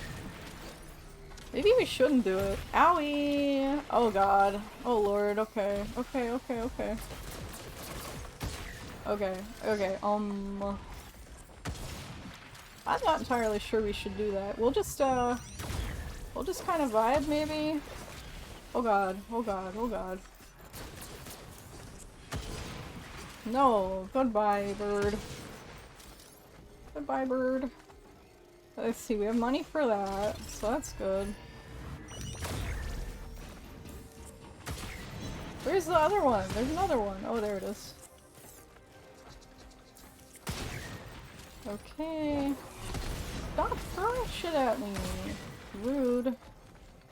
What do I hear over here? Is it like an elder? I hear stepping sounds. I don't like it. I don't like the sounds of feet. You hear that, right? What is that? Who is stepping around me?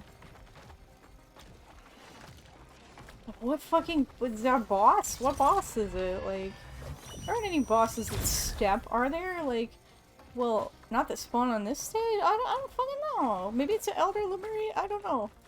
I don't like it, whatever it is. Whatever it is, I already know I don't like it. Alright. Dude, I hear it. I hear those fucking footsteps. Is it in here? Yes, it is. And it is an ugly, ugly monster who I don't want to fucking deal with. And I deal no damage to it. Oh god. We were too fucking slow, and the monsters have gotten really strong. No, stop. Where even are you, buddy? Oh, he's going to, no. He's going to murder us, basically.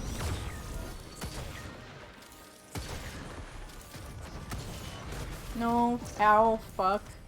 Okay. Stop that. I don't like you. We're gonna die here. This guy's gonna kill us, isn't he? Yeah, he is. Ow. Shit. Owie. Stop existing, please. Oh god, okay. We used our empty bottle and we broke the fuck out of our legs and I don't know what else to say about this. No, stop. Oh yes, heal me, please. Don't heal a little lizard, bastards. Oh god. This is terrifying right now. We've reached that point where we have fallen way too far behind on damage. Oh god, okay. We don't have any like multi-target either. We're just like super behind. We have decent single target chunk. But like, there we go. No, kill it. There we go. Oh god. Okay. The single target chunk, it is not enough. I'll take this. Take the Hapu feather, please. We're fucking dead, dudes. Oh god, okay. Good thing we had that feather, otherwise I would have done something very stupid there. I still did the stupid thing, but I didn't suffer the consequences of it, so... You know. We don't have, like, any, like, gasoline or nothing, man. It's already on, like, such a high difficulty. Oh god. Hi Piper, what's going on, honey?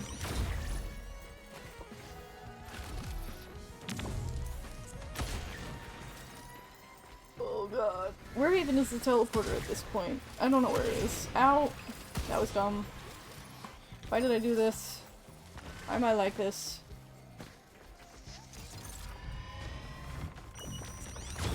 There we go, I killed a single larva. Ugh. Terrified! I am terrified now. What the fuck? How did that hit? I don't think that hit. Oh well. Not complaining. Not complaining whatsoever. Alright, I think the teleporter is out in the caverns. Holy shit, little dude. Fuck off, TBH. No! No! Okay, there we go. Like lower in the caverns though. Like down here. Dude, stop! Stop! See, like, I can hit all of those guys, but then I still have to clean up the rest of them that didn't get hit by that. Like, that's a problem. Alright, we'll summon the boss and die. Magma worm! Oh god. It's multiple magma worms. Stop that.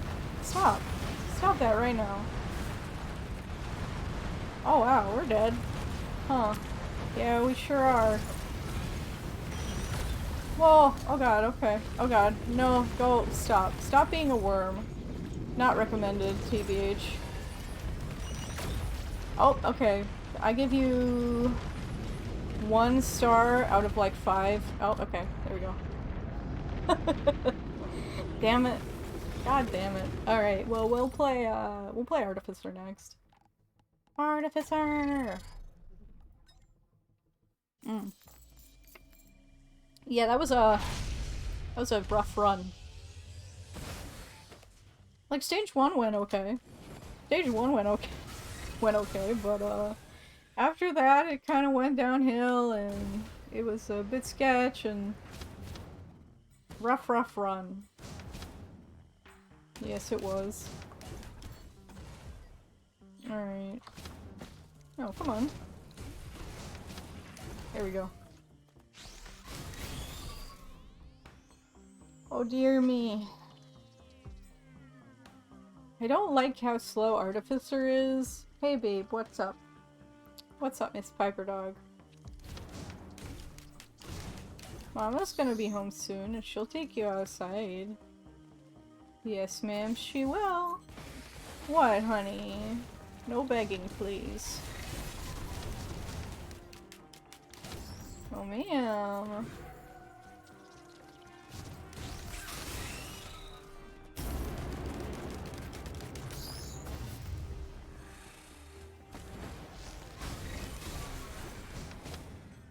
I didn't hit either of those. Oh well. Let's see, what am I gonna get? I wouldn't say no to a focus orb, although sticky bomb could be good as well, maybe.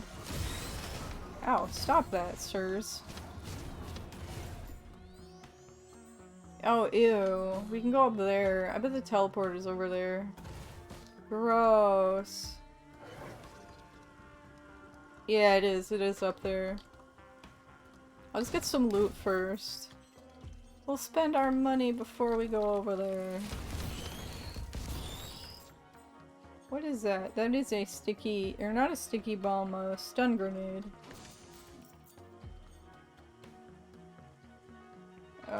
Yeah, stun grenade. Oh, it's like 2:30. I need to take my booster. Otherwise I'm gonna be bleh. See, I totally thought I saw a chest over here. Yeah, there is one, right at the end. Right at the end. Oh, it's a big one, too. Please don't go off the edge. There we go. Good.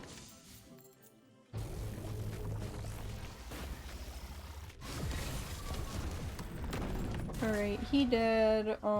There's more chests down here. Want that one. I want that one. Like, not specifically the stun grenade, but like, I want that chest, or that shop. Whatever else is in that shop. Stun grenades are good, but they're also kind of like meh, in my opinion. I don't want the watch either, though. They're really good. Actually, watch this early would probably have been fantastic. I probably should have taken that. Oh well. What's done is done, am I right? Is there anything else? No, there's nothing else over here. Okay, cool. We'll head toward the teleporter.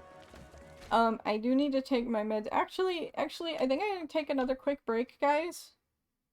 Probably like 5 to 10 minutes. I just need to take my pill and give it like a minute, and because I'm crashing, so I also just need like to, you know, like. All right, be right back.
Okay, hi again. I'm back. I will, be taking another break in probably like between 30 and 90 minutes because Mom is gonna be home with birthday lunch. So I'll be eating it. And that'll be a longer break, but, well, probably. Depends on how long I take to eat, I guess. But yeah, for now, we're gonna keep playing.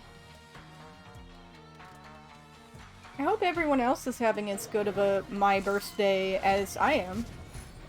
What? Oh. I was like, the fuck? The fuck is that doing? But, it's just doing turret things. Oh great, a radar scanner. Z z z z z z z z z z z. Apparently there's a chest back there that I may have missed or something. Oh, I fucking hate this boss on this character. Uh-oh. For this exact reason. Uh-oh, uh-oh, uh-oh, uh-oh. Yeah, we got hit by that whole thing. Oops. That's okay. It's almost dead, so... There we go, it's dead. Okay, it's almost... There we go. Now it's dead. Alright. I think we're good. I think we're good. Look how much fire we got. We got so much fire to set things on fire with.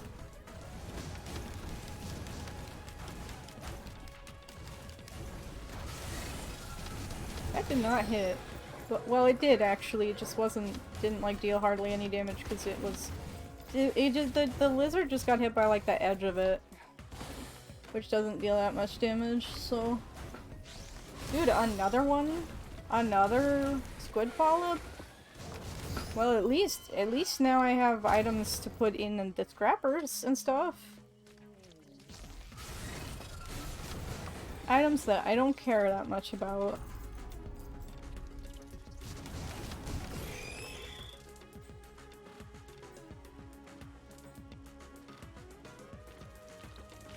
I get birthday cake today, too.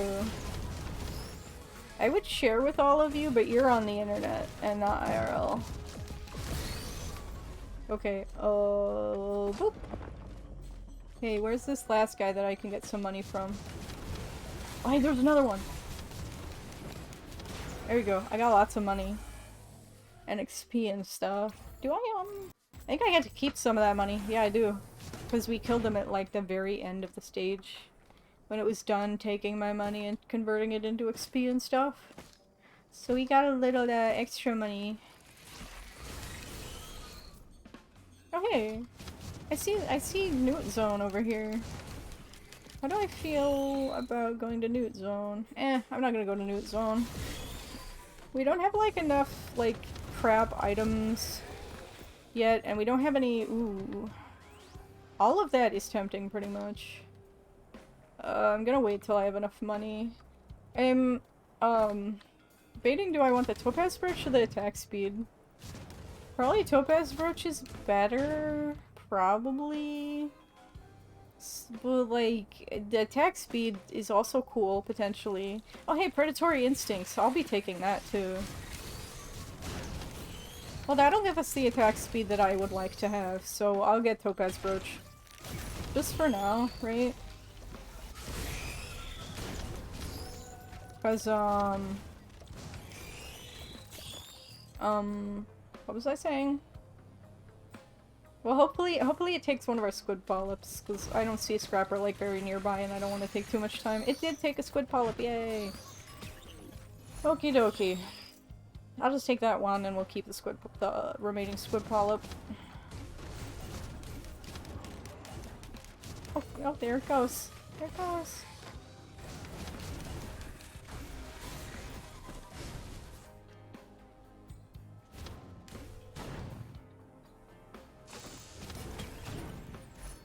Yay, boss rounds!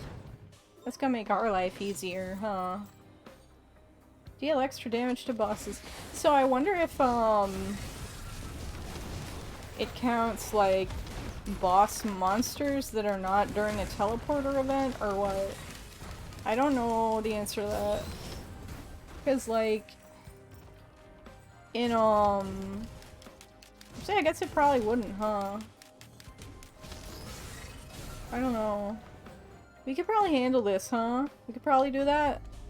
As long as we get the boss going before before we hit hard difficulty, but like that should be easy in theory. And oh yeah, and we got shurikens, that'll help too. Yeah, let me just have my squid turrets kill all of these little baby enemies. Dead. I guess instead of looking with my eyes, I could just get treasure how are there so many treasures over there? That sounds like fake as hell, just so you know.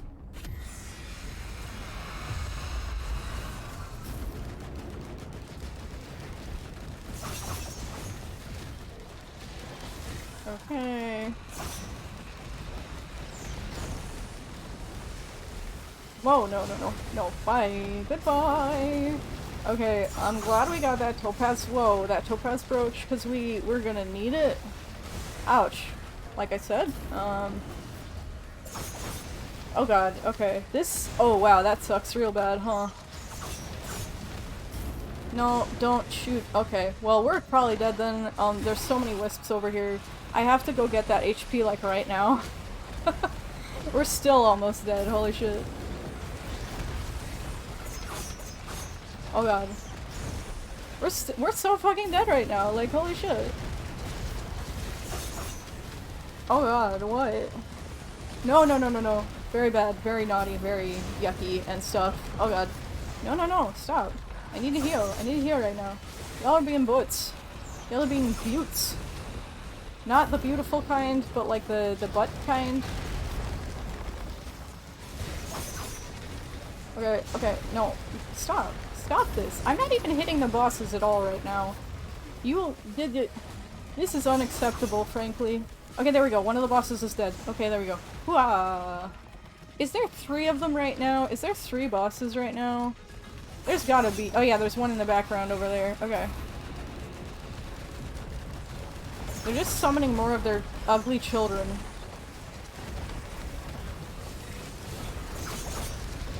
Oh god. Look at all of them. Holy shit, there's so many. What the fuck? Oh god, no. Bye. Okay, we gotta get out of there. Hey, another one of the bosses is dead, so that's good. Okay, there we go. And we have HP, so that's good. Okay. Uh-oh, she can spit at us again. Okay, there we go. And her children are destroying my butthole. Very rude, to be honest. I do not want my butthole destroyed right now.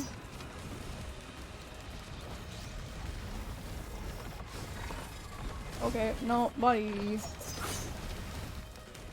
Okay, let's get her on fire and stuff. Holy shit. We got 2 fucking squid polyps for that. I hate my life.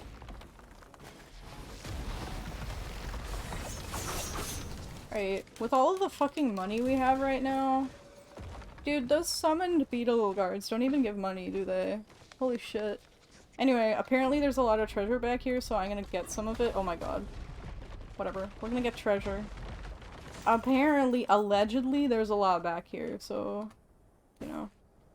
We gotta get it. We could get that thing. But like, look at this, There's treasure all over the fucking place over here, allegedly. I'm not sure if I even believe this thing, to be honest. Alright, that's a shop. That's a 3D printer. Okay, fine. What do I even like? Here, I'll take this movement speed so I don't fucking kill this running around looking for treasure. Oh, hi. Get one of you. A Goobo Jr. Great. Sarcasm. Goobo isn't that bad, actually, but like... It's not like my top... It's not even in my top 5 equipment items, so like... Meh. It's not even up there. Not even close. Alright, so there's another thing over here. Let's see what we get.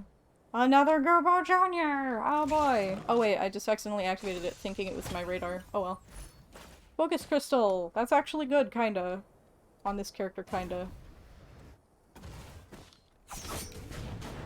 Alright, is there... No, we've already opened everything else, so this was just a massive waste, basically. Oh my lord. I'm still gonna go over this way and kinda like... waste more time, I guess? I don't know. Wait, hey, since we have more squid polyps, maybe we could get more of these without sacrificing. Okay, yeah, that's fine. I don't want to sacrifice, like... this one other item that we have. The other green that isn't... Oh my lord! We got really bad RNG with that thing. Okay, whatever. This is fine.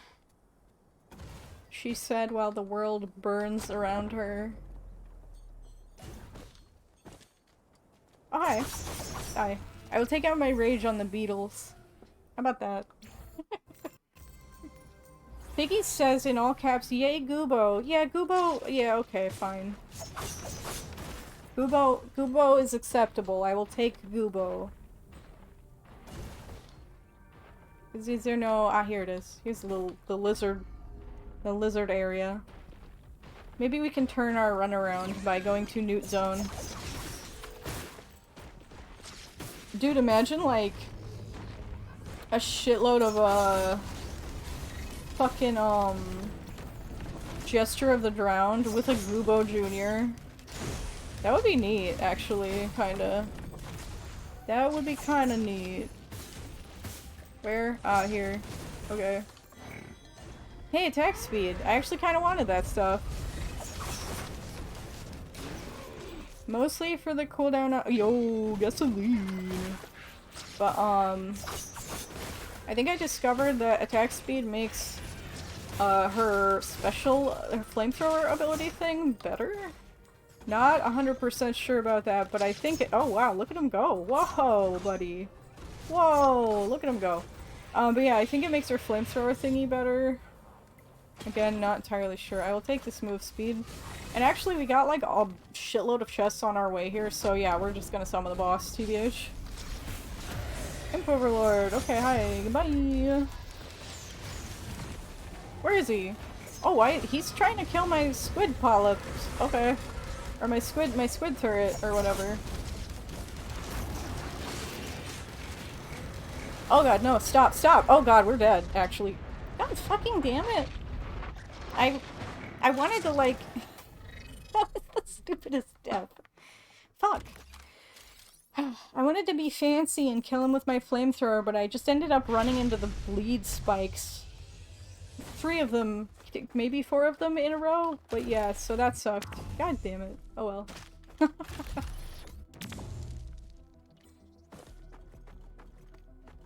This game is a fantastic game, and sometimes I am good at it, and sometimes I am not. Oh my lord. Today's just one of those days with this game. Maybe, I don't know. I'm probably gonna do some really pro shit later and be like, wow, I'm a god gamer. Which I am, by the way, so just be aware of that.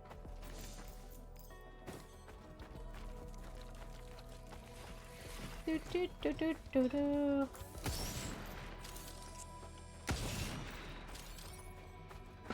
Canoe says he's well aware that I'm a god gamer. Good, you better be. Fucking hell. Hey, so I was talking to Figgies last night about this, about how I want to make a, what's it called? Like a, do you guys know about iceberg videos? Like that, you know, that trend that is like super old that I'm probably like beyond late to the party on, but like now I actually make YouTube videos apparently. But like, you know, that thing where people are like, you know, the Pokemon iceberg or whatever, where it's like, you know, the surface, you know, the tip of the iceberg is like, you know, stuff that is like commonly known, but there's not as much stuff there, and then like, the, you know, like you go underneath and it's like, you know, there's a lot of shit that people like don't, like, you know, that nobody's ever heard of, you know, on regards to the topic of the video. Well, anyway, I was planning on making one of those for virtual pet sites. And one thing that I think I decided that, like I kept feeling like maybe I shouldn't report on, you know, maybe I shouldn't, like, make this video because I have, like, a lot of blind spots on this topic or whatever. Regarding, like, you know, like, sites that I haven't played or whatever. But somebody was like, maybe you should, I think it'd make a better video if you just report on the things that you do know and like talking about. And I was like, well, shit, you fucking right. So anyway, that's the plan at this point, and, I think one of the things I might report on, and I'm saying might because I'm not sure yet, because I want to, like, report on significant people and events within the community. And I'm not sure this is significant, but I want to report on Nipplegate. So, I don't think anyone in chat right now knows what Nipplegate is. And I don't know if that's even a term that anyone besides me uses. But I want to report on it. So there was this thing. There was this event that's not super significant, but that I might put on this video anyway. Where, like, when Dappervoke first launched, which you guys, I may have played it at some point on stream. But anyway, so Dappervoke launched, and, they had a bunch of, like, rule changes to, you know, like, well, I don't know if it was launch or beta. But anyway, yeah. So they had a bunch of rule changes that, you know, like, just kind of refining their terms of service and for the forums and that kind of thing. And a lot of people were not very happy about some of them, one of which was Nipplegate. So, basically they banned any and all depictions of nipples, on the site, including, like, so it's any nipples, including potentially, like, implied nipples. And what I mean when I say implied nipples is essentially, so, like, there was this one picture that somebody got, like, taken off of their profile that they had made that, there's a character in the game that is wearing a shirt, so you never see his nipples or anything like that. And you can draw bare chests, just no nipples, by the way. Yeah, so somebody, like, got a warning because they had a picture discussing Nipplegate on their profile that was just, like, a picture of a screenshot of an NPC who, you know, is wearing a shirt and stuff. But on top of the shirt, this person had pasted 2 images of, like these, like, Jello cakes or whatever that are in the game as, like, an item. And they weren't, like, nipple-sized or anything, they were just, like, the idea of the picture was that, like, the items were, like, censoring nipples, right? Even though you had a shirt on in a picture and all of that nonsense. But yeah, they got a warning for that. And I'm not saying, like, it's wrong to enforce, you know, Nipplegate however you want to. I'm not commenting on the actual rule. I just think it was funny as hell, man. And people were all up in arms about it. Like, how are you gonna get no nipples? Why? And how? And, just like, I don't know, people in that community are kind of weird. And they will complain about anything you give them to complain about. Even if it's not something to complain about, they will complain about it. But, I just think it was a really funny quote-unquote drama. And, like, I don't want to report on drama. And I don't want to report on anything that, you know, I don't want to report on anything and just, you know, that's gonna draw people to, you know, harass anyone.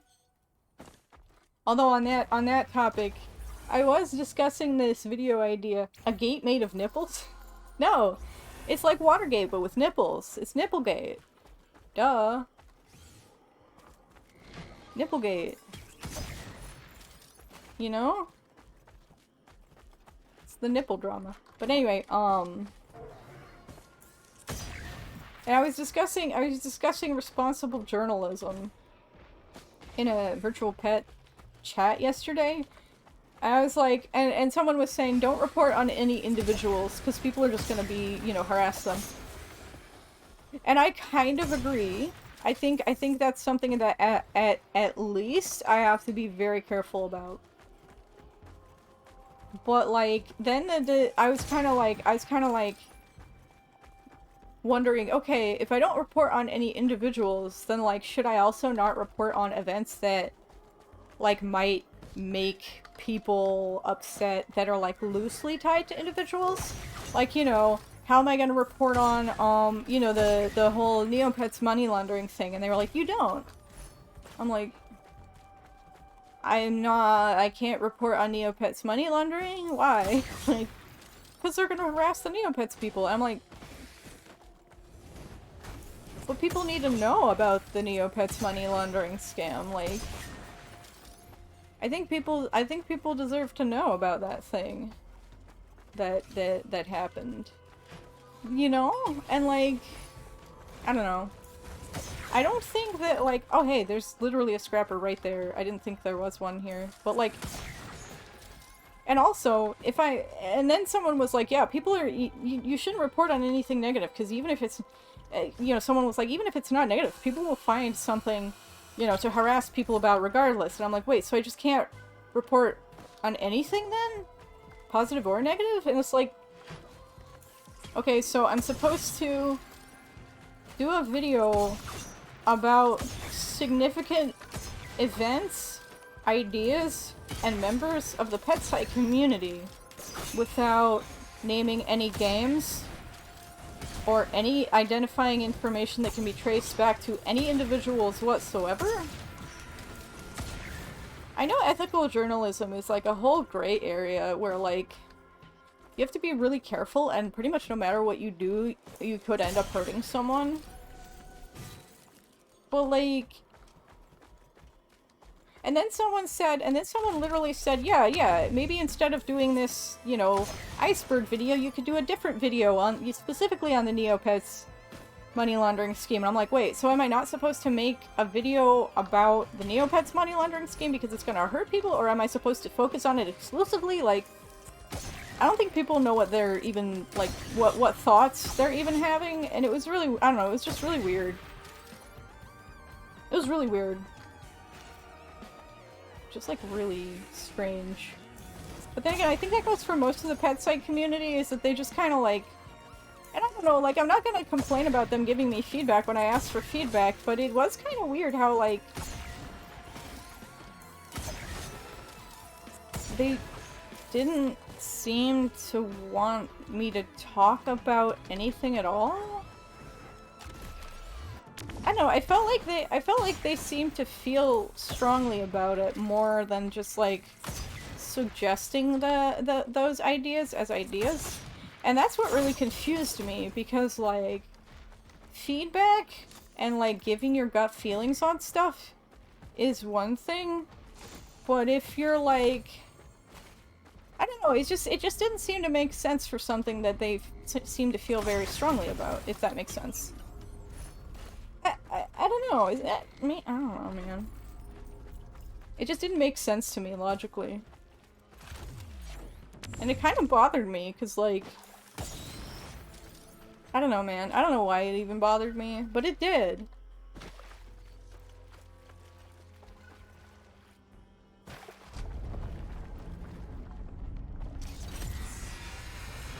Maybe just because it reminds me of other, like, whoa, that was a lot of damage. What? That was nice. Holy shit. That's what crowbars will do for you.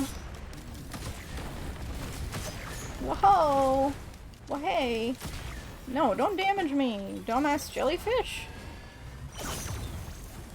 Well, I think it just felt like reminiscent of, like, the way the pet site community handles problems in general. I think that's the thing that got me, is like, I feel like pet site community is always doing that kind of stuff where it's like, don't do this, doing this is bad. Why? I don't know, it's just this reason that doesn't make sense. And oftentimes it does lead to harassment where people are, you know, very confrontational and accusatory about that stuff for what amounts to no reason. Maybe I was just fucking triggered by it. I don't know, man. clearly.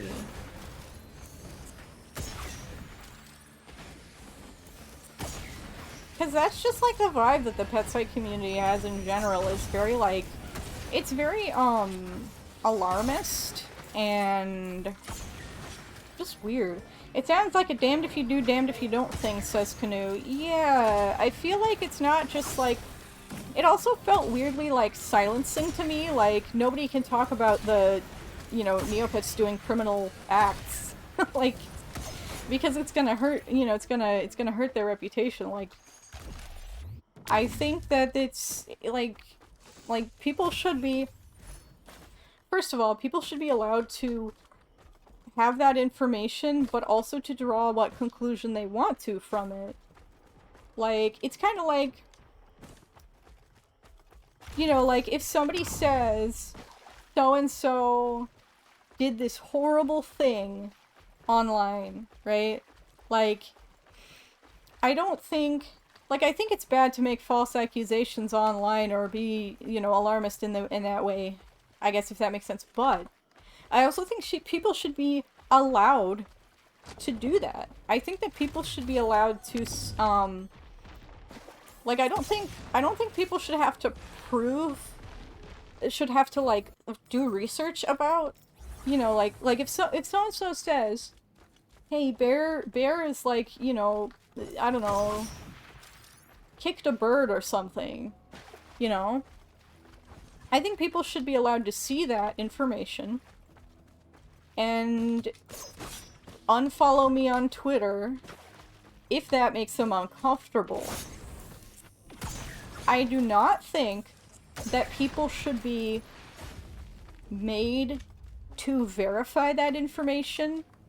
I think it's good to verify information before you make decisions about things, but also it's like, who fucking, you know, it's not like you're voting for the president or some shit based on this idea that they kicked the bird that some random person said, but like, I think people should be allowed to draw what conclusion they want from what information they have, and I don't think people should like speaking purely from a do I think people should, like, you know, think I'm a terrible person because some person said I kicked a bird. No. But I think that they should be allowed to do that, if that makes sense. I don't know. I feel like I'm talking in circles here, but like, I think if so-and-so says, you know, I'm an animal abuser or whatever, then anyone hearing that should be able to avoid me if if that's their reaction to it. And I think it's would be weird for someone to say, you shouldn't unfollow her because you don't know if she really did that. Like, I think that's a reasonable response, but I also think that, like, oh god, oh good lord, there's so many of these things, holy shit. Like, you know what I mean? I don't know. I think having the correct information is so important. But I think you should be able to have whatever opinions on someone that you feel like having without having to justify them and, like, draw whatever conclusion from the information you have, or even just your gut vibe, right? Like, nobody, you know, like, you have a bad feeling about somebody and you avoid them, you know, in social situations because of that. That is your right. I would feel really weird if someone, like, got bad vibes from me and avoided me, and someone else was like, you can't do that. You don't know her. Like, people can do whatever the fuck they want if they don't, you know... I don't know. I don't know if, like, anything I'm saying right now makes sense. But basically, I guess what I'm saying is, like... I think that even if somebody... like, whatever information someone posts in a YouTube video, other people should have the right to have whatever response that they have to that, as long as it's not harassment, right? And I do think that journalists, and not like I'm exactly a journalist, but like, I think that journalists have a responsibility, absolutely, to, reduce the potential negative impact of their reporting But I also think that at some point it's out of their control. And also, if people are angry about Neopets doing fucking dumbass illegal scam shit, that is reasonable. That is a reasonable response, and a response that they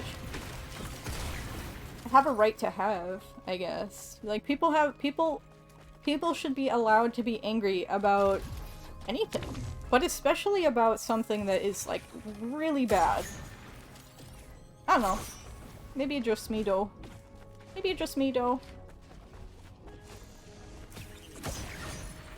Like, you know what I mean? Like, I don't think I should have to... Like, I don't- oh, shit. Fuck. Ouch. That hurts. That hurts. Ah! Poison! Ah! Like, I think I should do my best to avoid reporting in a way that is going to cause problems for people.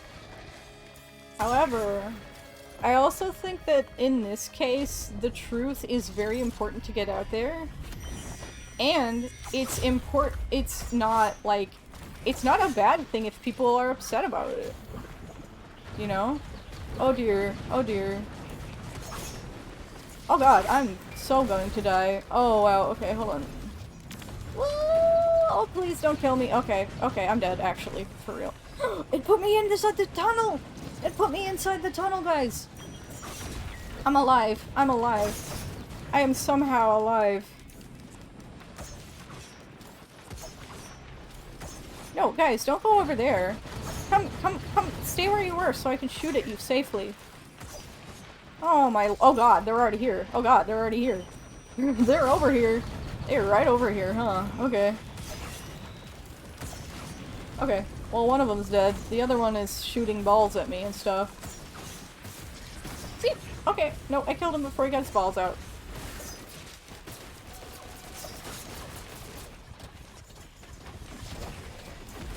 Ow, stop. Stop this nonsense, please. There. Ow. Anyway, let's get back in the boss area. Probably get there over here. But yeah.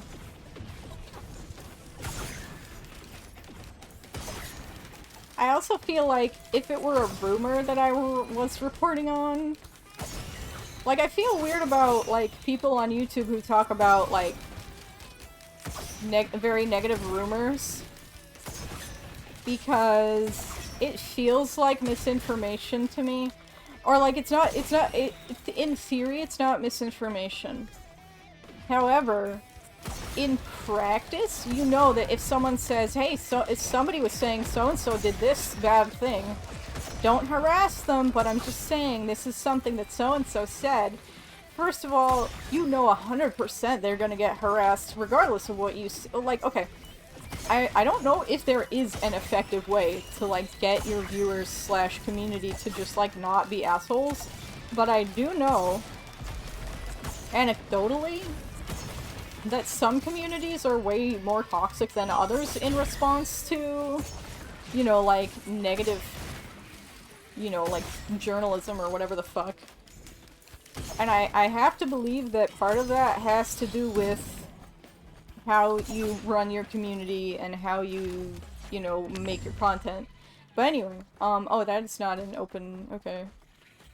So I have to believe that, like, there's some...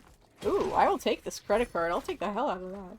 Yeah, so I have to believe that there is some degree of control that the journalist has over how their audience reacts to content that, you know, in a sense that, like, in a harassment sense. You know. But also, like, that's the thing is, this Neopets money laundering NFT thing is not a rumor at all. They were very explicit about doing it. And, like,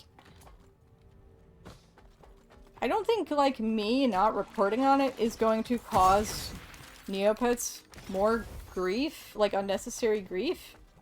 Like, you know what I mean? Like, it could, certainly, because, you know, people who... It's possible that people who don't know about it would come to know about it, but also, like, it's not like my audience is that big anyway. But also, like, I don't know. But on further on to the reporting on rumors on YouTube bit is like, that's the kind of thing where I feel like people often mean well, but it can have really bad consequences, specifically in the realm of spreading misinformation, right? Because, oh god, this guy's on fire, I don't like that.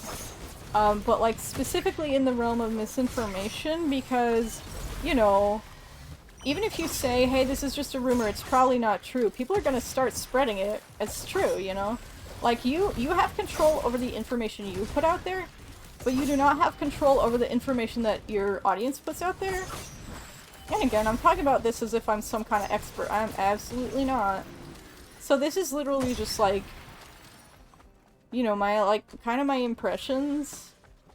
And like, in that sense, this might be irresponsible, right? Because it's like, me giving a bunch of opinions on stuff that I don't know shit about. But like, that's the whole thing, is like, you cannot avoid indirect harm on the internet. It's a matter of minimizing it, right? Like, if you say, like, if I say right now, like, I don't know, Neopets is a game that exists right now and was very popular at some time. That could cause someone to Google Neopets and find out that they did a bunch of sketchy shit recently, and like, that in itself could cause harm to the people running the site. You know, like, there is a limited amount of control that people have over the impact that the things they say, and even the things that they do, have. Like, and we all just do our best, honestly. Well, I mean, maybe not all of us, but I know I do. I typically try to be a good person. Speaking of being a good person, I had a weird dream last night where, like, somebody I was really mean to when I was a kid, like, found my stream or something? And I was like, oh, holy shit, man. Sorry for all the therapy. And I say that in a humorous way, but, like, it is not a humorous situation. And I am aware of that. Like, I know I've told you guys very often about this kind of thing, but, like, I really do have a lot of regrets from when I was younger. And that feels like a weird thing to say. Like, that makes me feel old, and I'm only 28. Dude, I was talking about this kind of subject, actually, with, like, yeah, like, this similar kind of subject with a friend recently on the topic of identity, and, you know, like, personal identity and, the sense of self.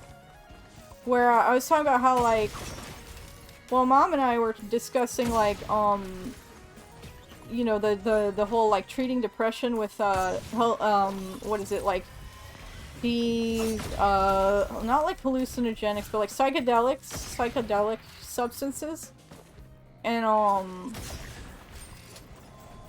we were discussing that, and she was like, would you ever, like, if it would make you feel better, would you do it? And I was like, no.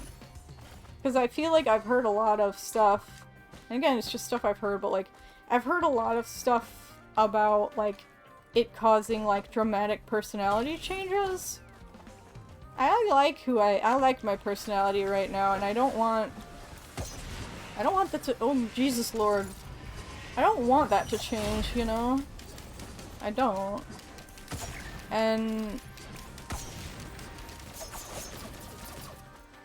like, I don't know, like, I would feel like it wouldn't, like, I like who I am right now, and I don't want to be a different person. But then, like, I was talking to my friend about it, because he thinks about, like, philosophical kind of shit all the time. He's a bit of an intellectual. And, like, he was saying how, like, he doesn't worry about that too much, because, like, he wouldn't worry about it too much, because, like, he feels like the person he is now is very dramatically different from the person he was 2 years ago, and I'm like, yeah, I feel the same way, but I don't know. Like, you know what I mean? Like, if you think of, like, if you think about it, the person who you are is changing every single day, right? Let's hit the telly, I guess. But yeah, when you think about it, you're just a different person when you wake up every day compared to the day before, you know? Oh boy, soulless control units. No, stop. Please stop, actually. Oh wow, okay.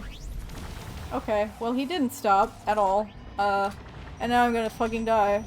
Oh wow, yep, there we go. God damn it. That was such a good run too. Oh well.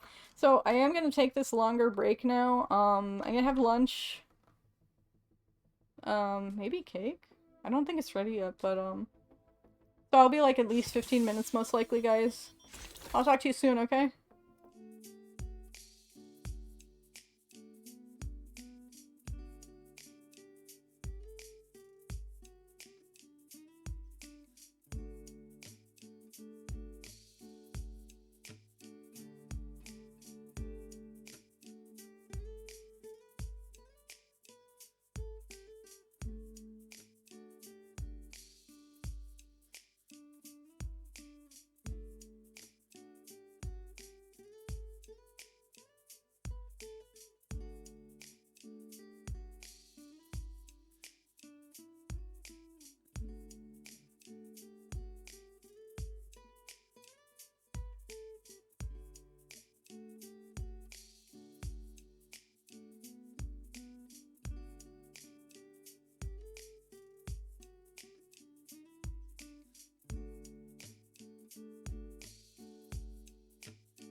Pardonnez-moi.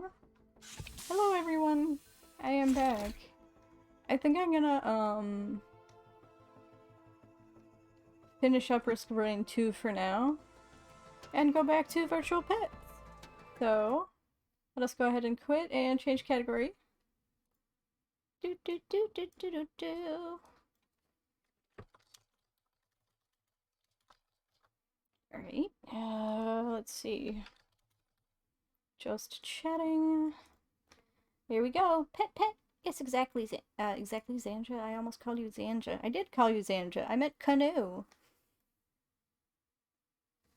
Pardon me. Alright, let's see. Alright, we do not have the... Whoop! I got a pet. Hold on, we do not have the correct... Let's see, window captures up. See, and boom, now we do. Heck yeah, they're already good. They're already ready. Alright, so, let me quickly put my own music on. For me and only me. How's everybody doing though? I kind of got like a weird headache going on. I'll be okay. Hopefully it's not just because I've been staring at my computer all day. I don't think that. It might be because of my bright light that I use for sunlight simulation. Anyhow. Go to Lena and give her a treat. We will sacrifice a single Beeble for her. Whoop! And she gave it some Minty Stone. Yay! That's more than that Beeble will- that's worth more than that Beeble will ever be worth. So that's good. Snowdrift, we got 2,800 coins from the Snowdrift. Let's check our quest that we started earlier, the Click Quest. We did finish that Click Quest, so we now have the green breeding stone that we got from it. Alright, start another one. We'll go back to the exhibition hall and put pets into the hall. But first I want to click some. Alright, there we go. And 500 coins per 10 pet. Wait, how many pets do I even have? Yeah, 10 active pets, so 500 coins per 10 pets is enough to finish the quest. Assuming all of them get clicked on enough. By the way, for clicking on these pets, I get 10 coins per click. Dude. So yeah, so that's a thing that I get bonuses from. Prizes! Alright, so tomorrow we get more phoenixes. Hey, if we... Let's feed some pregnancy potions to this female. See if we can get her to have her baby, like, now. Aw, today at 10 p.m. I want it now. I want the baby now. Oh well, we'll get it in 6 hours. Let's see. Can be shortened 4 days. Nah, I don't want to shorten none of that. None of those nonsenses. Actually, speaking of, well, okay, first let's go continue our, wait, what? Bruh, I thought we paused my golden incense from earlier. Oh yes, we did. It's just having a bug. Anyway, so we'll put our golden incense back on. So we'll be getting more pets that way. Let's also go to the Stray Meadow. Or wait. I want to also go to the Wheel of Missoula. So this is just a prize wheel that, every half hour the prizes on it rotate. You pay, like, what is it, like 60 coins per spin, which is literally nothing. Like, I could spin this wheel, what was that, like 100 times? I could spin, wait. Yeah, I could spin this wheel like 100 times and spend like the money that I get every hour. So I could just spin this wheel 100 times an hour without losing any money. Of course that does take time and effort, which is why we instead... I've been outbid on a Crown Dragon. Anyway, which is why instead we go to Fori's Apothecary Shop. Is that how I pronounce it? You know, I just realized that I don't know how apothecary is pronounced. I think it's apothecary. But what if I've been mispronouncing it this whole time? That would be weird. That would be wild. Anyway, so we can buy wheel tickets for 900. That is correct? Okay, good. I'm pronouncing apothecary correctly, apparently. But so we can buy these wheel tickets which for each wheel ticket you spend, you get 10 like instant spins, so you don't have to wait for the wheel to spin, blah blah blah. They are 50% more expensive than spinning the wheel normally, but like, who cares? So I'm gonna buy like 50 tickets, so that's 500 spins. We'll pay 45,000 coins for that. So we'll go back to this thing. I'm also gonna pull up a My Pets page in the background, just because I think we can get stray pets in the Wheel of Mizulu page, but you know, just to maximize our gains just in case. Anyway, oh wait, no, we don't actually sit on the Wheel of Mizulu page anyway. We go to our inventory. Last page of our inventory, in fact. Oh, a Beeble. We'll feed it to Lena later. So we'll go ahead... Oh, we got some yellow growth potions from winning snail races, apparently. At some point. But yeah, so we'll go ahead and use our wheel tickets. We can use 25 at a time so that the servers don't fucking die. So we'll click multi-spin wheel. It's gonna load all of the prizes that we got all at once. We got some snowflakes, a shitload of snowflakes, some balls of string, which I actually need for a quest, I think. Not sure. Shitload more snowflakes. Holy shit. Blueberries. Wait. Oh, it just... the hour just turned. I didn't check the time. So there was a Scalamander, I think, on the prize wheel, but now it's not there. I was like, I thought there were only 2 snowflakes on the wheel. Alright, so that was kind of a waste, but that's okay. But yeah, cause sometimes, there are, like, pets that you can get randomly on the wheel, and you can only get them from the wheel, so it's worth spinning it a whole bunch to get a bunch of them. Anyway, let me check our, like, actual, Gummy Island quest that we're currently on. Oh, we just have to collect stray nets, which actually means that it was not a waste to spin the wheel a bunch, because we got a shitload of balls of string, which we can craft into stray nets, which we need right now. Okay, let's make a few more, or a couple more, I guess. Nah, a few more. There we go. So, then we have to use... what? 10 stray nets for our quest is the next thing we need to do. Alright, so we have 28 stray nets. Basically, each stray net, you can instantly find 1 stray pet per stray net. So let's get... Hold on, let me adopt this pet. Oh, that's a pretty one, actually. So let's see. 10 stray nets. Let's go stray hunting. We got mostly worthless stuff. Actually, wait, hold on. What is this ferret? Is this a... It's a pumpkin pie ferret. I don't know how rare this is. I feel like I haven't been getting that many of them. I think the Poras, the pigs, are decently rare.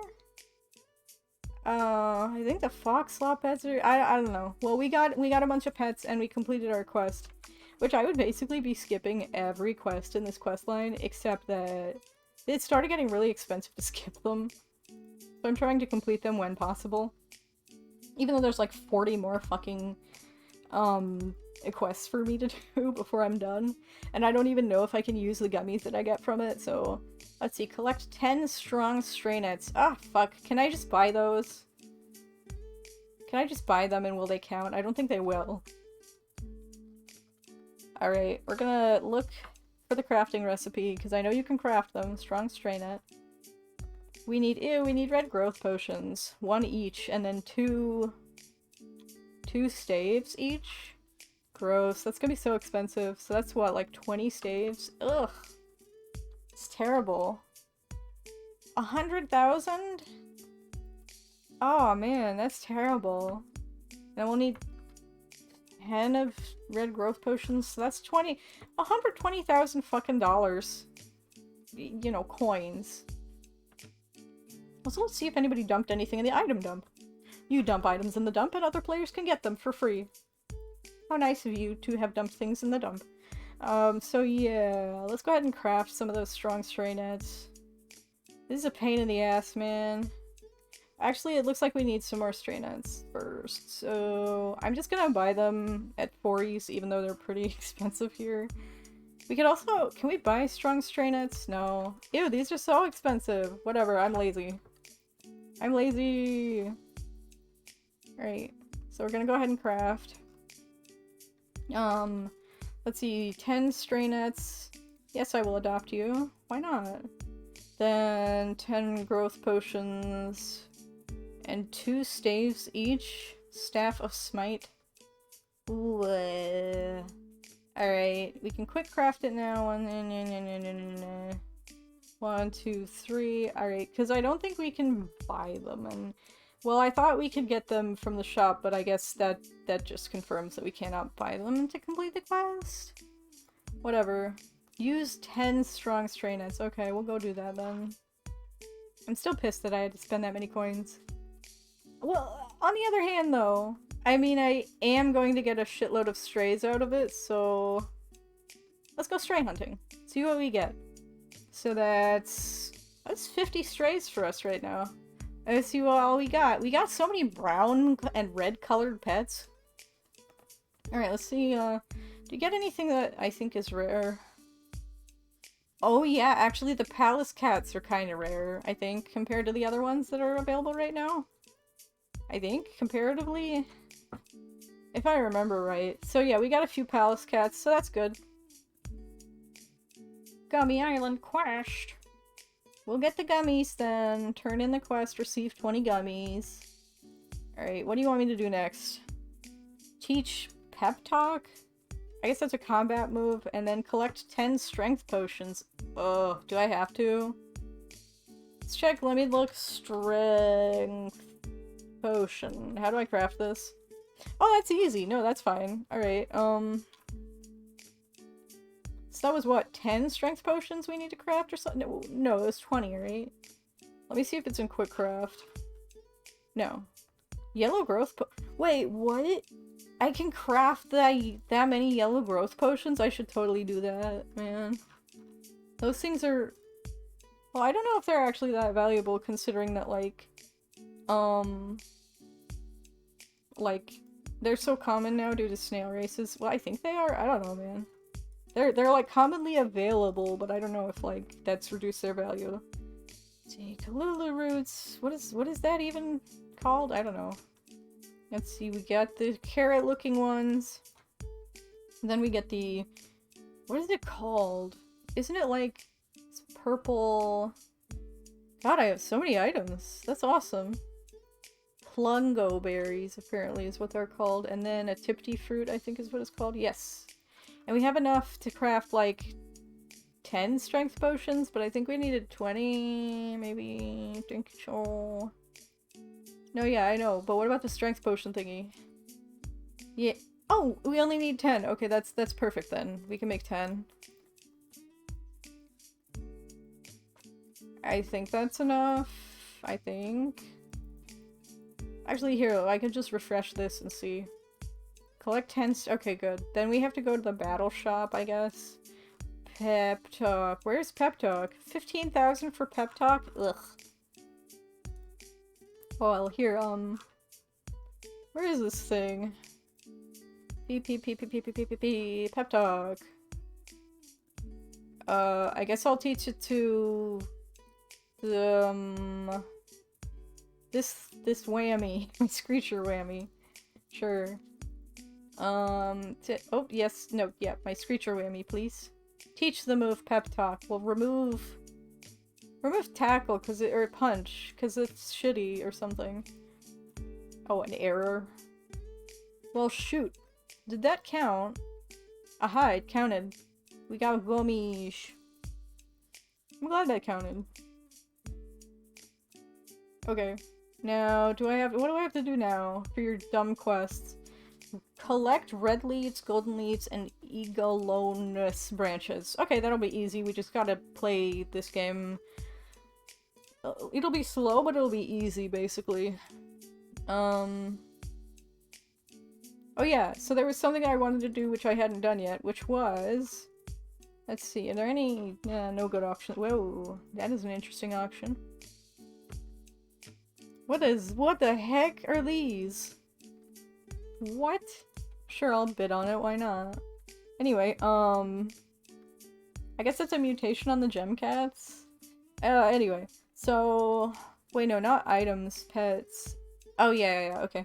Jackalope. I'm looking for Star Trail jackalopes because I have a buttload of those, and there was just a new hybrid that was discovered with the watercolor jackalope and Star Trail jackalope. Whoa, people are like charging a shitload for G2s of these. That's awesome for me. So that's what, like 50k each for G3s, like... And they aren't even pretty. Dude, alright. I think I have them actually in my seasonal giveaways area. Nope, not anymore. Alright. Let's look for the jackalope page. And Star Trail. Because I reckon people are gonna pay a shitload for these. And look at how many I have. These are all G1s, too. None of them are, like, they're all the maximum value, basically. I don't think there are any G1s on the market right now. Alright, enjoy your leg stretching, Canoe.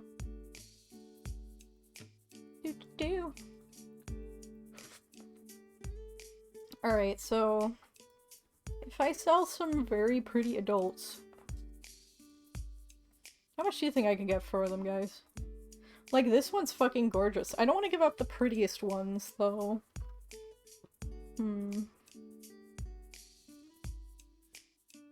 See. Like, this one I'd be okay with giving away. Wait. What if I do an auction, though? What if I auction this one? Hey, I could auction some of these.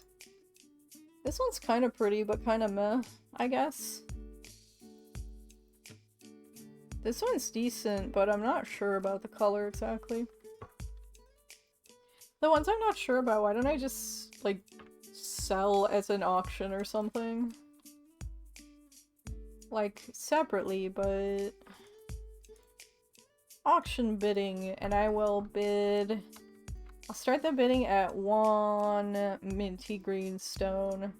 And we'll just post that for 1 day.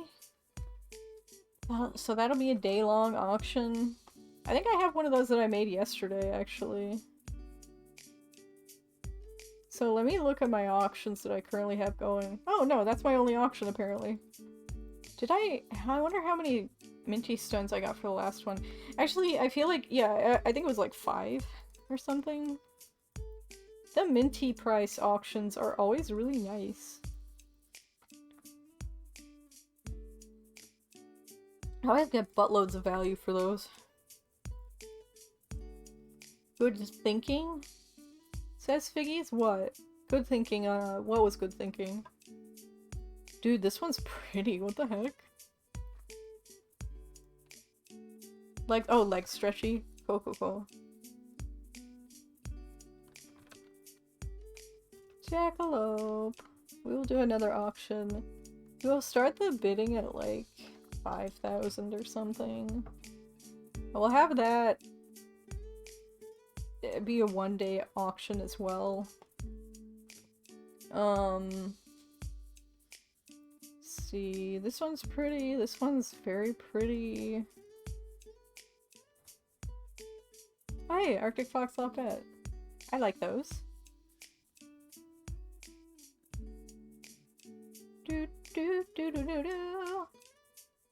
Alright, we got the Lopette.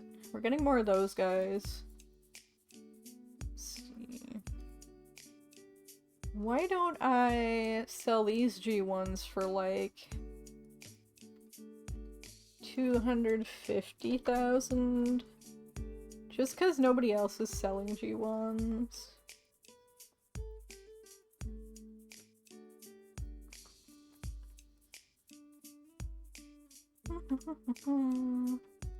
This one I'll also sell for like 150,000. Because I don't think it's as pretty as the other ones.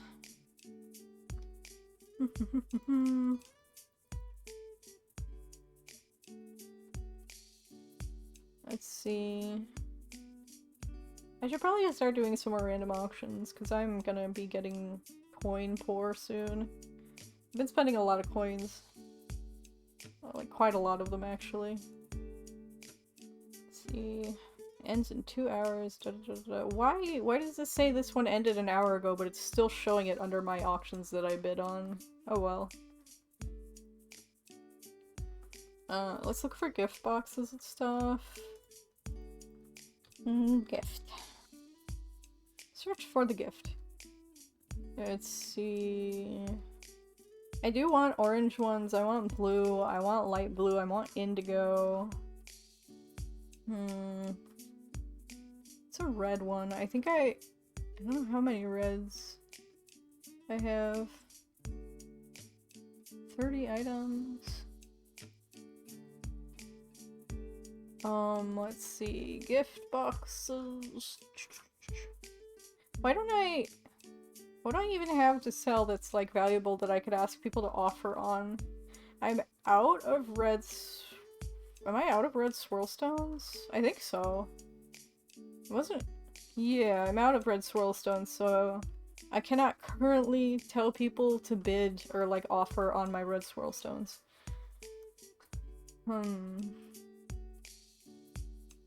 I've already got like some cause like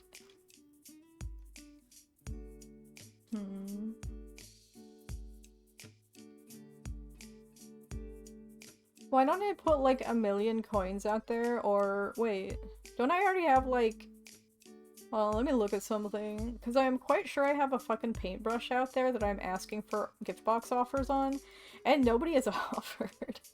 Oh hey, I received bids already on my Star Trail Jackalopes. Nice. But yeah, so let me see my best offer. Let's see, so... Wait, what? Oh, my paintbrush timed out, I think, and that's why it's not still up here. Okay, okay. That's why. That makes sense. Because, like, at this point, I feel like the people who bought gift boxes have, already gotten, like, all of the colors that they want, so trading one gift box for gift boxes of another color doesn't seem to be working. So... Yeah, my paintbrush auction, or not auction, best offer trade, seemed to have timed out for sure. Alright. Note.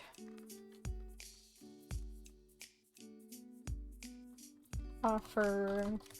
Gift boxes preferred.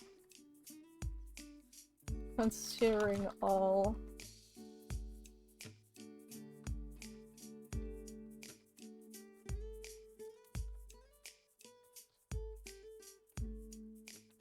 What will consider all. There we go. Alright, best offer. And I'm gonna have that out there for like 3 days. Maybe. Because we're starting to hit the limit of like how long people are gonna have excess gift boxes, so. Alright, let's see.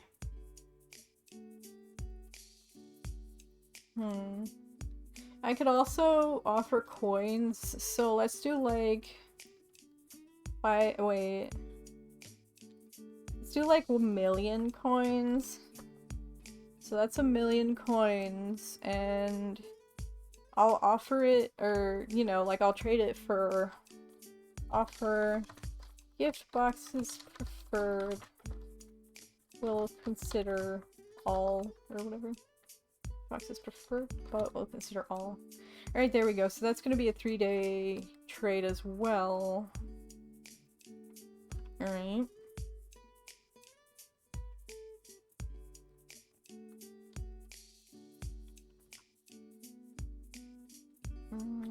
These are some cheap pregnancy potions, actually. I think that's my listing. Most of these are my listings, actually.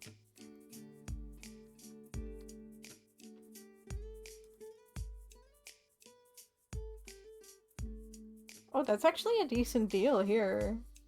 Wait, is it though? Probably. I don't know, I don't want it though. I don't need it, like... Alright. I wish I could search by, like, description, like, of what they're looking for, you know? Let me see... what are people, like, charging for? Is anybody selling redstones right now besides me, is the question that I want to ask. Red swirl stones. Ew. 900k each? No, no, no, no. Oh yeah, I saw this listing earlier today and I was like, gross. This person rejected my, like, a pretty good offer I had. I mean, I'm not judging, like, only accept an offer if you want it, but, like, you know? You know?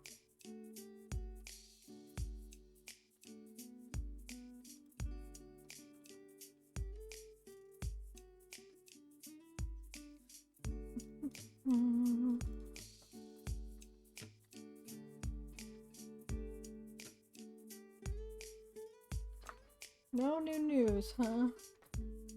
Well, actually, let me check the forums, because the forums has news, like, separately from, or, like, announcements or whatever, separately from, you know.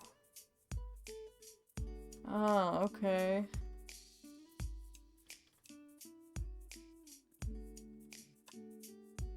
Looking for programmers.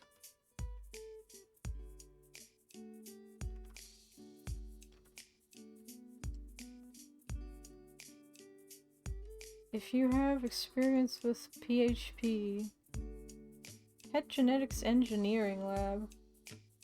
What? Automated hybrid breeding. Interesting. I find it weird that, like, the projects that they're talking about new programmers doing, they're not really specifying that many details. They're just kind of giving a general idea. Like, I don't know how any of this stuff would work. Pet maker. Pixie Garden pet minigame. New pet types you raise. Oh, in a magical... Okay, that sounds fun. That sounds fun. PHP experience. PHP framework. TypeScript. Pixie.js. Desktop apps. Wait, what? Desktop app? Desktop apps? What does this mean? What does that mean? Is there a desktop Xandra? Like a non-web Xandra? What? Huh? Or what's going on there? Hold on, I need to know this now. Desktop apps? There we go.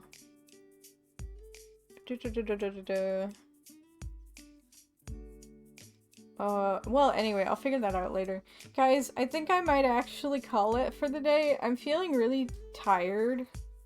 And I suspect my next booster is gonna kick in soon, but I've got a headache too. And I want to turn off my stream lighting. So, before I go, I just want to say thank you all for being here with me on my birthday. This has been an absolutely wonderful year. Well, I mean, it's been crappy, but you guys have made it better. And, like I said, you guys have, like, kind of surprised me in a lot of ways. Twitch streaming in general, but,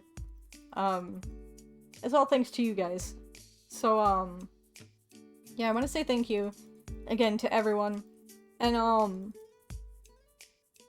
that I'm hoping you guys will stick around into 2023 and spend another wonderful year with me. Another crappy year that we all help each other with, right? So I'm hoping you guys will stick into me. Oh god, that sounded weird. No, don't do that. No. Okay, I'm hoping I will see you guys in a very wholesome and not lewd way in 2023. And yeah, that's it. That's all, I guess. So, real quick, I'm going to give, first of all, another thank you to Canoe for very generously gifting me a fucking stream deck earlier on my throne. And second of all, a big, big thank you as well to my patrons on Patreon. If you're interested in getting some rewards, such as this little guy down here, you get your own bear made after you.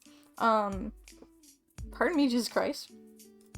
You can go to patreon.com/superbearwars and get some little prizes on a monthly basis. So, my current Patreon supporters are Lord of the TV, Porgoth, and Canoe Canoe, and they're all very lovely. And you know who else is lovely? All of you. Whether you support me financially, whether you chat in chat, whether you lurk, whether you're here for the first time, and I hope you're having a good time if you are. I just want to say thank you again. And I will see you all later, okay?